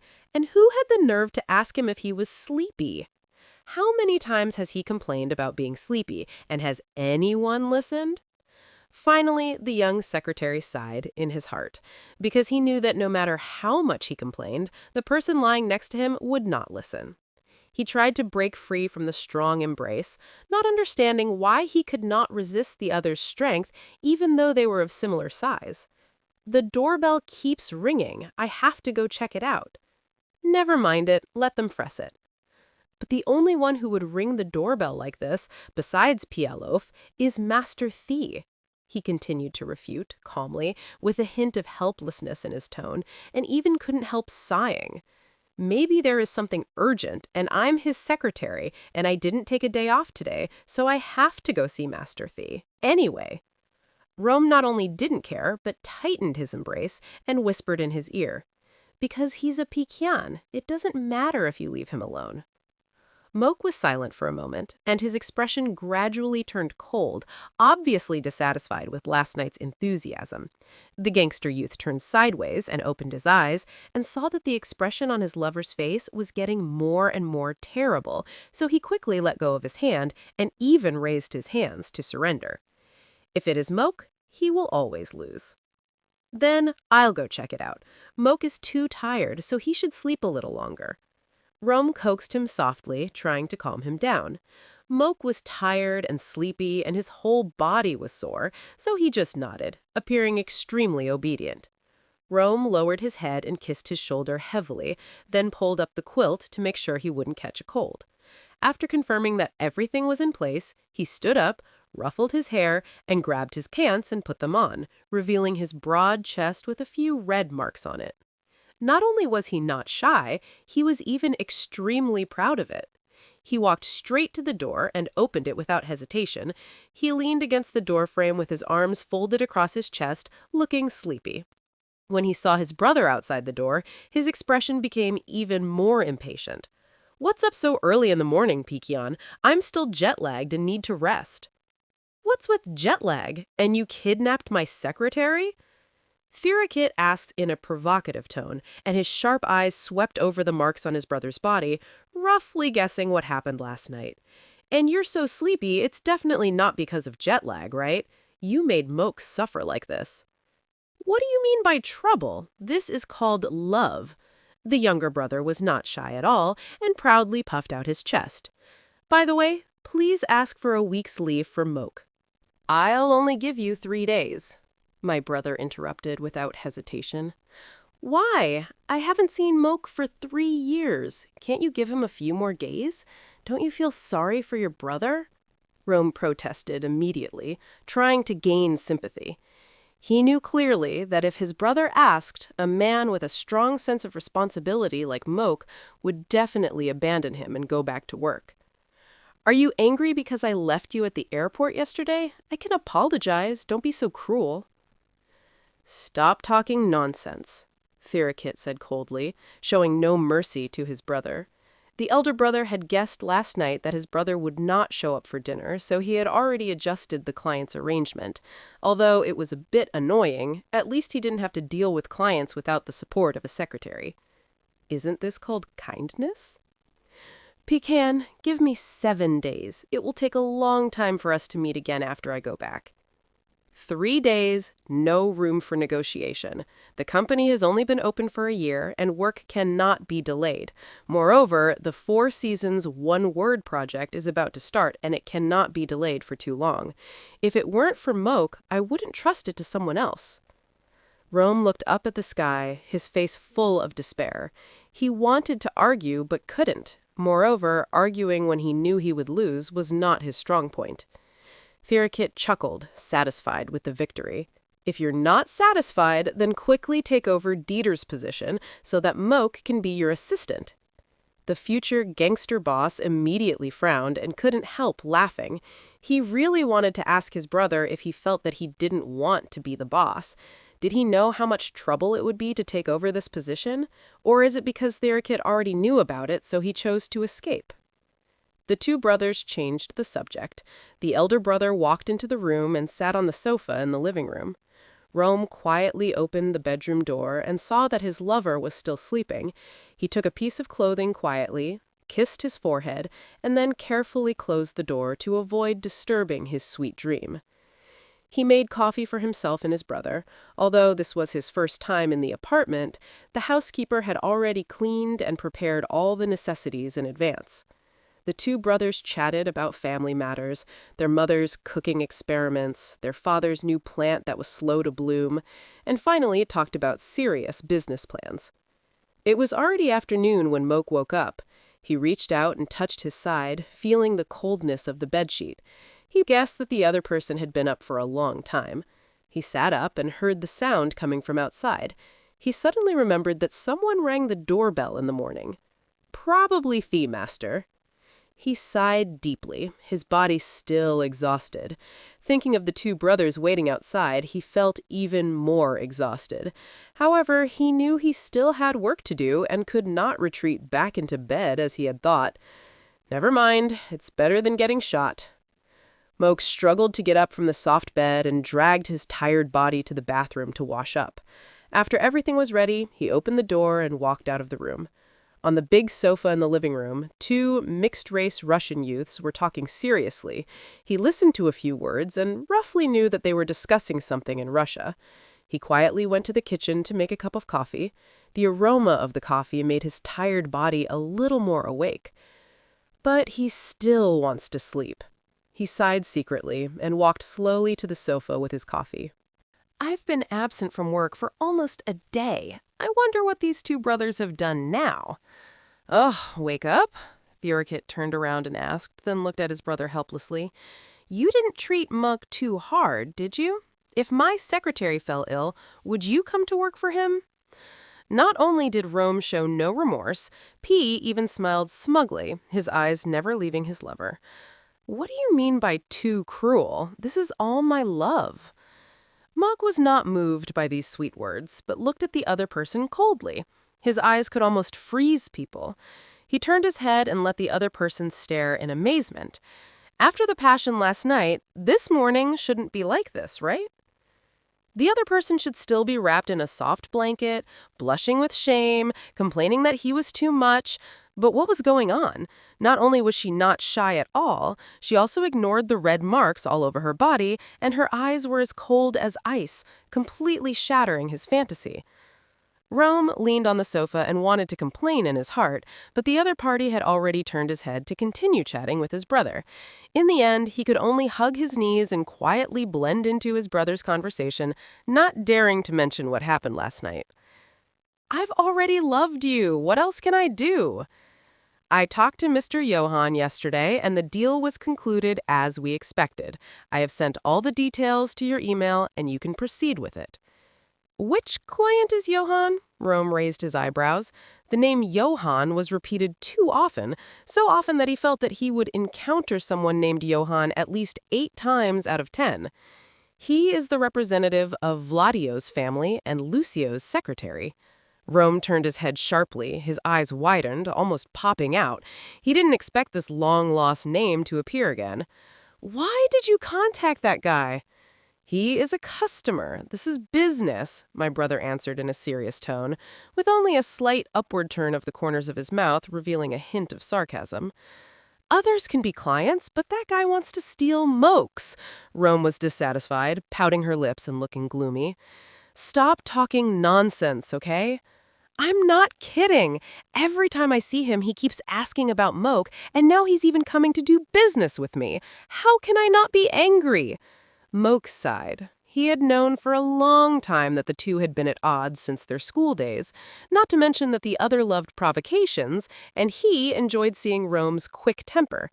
Although the two had inexplicably become mortal enemies, the relationship between the two families was not bad and could even be said to be reliable allies. It's just that they are in the same circle, so it's inevitable that they often run into each other, and he, as the instigator of all this, is always involved in their conversations. They are really two children who never grow up. Why are you protecting Moke so much? That guy won't come to cause trouble. Theorikit sighed, evidently helpless about his brother's childishness. Besides, you left so many marks on him. How much can you protect him? Pecan, you should find a partner, and you will understand when the time comes, Rome muttered, with dissatisfaction in his voice, but Moke glanced at him and raised his eyebrows as if asking, Are we dating? This sentence stunned everyone present. Rome opened his mouth wide, looking as if the world had collapsed. Theorikit chuckled with a hint of sarcasm, then found an excuse to leave so as not to disturb this couple who were not dating. Moke looked at Rome's painful expression. A hint of smile flashed in his eyes. He pursed his lips to hold back his smile and waited until the other party was almost sad. Then he slowly approached, sat on the sofa, and rested his head on Rome's broad shoulders. Although Rome was angry and aggrieved, when Moke came over, he still opened his arms and hugged him, even though his face was still tense. Whether in the past or now, Rome always loses to Moke. Why aren't we a couple?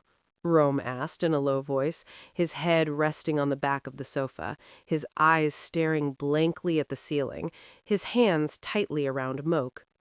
Because Master Rome never formally requested it, Moke answered expressionlessly, the corners of his mouth slightly raised. He closed his eyes and felt the warmth of the other party. Rome responded in a low voice, and then he realized that he had never formally confessed his feelings. For 7 years, they were both busy, and he always thought that they understood each other and were naturally in a relationship, and never thought that he needed to formally speak.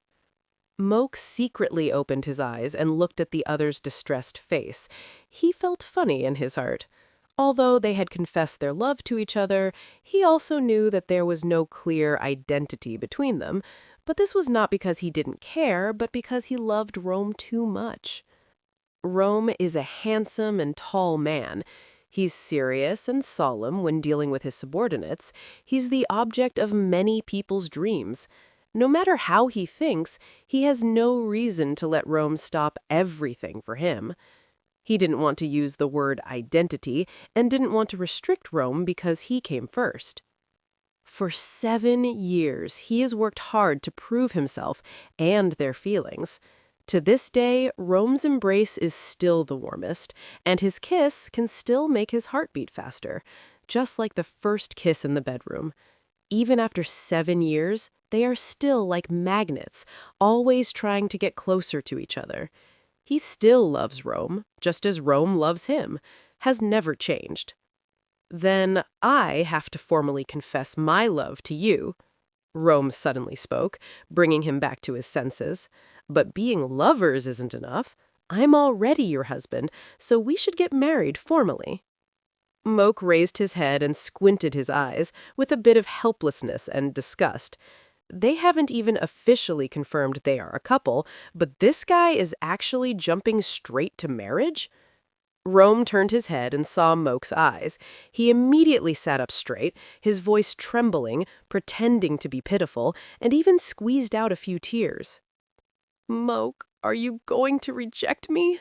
Moke has already taken my virginity. You have to take responsibility. 7 years ago, you stole my first kiss, and last night you took away my purity. Moke, you can't just abandon me like this. Moke rolled his eyes and was speechless for a moment. Rome laughed at this, lowered his head, rubbed his nose against his neck, and took a deep breath of his familiar scent. Rome wants to spend his life with Moke. But what about Moke? Does he still want to be with Rome? Moke lowered his head and looked at the pair of gray eyes, the corners of his mouth slightly raised, revealing a faint smile.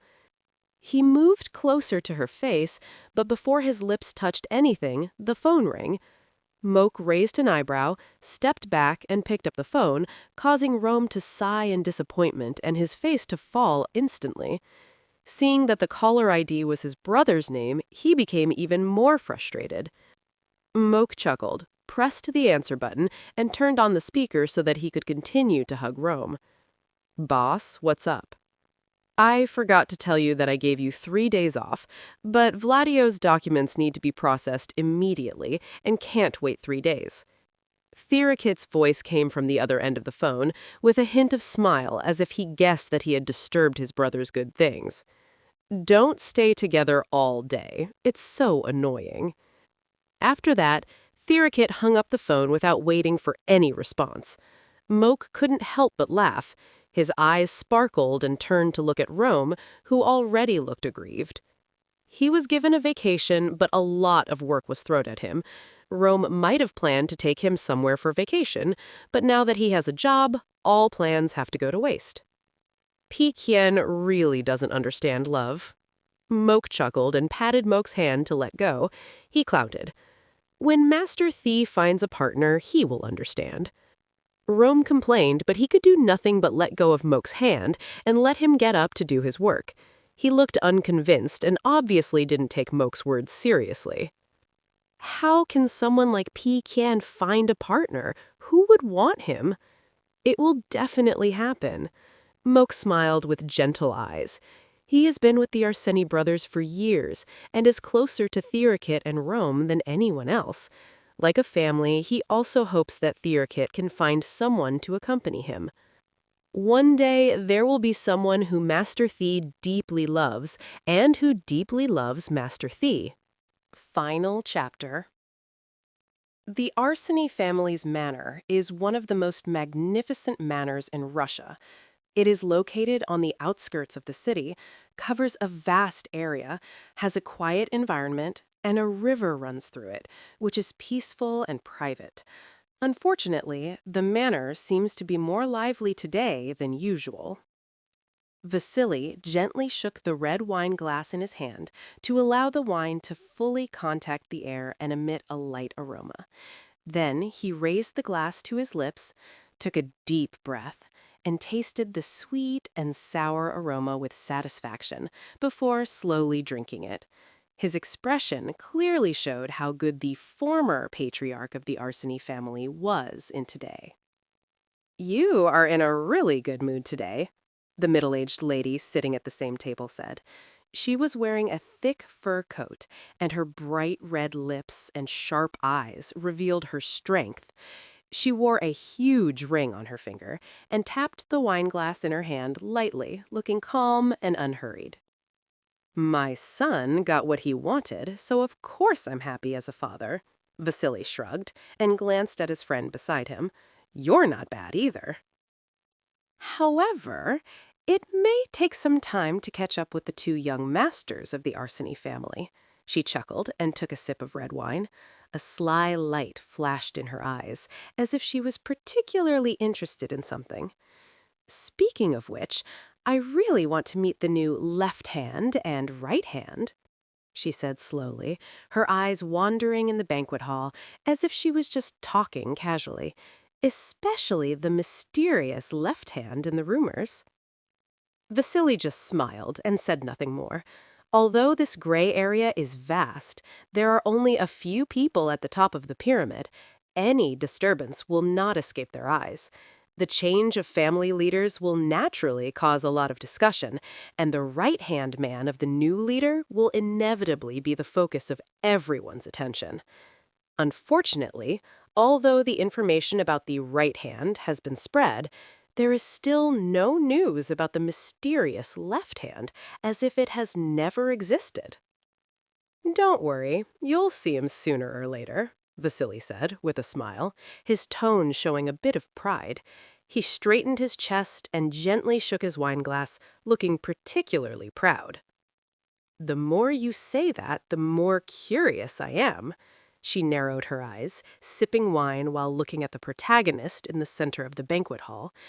"There are so many people around. Who is the mysterious left hand? I only see the tall and mighty right hand standing over there. Why don't you give me some clues?" "It's someone you wouldn't expect," Vasily said without hesitation, even winking mischievously. Seeing his friend's dissatisfied expression, he couldn't help laughing. Kelv heard the laughter and secretly glanced at the VIP seats. With a hint of nervousness in his eyes, he couldn't help but lean closer to his senior, Alof, and whispered, "Is the person at that table a little scary? Do I need to make any preparations?" Alof raised his head and gave him a blank look. "What are you preparing for?" "That table is full of dangerous objects. The new student of Arseny, next to him is the boss of the largest electrical appliance group in Europe, and there's also a big boss from China over there. Although I don't know the rest, their auras are terrifying. If anything goes wrong, we won't be able to save our heads." Alof turned to look at the junior who had grown into the bodyguard captain and sighed helplessly. "Shut up. Today is the master's happy day. Don't talk nonsense." "Oh, I'm just worried about the young master. No, it's time to call him the head of the family, and Mr. Vasily is the former head of the family." Alof sighed and allowed the other party to continue to struggle with the address. He looked around the banquet hall. Although he was a guest in name, his responsibilities over the years had already penetrated into his bones, making it impossible for him to truly relax. That's right. Today is the day when the Arseny family officially takes over. The party was small, with an emphasis on privacy and security. Although not many guests were invited, partners and close friends in the circle were present to announce the change of family power. The partners and close associates of the mafia families are naturally all powerful figures. The hall of Arseny Manor was transformed into a banquet venue filled with luxurious buffets and various drinks. Since this is the core territory of the family, security is tight and all service personnel are maids and bodyguards in the manor, and no outsiders are allowed to interfere. According to the hostess's wishes, in order to prevent the maids from being overworked, food and drinks were served in a self-service manner. The ones who had to really work hard were the bodyguards, who had to be vigilant at all times to prevent anyone from tampering with the food or drinks. After tonight's banquet, the family will hold a private celebration to celebrate the new head of the family. This was a simple yet warm handover ceremony. "Where's the left hand?" Cleve asked casually, his eyes searching the banquet hall. In addition to the replacement of the head of the family, the new left hand and right hand will be officially appointed tonight. Although they are officially appointed in name, in fact, the two have already performed their duties and proven their abilities many times. Alof shrugged and was about to leave when he saw the new head of the family walk into the hall. Rome was wearing a pure black suit with silver trim on the cuffs and a crystal blue gem on the cufflinks.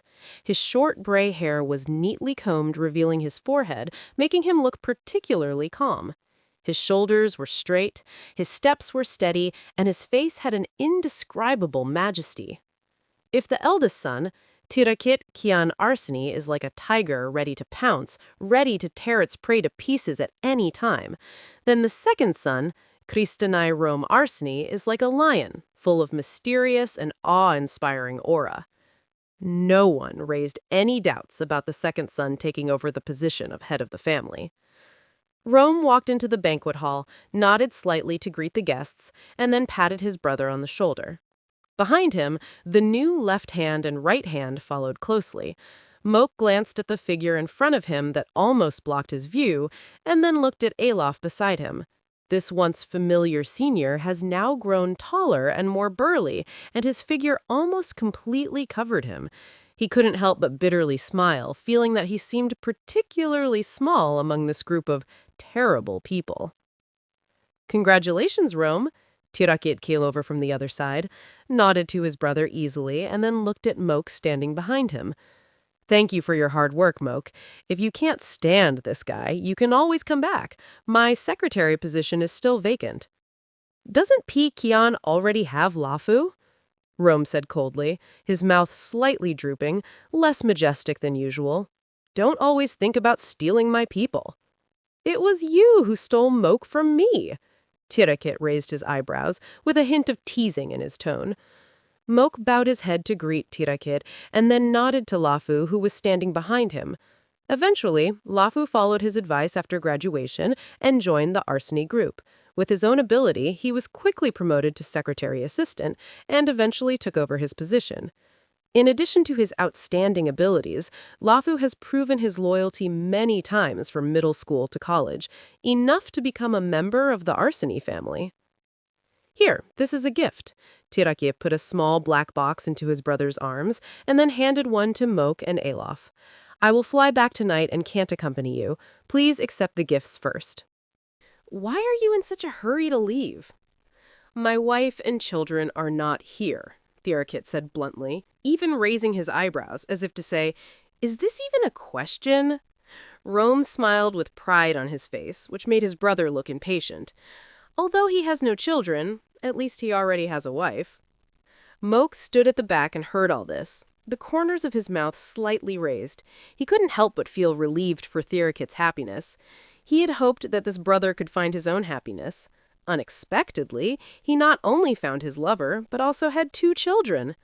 Whether as a subordinate or as a younger brother, he is sincerely happy for Tirakit. "Hey, Moke." This greeting, which went straight to the ears of Left Hand without even noticing the new head of the family, made Moke raise his eyebrows. In addition to being surprised that someone dared to so blatantly bypass Rome, he also felt a little puzzled. In this circle, there was actually someone who knew him. As the mysterious Left Hand, he should not be known to others. He raised his head, still wearing a polite smile, but trying to figure out the other person's identity. The other person obviously knew who he was, but just smiled softly and said in a sad tone, "What's the matter? We are so familiar with each other. How come you forgot me?" Before he could respond, the head of the family had already stepped back and used his tall body to completely block the new Left Hand. "Get lost." Mr. Arseny is still as willful as he was when he was a young master. If this continues, your confidants will be exhausted," the tall man said in a teasing tone, tilting his head and looking past him nonchalantly. "I really missed you. You didn't come to say hello since you came back."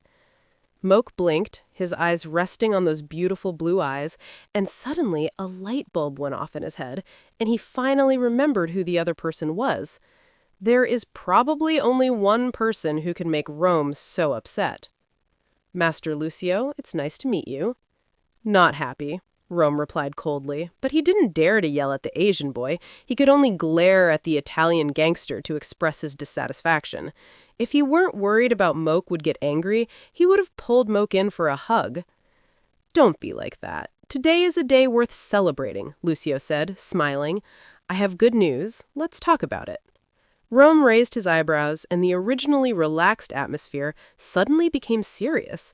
Even Lucio, who always liked to tease, seemed much more serious. "We'll talk about it tomorrow," Rome said, putting away his impatient expression.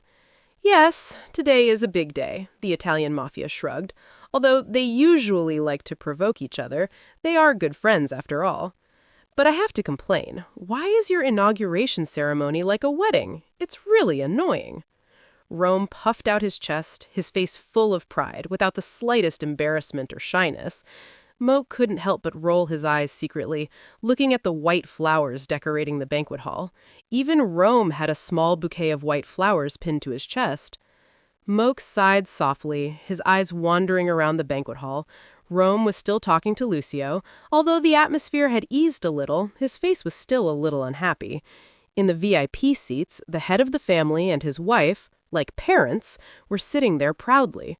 A little further away was the former head of the family, Thirikit, and next to him was the new secretary, Lafu, and next to him was the bodyguard who grew up together and trusted each other. The whole banquet hall was filled with a warm atmosphere, surrounded by people he loved and who loved him.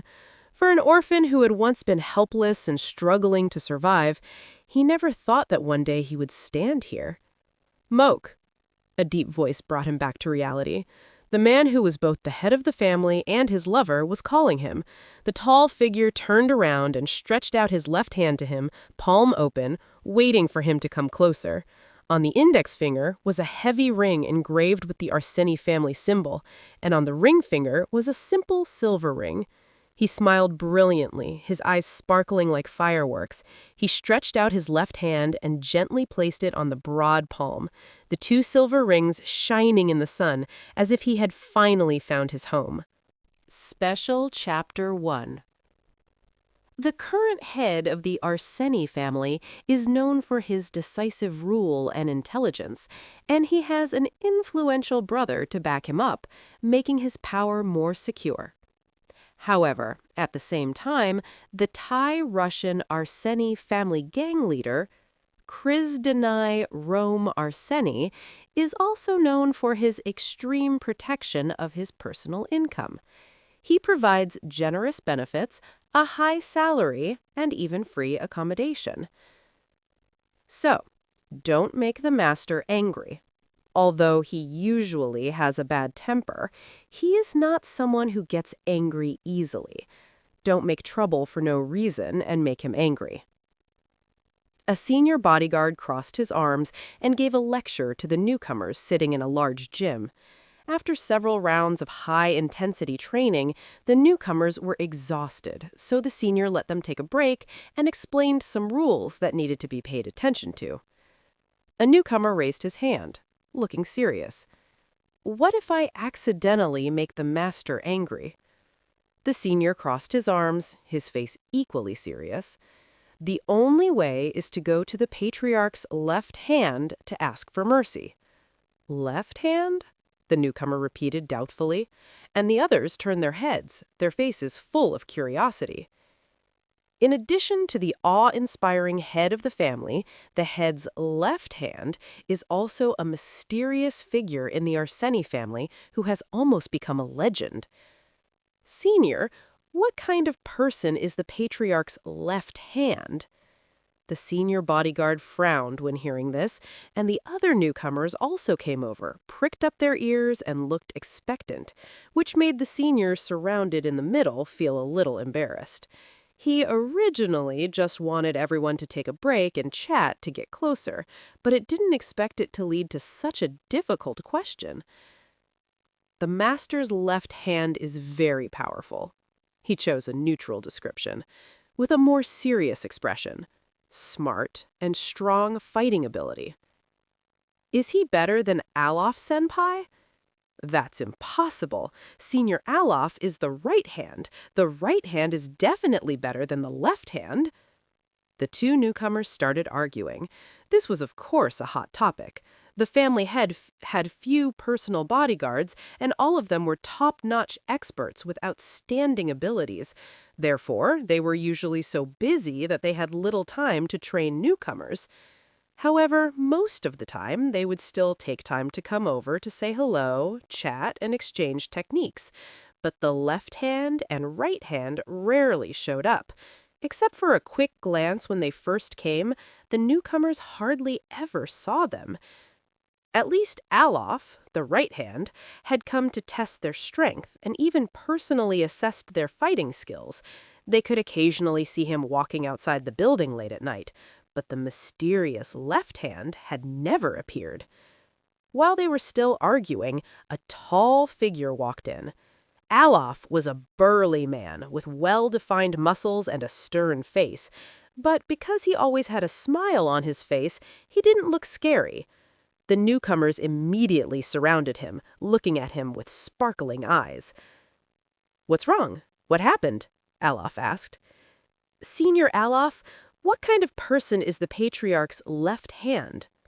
Alof was a little surprised by this question, but soon he started to think seriously, and an image of an Asian boy emerged in his mind. "Moke?" Alof repeated, not surprised that the newcomers were unfamiliar with him. "Moke is great. Smart, calm, and very reliable. Especially when it comes to stopping Rome," Alof added in his mind, recalling the chaotic scene a few days ago, and couldn't help but sigh softly. Rome has grown up. His temper is much milder than when he was young, but his decisive character has not changed at all. No, it should be said that if it is about Moke, his determination will be even stronger. A few days ago, they caught a spy. This kind of thing is actually very common. Other organizations always send people to get information. If it is not a sensitive period, they usually keep these people and monitor them to prevent them from obtaining important information or passing on intelligence. But the spy caught this time happened to be here to get information about the left hand. This spy came from a newly rising family. They didn't know the rules of the gang circle.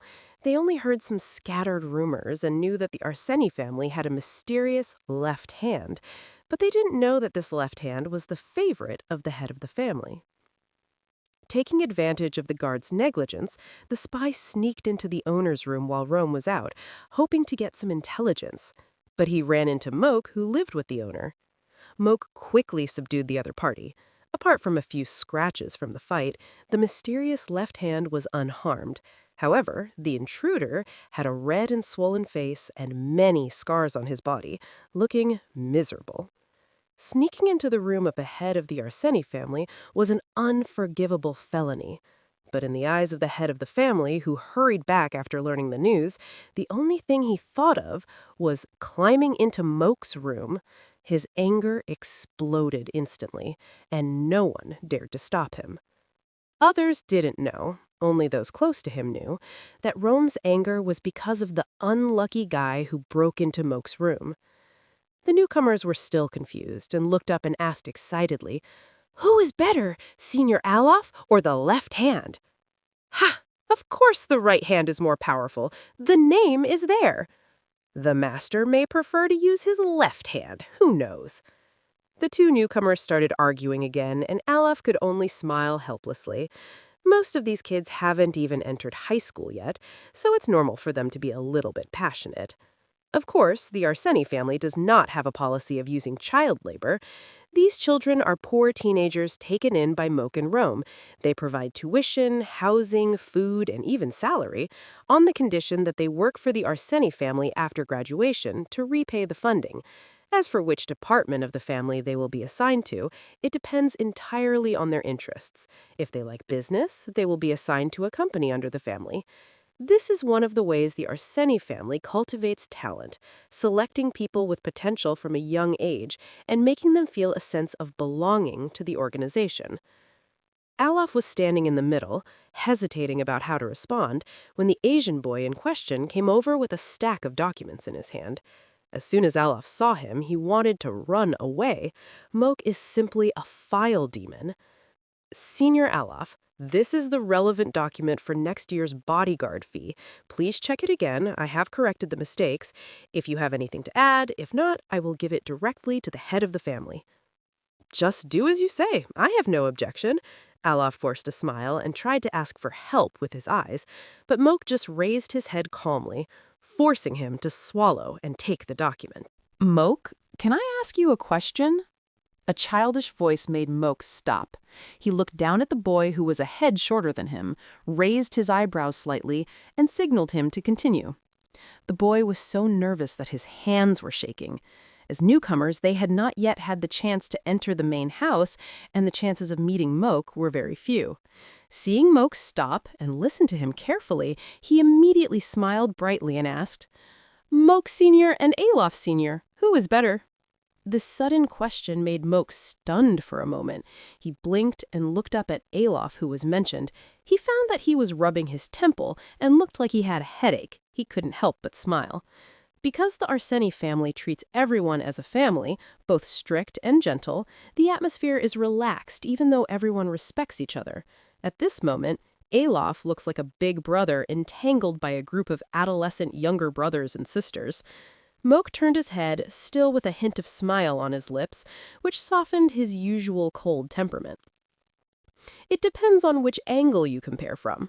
Although the atmosphere was relaxed, his tone was still calm and serious. If we compare physical strength, I am definitely not as good as Senior Alaf. If we compare agility, I am more flexible. If we compare shooting skills, Senior Alaf is better at shotguns, but if it is a pistol or sniper rifle, I don't think I will lose. This detailed and serious answer confused the teenagers who had just entered puberty. To them, who is stronger means who has a harder fist, and whoever wins is the stronger one. They never thought that there are so many complex factors. Moke kept watching them and saw their confusion clearly. The corners of his mouth curled up slightly, and he couldn't help but think of himself when he was younger. What do you think weapons are? Guns, knives, or fists? He raised his head and glanced at the other newcomers not far away. Although those people did not speak, they were obviously listening carefully. To me, the real weapon is yourself. He took a deep breath, and it seemed as if he was speaking to himself, to that skinny, malnourished Asian boy who had once tried so hard to seek recognition. Weapons can be anything. For some people, it could just be a computer, a pen, or even just social media, where a single tap of the finger can kill a person. Nowadays, those killings that do not cause immediate death make people suffer mentally and live a life worse than death, which is far more terrible than direct violence.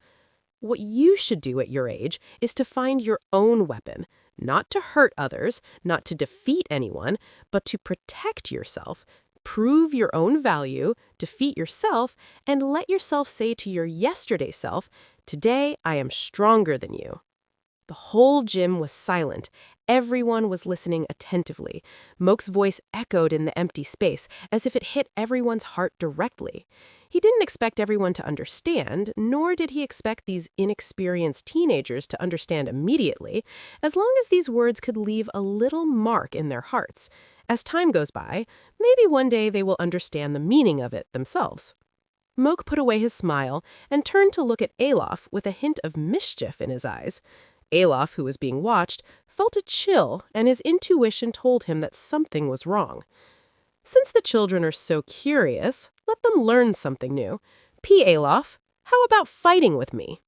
Olaf looked at Mock's seemingly gentle but actually excited smile, and his face instantly turned pale as if he had seen a ghost. Especially when he saw the head of the family standing behind him with his arms folded, he felt even more frightened. The head of the family won't agree, right? Olaf hurriedly evaded. Mock raised his eyebrows and turned to look at Rome, who was both the head of the family and his lover. Rome, who was known for his coldness and decisiveness, smiled brightly and said without hesitation, "I don't think the head of the family will agree to this. If Mock wants to play, then let him play. I haven't seen him fight for a long time."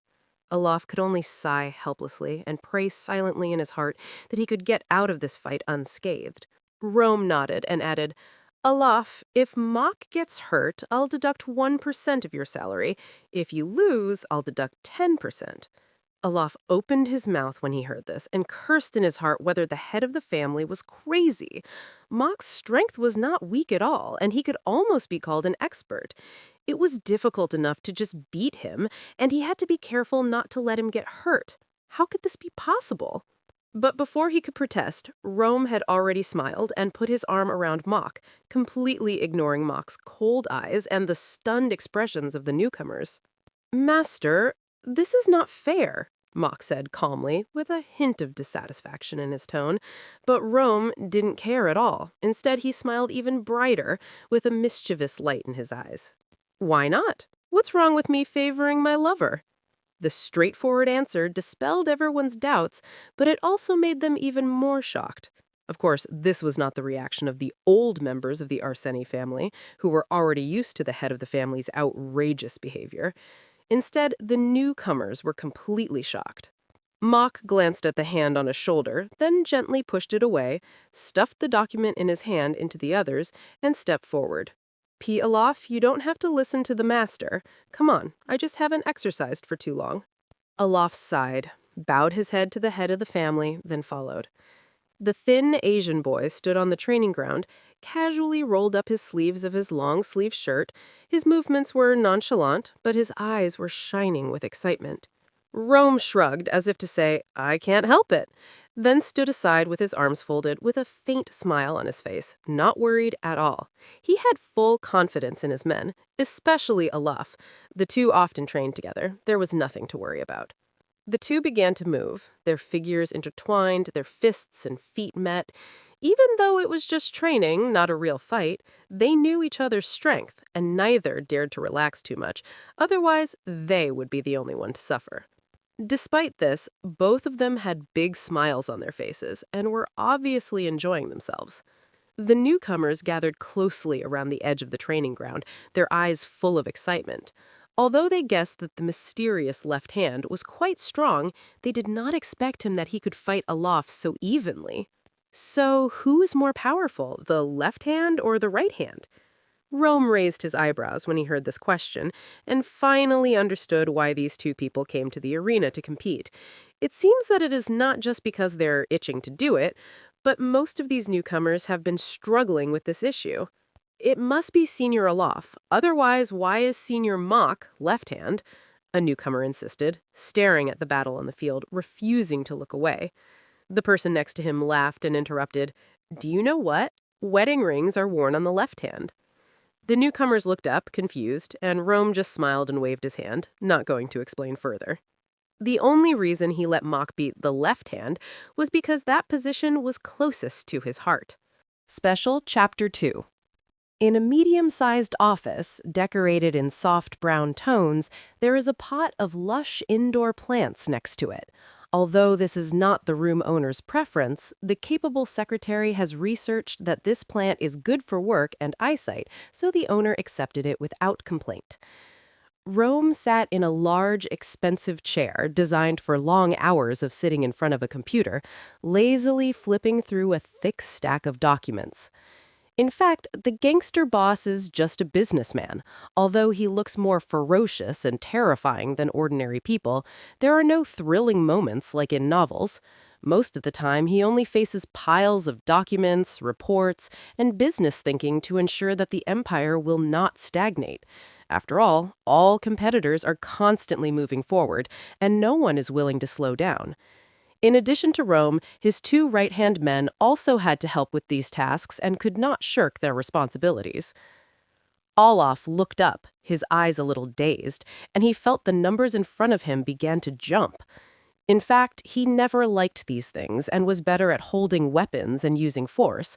However, since he was promoted to the captain of the bodyguards, all matters, big and small, had to pass through his eyes, including the budget report, although he pushed more than half of the work to Moke for help. At this time, the Asian boy, who was the left hand, was standing in front of the owner's desk, holding a stack of documents in his hands and explaining the contents of the report in a soft and orderly manner. His voice was calm and without any emotion, and it sounded clear and drowsy. After Moke finished speaking, he put down more documents with a blank expression. How cruel. Was this guy a paper-eating goat in his previous life? Although Olaf wanted to complain, he couldn't quite open his mouth. Although his documents were already piling up, he knew very well that Moke was the one who really worked the hardest. At one point, Rome and he even had to work together to hide the work Olaf blanked, then suddenly had an idea. The busy period after Rome took office has passed, and the urgent matters have been dealt with. Although the remaining work is a bit tedious, it is not unsolvable. Moreover, Rome's mood has been a bit unstable recently. It seems that he has just gone through a tense period. Now he looks exhausted and in a bad state. It really makes the public feel distressed. It's time for him to have a good rest. Olaf nodded secretly, waiting for the opportunity until Rome stood up, pushed open the glass door next to him, and walked into the small, soundproof conference room for the online meeting. Olaf glanced, saw Moke return to his seat, and quietly moved his chair over. "Do you think the master is too tired recently?" Moke raised his eyebrows slightly and glanced towards the conference room. In fact, he also noticed it, but he thought it was because there were too many things going on before. Now that the problems have been solved, Rome should be able to recover soon. After all that, why don't you take him to rest? Olaf continued, his expression serious, as if he was discussing a matter of life and death, like a loyal right hand, caring and worried about the master. People always need to rest, especially someone like the master who has been shouldering heavy responsibilities. He is so tired now. What if he falls ill? He quietly observed and saw that Moke's frown relaxed, his expression softened, and even showed a hint of worry, so he knew that he had found the right direction.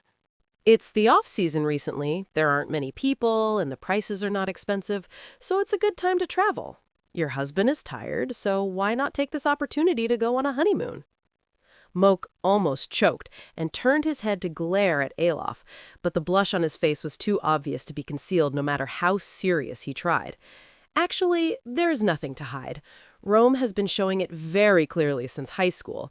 The older members of the Arseni family all know about them and have even been supporting them secretly. Seeing Moke wearing two simple silver rings on his left ring finger and Rome's expression of joy that he couldn't hide, they almost wanted to set off fireworks to celebrate. "What a coincidence! I just turned to this page," Olaf said in pretended surprise, and then turned the screen to Moke.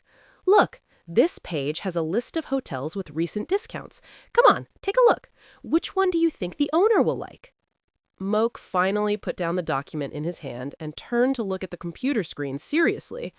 Olaf almost laughed out loud, but quickly restrained his smile and scrolled through the pages seriously, introducing and recommending in a serious tone.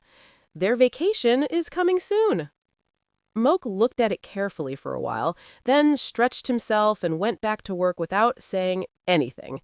Olaf's beautiful fantasy was instantly shattered, and he could only lower his head helplessly to continue his work. The two did not say anything else, but Olaf's words kept echoing in Moke's mind. Although he tried to concentrate on his work, he could not completely calm down. Moke sighed and looked up quietly. He and Rome were the only ones left in the office. Olaf had gone out to train new people. The room was silent, except for the hum of the air conditioner and the sound of the pen tips scratching across the paper. He secretly observed Rome and found that he had no expression on his face and looked a little bored. He also had dark circles under his eyes, which was obviously the result of overwork. Moke pursed his lips, hesitated for a moment, then stood up and walked straight to Rome's chair. The young master of the house had stopped what he was doing when Moke stood up and looked confused when he saw him standing next to him. Moke never approached him when he was working, let alone stood so close to him unless Rome asked him to do so. "Shall we go on a trip?" Moke asked softly, with a hint of shyness on his face. This sentence made Rome stunned. His eyes widened but full of joy, even a little sparkly. His lips slightly opened, then slowly curved into a bright smile. "Moke, are you asking me out?" Rome's voice was full of undisguised excitement, even giving me goosebumps. "I'm so shy, but you can. Where do you want to go, Moke? To a movie? To a meal? Or to an amusement park?" Moke blinked, as if he saw a head dog shaking.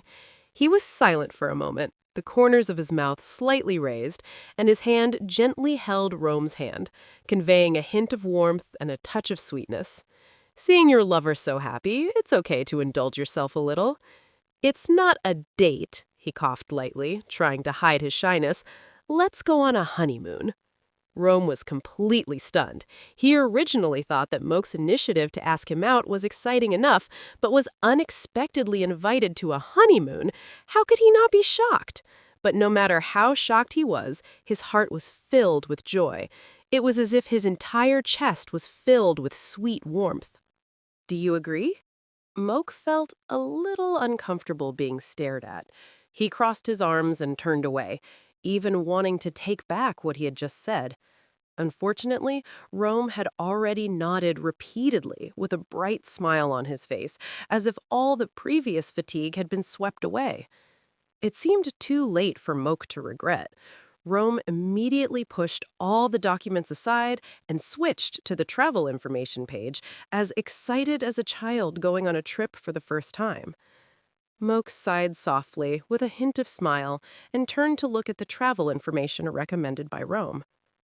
Where does Moke want to go? Climb mountains or go to the sea? How about Europe, Paris, America? Or go to an island for vacation or stay in the city? He looked down at the information on the other person's laptop. The two of them moved closer. Rome's eyes sparkled. He gently opened his arms and hugged the other person's waist loosely. He even tried a little harder to get him to sit on his lap. Unfortunately, the other person just patted his hand lightly, signaling him to stop making trouble.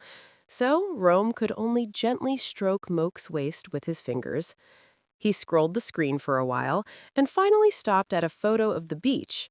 His eyes darkened slightly, and then he turned around and asked, "Can we go to the beach?" "Of course," Rome answered immediately.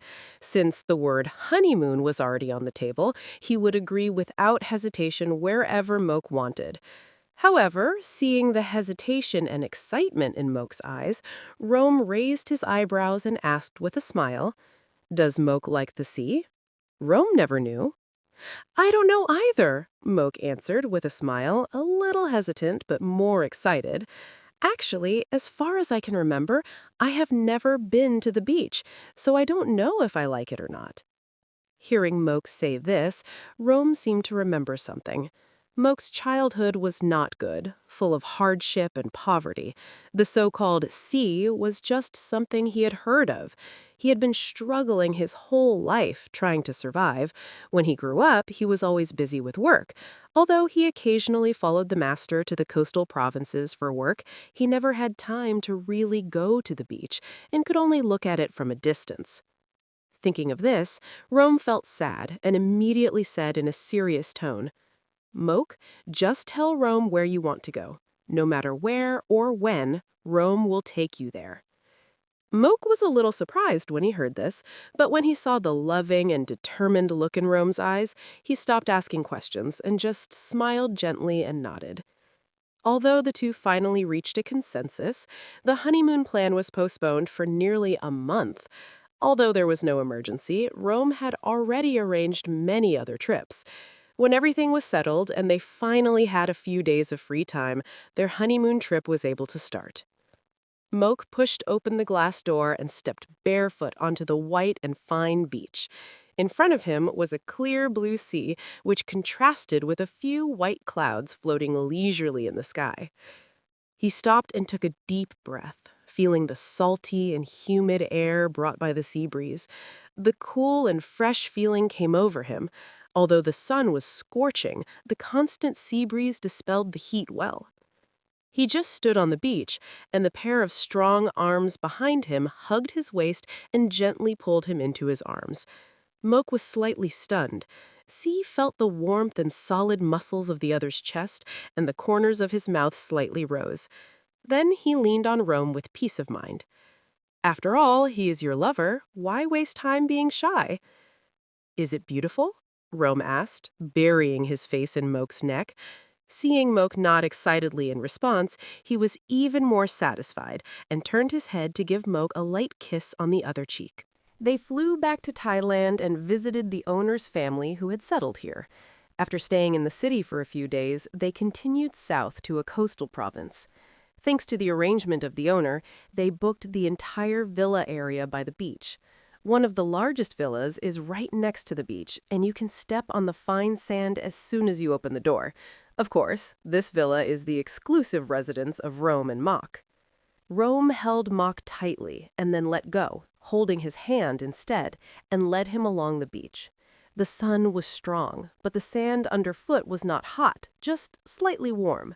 The two walked side by side, their shadows stretched long on the beach, one slightly taller, and the other leaning against him, shoulders pressed tightly together, their shadows overlapping.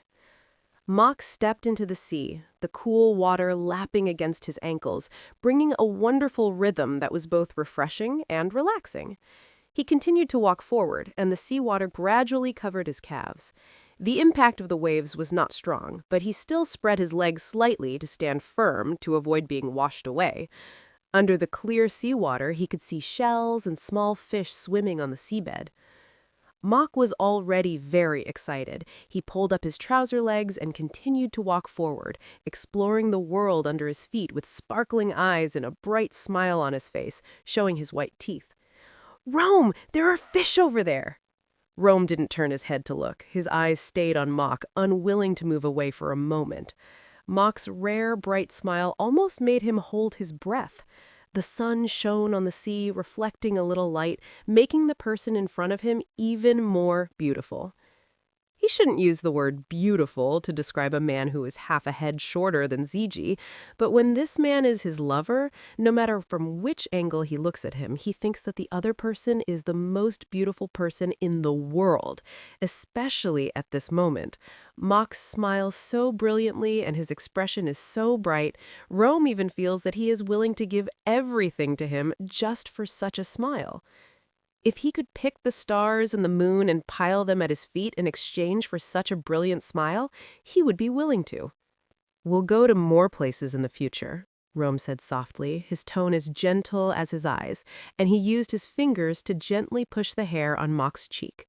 "Mock, wherever you want to go, whatever you want to do, just tell me, and Rome will take you there." Mock was stunned for a moment, then turned his eyes back and met Rome's loving eyes.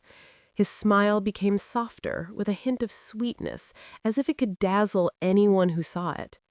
"As long as Rome is there, I want to go anywhere." Rome took a deep breath, his heart beating like a drum, afraid that the other party would hear it. He glanced at Mock, then walked closer without hesitation, carried him on his shoulders, turned around, and walked quickly towards the villa. "Rome, what are you going to do?" "Do what you should do on your honeymoon," Rome answered without hesitation, completely ignoring the protests of the person on his shoulder.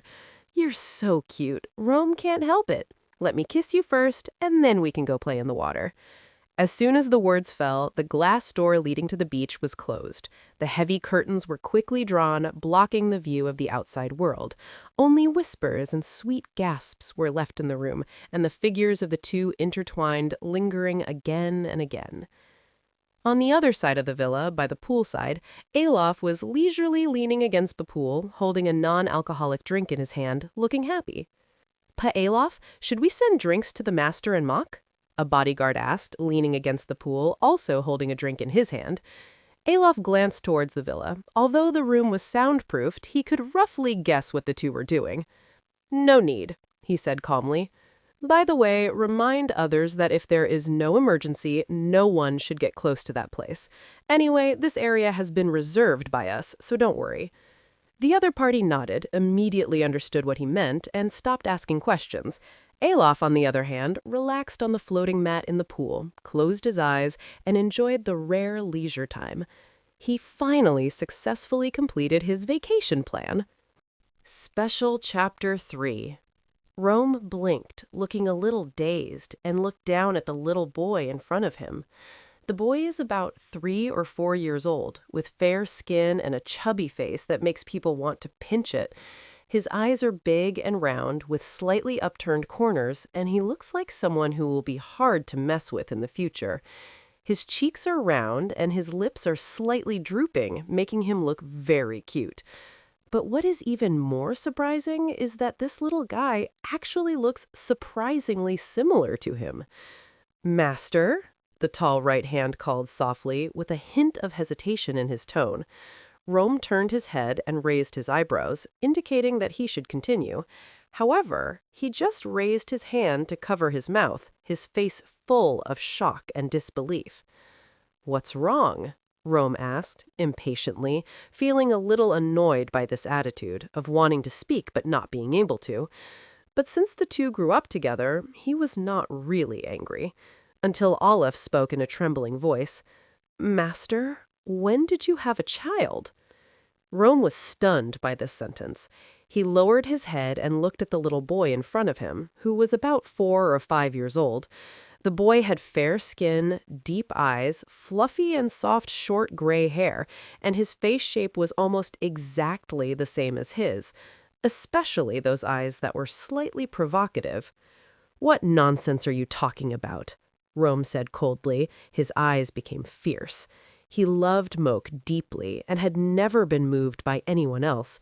How could a child suddenly appear? Olaf did not give up, poking the boy's cheek with his finger and confirming, "But this child looks too much like you. Anyone who sees him will doubt that he is your son." "How can he look like you?" Before he could finish his words, the little boy suddenly grabbed Olive's finger and bit it hard, his teeth digging deep into the flesh. Olive screamed in pain, but he didn't dare to struggle hard for fear of hurting the little guy's teeth. If he let the patriarch's son get hurt, he would probably lose his head. The little boy bit enough and then opened his mouth, raised his head, showing his small canine teeth, with a hint of provocation in his eyes. Rome was silent for a moment, his eyes slightly lowered, trying to suppress the other party with his momentum. The atmosphere between the two was like two beasts confronting each other. What's different?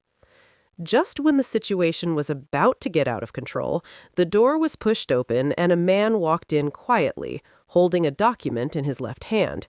When he saw the scene in the living room, he paused. A hint of surprise flashed across his eyes, and silently looked at this strange atmosphere. Seeing Moke's suspicious look, the Russian gangster's face turned pale instantly. He quickly stood up and raised his hands as if to confess something. "Things are not what you think." "This sounds like an excuse after being caught cheating." "Not what I thought?" Moke repeated calmly, his tone as calm as ever, while Rome's face looked as ugly as if he was caught in bed, even though he had never fallen in love with anyone. "This child is not mine," Rome hurriedly explained, his tone almost pleading. "Moke, I swear I only have you, never anyone else. You also know that I have always been with you. But haven't you been together for 7 years?" Olaf suddenly remembered something and blurted out something. As soon as he said it, he realized that he had said the wrong thing. Rome's eyes instantly became fierce, as if he wanted to eat him alive. Olaf could only laugh dryly, lower his head, quietly retreat to the corner, and quietly shut his mouth. Mock raised his eyebrows, glanced at Rome, and then turned his gaze to the little boy sitting on the chair. The boy was also looking at him, with a hint of expectation in his eyes, and his previous stubbornness disappeared without a trace. "It does look like Rome," Mock said softly, nodding his head to confirm, while Rome opened his mouth and felt his heart shattered into pieces in an instant. "Mock, I really didn't betray you! I can swear!" Before Rome finished his vows, the little boy suddenly jumped off the sofa, ran to Mock quickly, opened his arms, and hugged his legs tightly. Olaf blinked, surprised that this child who was unfriendly to him just now would take the initiative to hug Mock. He couldn't help but blurt out, "So, this is your son?" As soon as he finished speaking, Mock and Rome cast fierce looks at him at the same time, which frightened Olaf so that he quickly shut up and apologized with a dry laugh. Rome turned around, crossed his arms, and kept his eyes on the little boy, thinking, "I can tell from the looks of it that he doesn't look like that. He's probably afraid of your ferocious face, Olaf." Mock looked down at the little boy hugging his legs, his brows slightly furrowed, his eyes full of confusion and surprise. In fact, Mock doesn't hate children, but most children don't like him. Mock usually has a serious expression, rarely smiles, doesn't talk much, and is more of a listener. Most children will run away when they see his face. Mock looked up and was about to ask what was going on, but when he looked around, he suddenly understood something. In this mansion of the Arseni family, most of the members were tall European men with well-developed muscles. In contrast, Mock, as an Asian, was standard height among Thai men, but in front of these giants, he looked particularly petite. No wonder the little boy chose Mock over others. He hesitated for a moment, then knelt on one knee so that his eyes were level with the little boy's. He gently tidied the boy's hair, which was wet with sweat. Although he had no smile on his face, his action was very gentle. "Mock, so this is your son?" Rome still couldn't get rid of the question. "Whose child is this?" Seeing Mock so gentle, he couldn't help but asking with a hint of jealousy in his tone. Mock frowned and was about to ask him what was wrong, but the little boy spoke first. "Mummy?" A clear voice sounded, and Mock lowered his head to look into those clear eyes. The boy tilted his head, as if asking himself if he had said something wrong. Then he pointed at Mock's hair with his chubby fingers. "Mom has long hair. Is that you, Mom?" "I understand. His hair has grown a little long recently, but he has no time to trim it because he is too busy at work. He can only tie the back of his hair into a small ponytail. The little boy probably thinks he is smaller than others and has longer hair, so he mistakes him for his mother."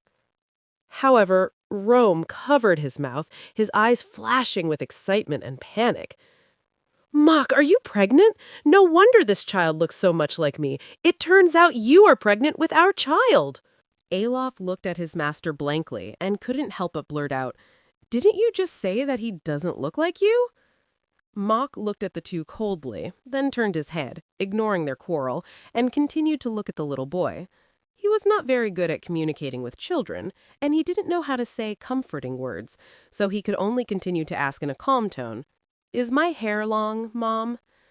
"Yeah," the little boy nodded. Gorkwang still stayed on Mock's hair. But Mom's hair is even more stuck than this. "Where is Mom? Do you remember her name?" As soon as he finished speaking, the corners of the little boy's mouth began to tremble. Tears fell from his eyes, and his voice was filled with tears. "Mom is gone. Mom and Dad left together and will never come back." Mock frowned, realizing that things were getting complicated. He gently wiped the tears from the boy's face with his hands, and his tone became gentler. "It's okay. Brother won't ask anymore. Don't cry."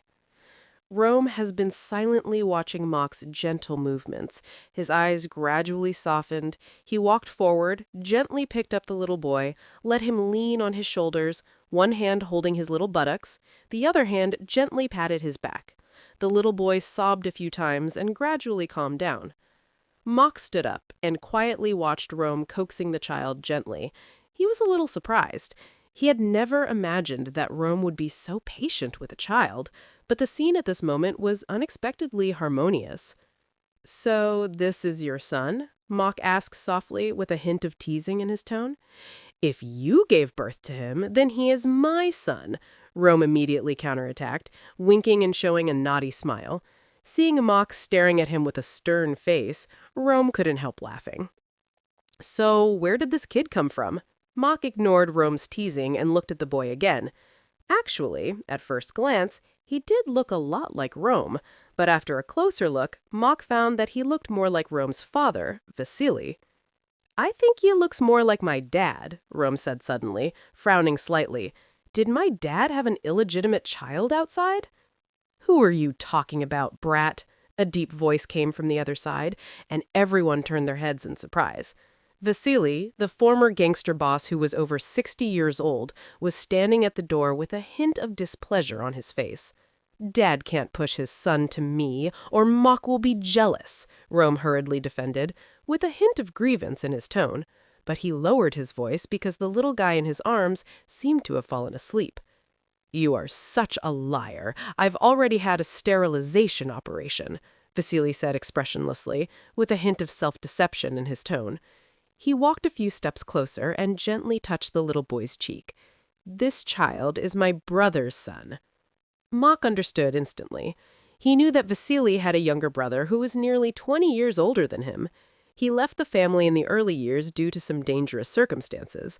Although they kept in touch, his brother never came back. The last time he heard from him was when he finally decided to get married after being single for many years, and then he never heard from him again. He and his wife died in an accident last year, and the child is being taken care of by his wife's family, Vasily sighed. Although he and his brother were not close, he still felt heavy in his heart when he heard the news of his family dying. Now they need to move, and it is not convenient to continue to take care of the child, so I took him over. Mock lowered his head and vaguely guessed the meaning inconvenient to take care of. He couldn't help but think of his past, and his eyes became softer. He looked up and saw Rome looking at him, his eyes full of concern and tenderness. Mock smiled and indicated that he was fine. Rome then turned around and joked with Vasily, trying to lighten the atmosphere. So you treat him as your son. I didn't expect my brother's son is so much younger than me. What do you mean, your son? This is your son with Mock. This answer did not surprise Mock, but he was still surprised that Vasily mentioned him. Vasily turned around and gave Mock a gentle smile. Mock, I am your father, and I mean what I say, Vasily said with a hint of tenderness. If you have any concerns, just speak up. You are not alone. Mock silently looked at the man who had become his father, and a warm current surged in his heart. Although he never felt lonely, deep down he always felt that he was an outsider and did not dare to ask for too much. Rome walked forward, gently held Mock's hand, and slowly stroked the back of his hand with fingertips, full of tenderness and compassion. I didn't expect my father to know this, Mock said softly, with a hint of relief. Don't call him Dad, or he'll get angry again. Rome said half-jokingly, while gently hugging Mock's shoulders. Usually Mock always kept his distance outside and was reluctant to get too close to others, but at this moment he was infected by the relaxed atmosphere and unconsciously leaned over, resting his head gently on Rome's shoulder, which made Rome even more proud, with a happy light flashing in his eyes, and his arms tightened. Of course you have to seize the opportunity. I feel a little ungrateful. The master and his wife worked so hard to raise me, but I couldn't give them a grandson. This is the only knot in Mock's heart. Now, Vasily and his wife have become his parents, but he cannot repay their kindness in raising him. An orphan with nothing grew up relying on their hands. Even the relationship between him and Rome was accepted by them. Every time Mock sees a child, he can't help but imagine some scenes. Of course, that's not his own orphan with a broken childhood who never thought he could become a father and take care of others one day. But however, seeing Rome's cold-hearted personality, cold on the outside but gentle with his children, Mock couldn't help but imagine what Rome would be like as a father, with a little one running around behind him, forming a happy and complete family, until he realized that it was he who deprived himself of such a future. Vasily is not a gentle person, nor does he use long speeches to comfort others. He probably guessed that Mock would always blame him, even if he said it's okay. So, taking advantage of the fact that there was a child who lost his parents in the Arsini family, Vasily took the child and put it in Mock's hands, as if telling him, "Don't worry anymore. No matter what the problem is, your father will help you solve it." Rome, I'm grateful that Mock chose to love Rome, which is the greatest gratitude.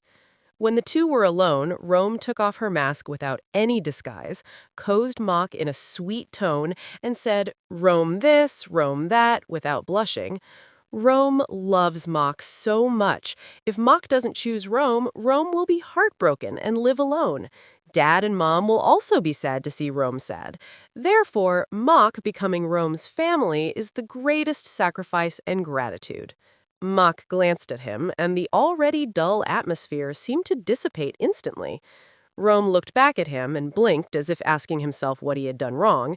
Finally, they both laughed at the same time, and the laughter echoed in the spacious mansion, filling the entire space with warm light. As long as you are by my side, that place is home. The end. Hey guys, thank you so much for listening. Also, did you guys imagine Rome and Moke as William and Est? Because I did. Okay, have a nice day. Bye.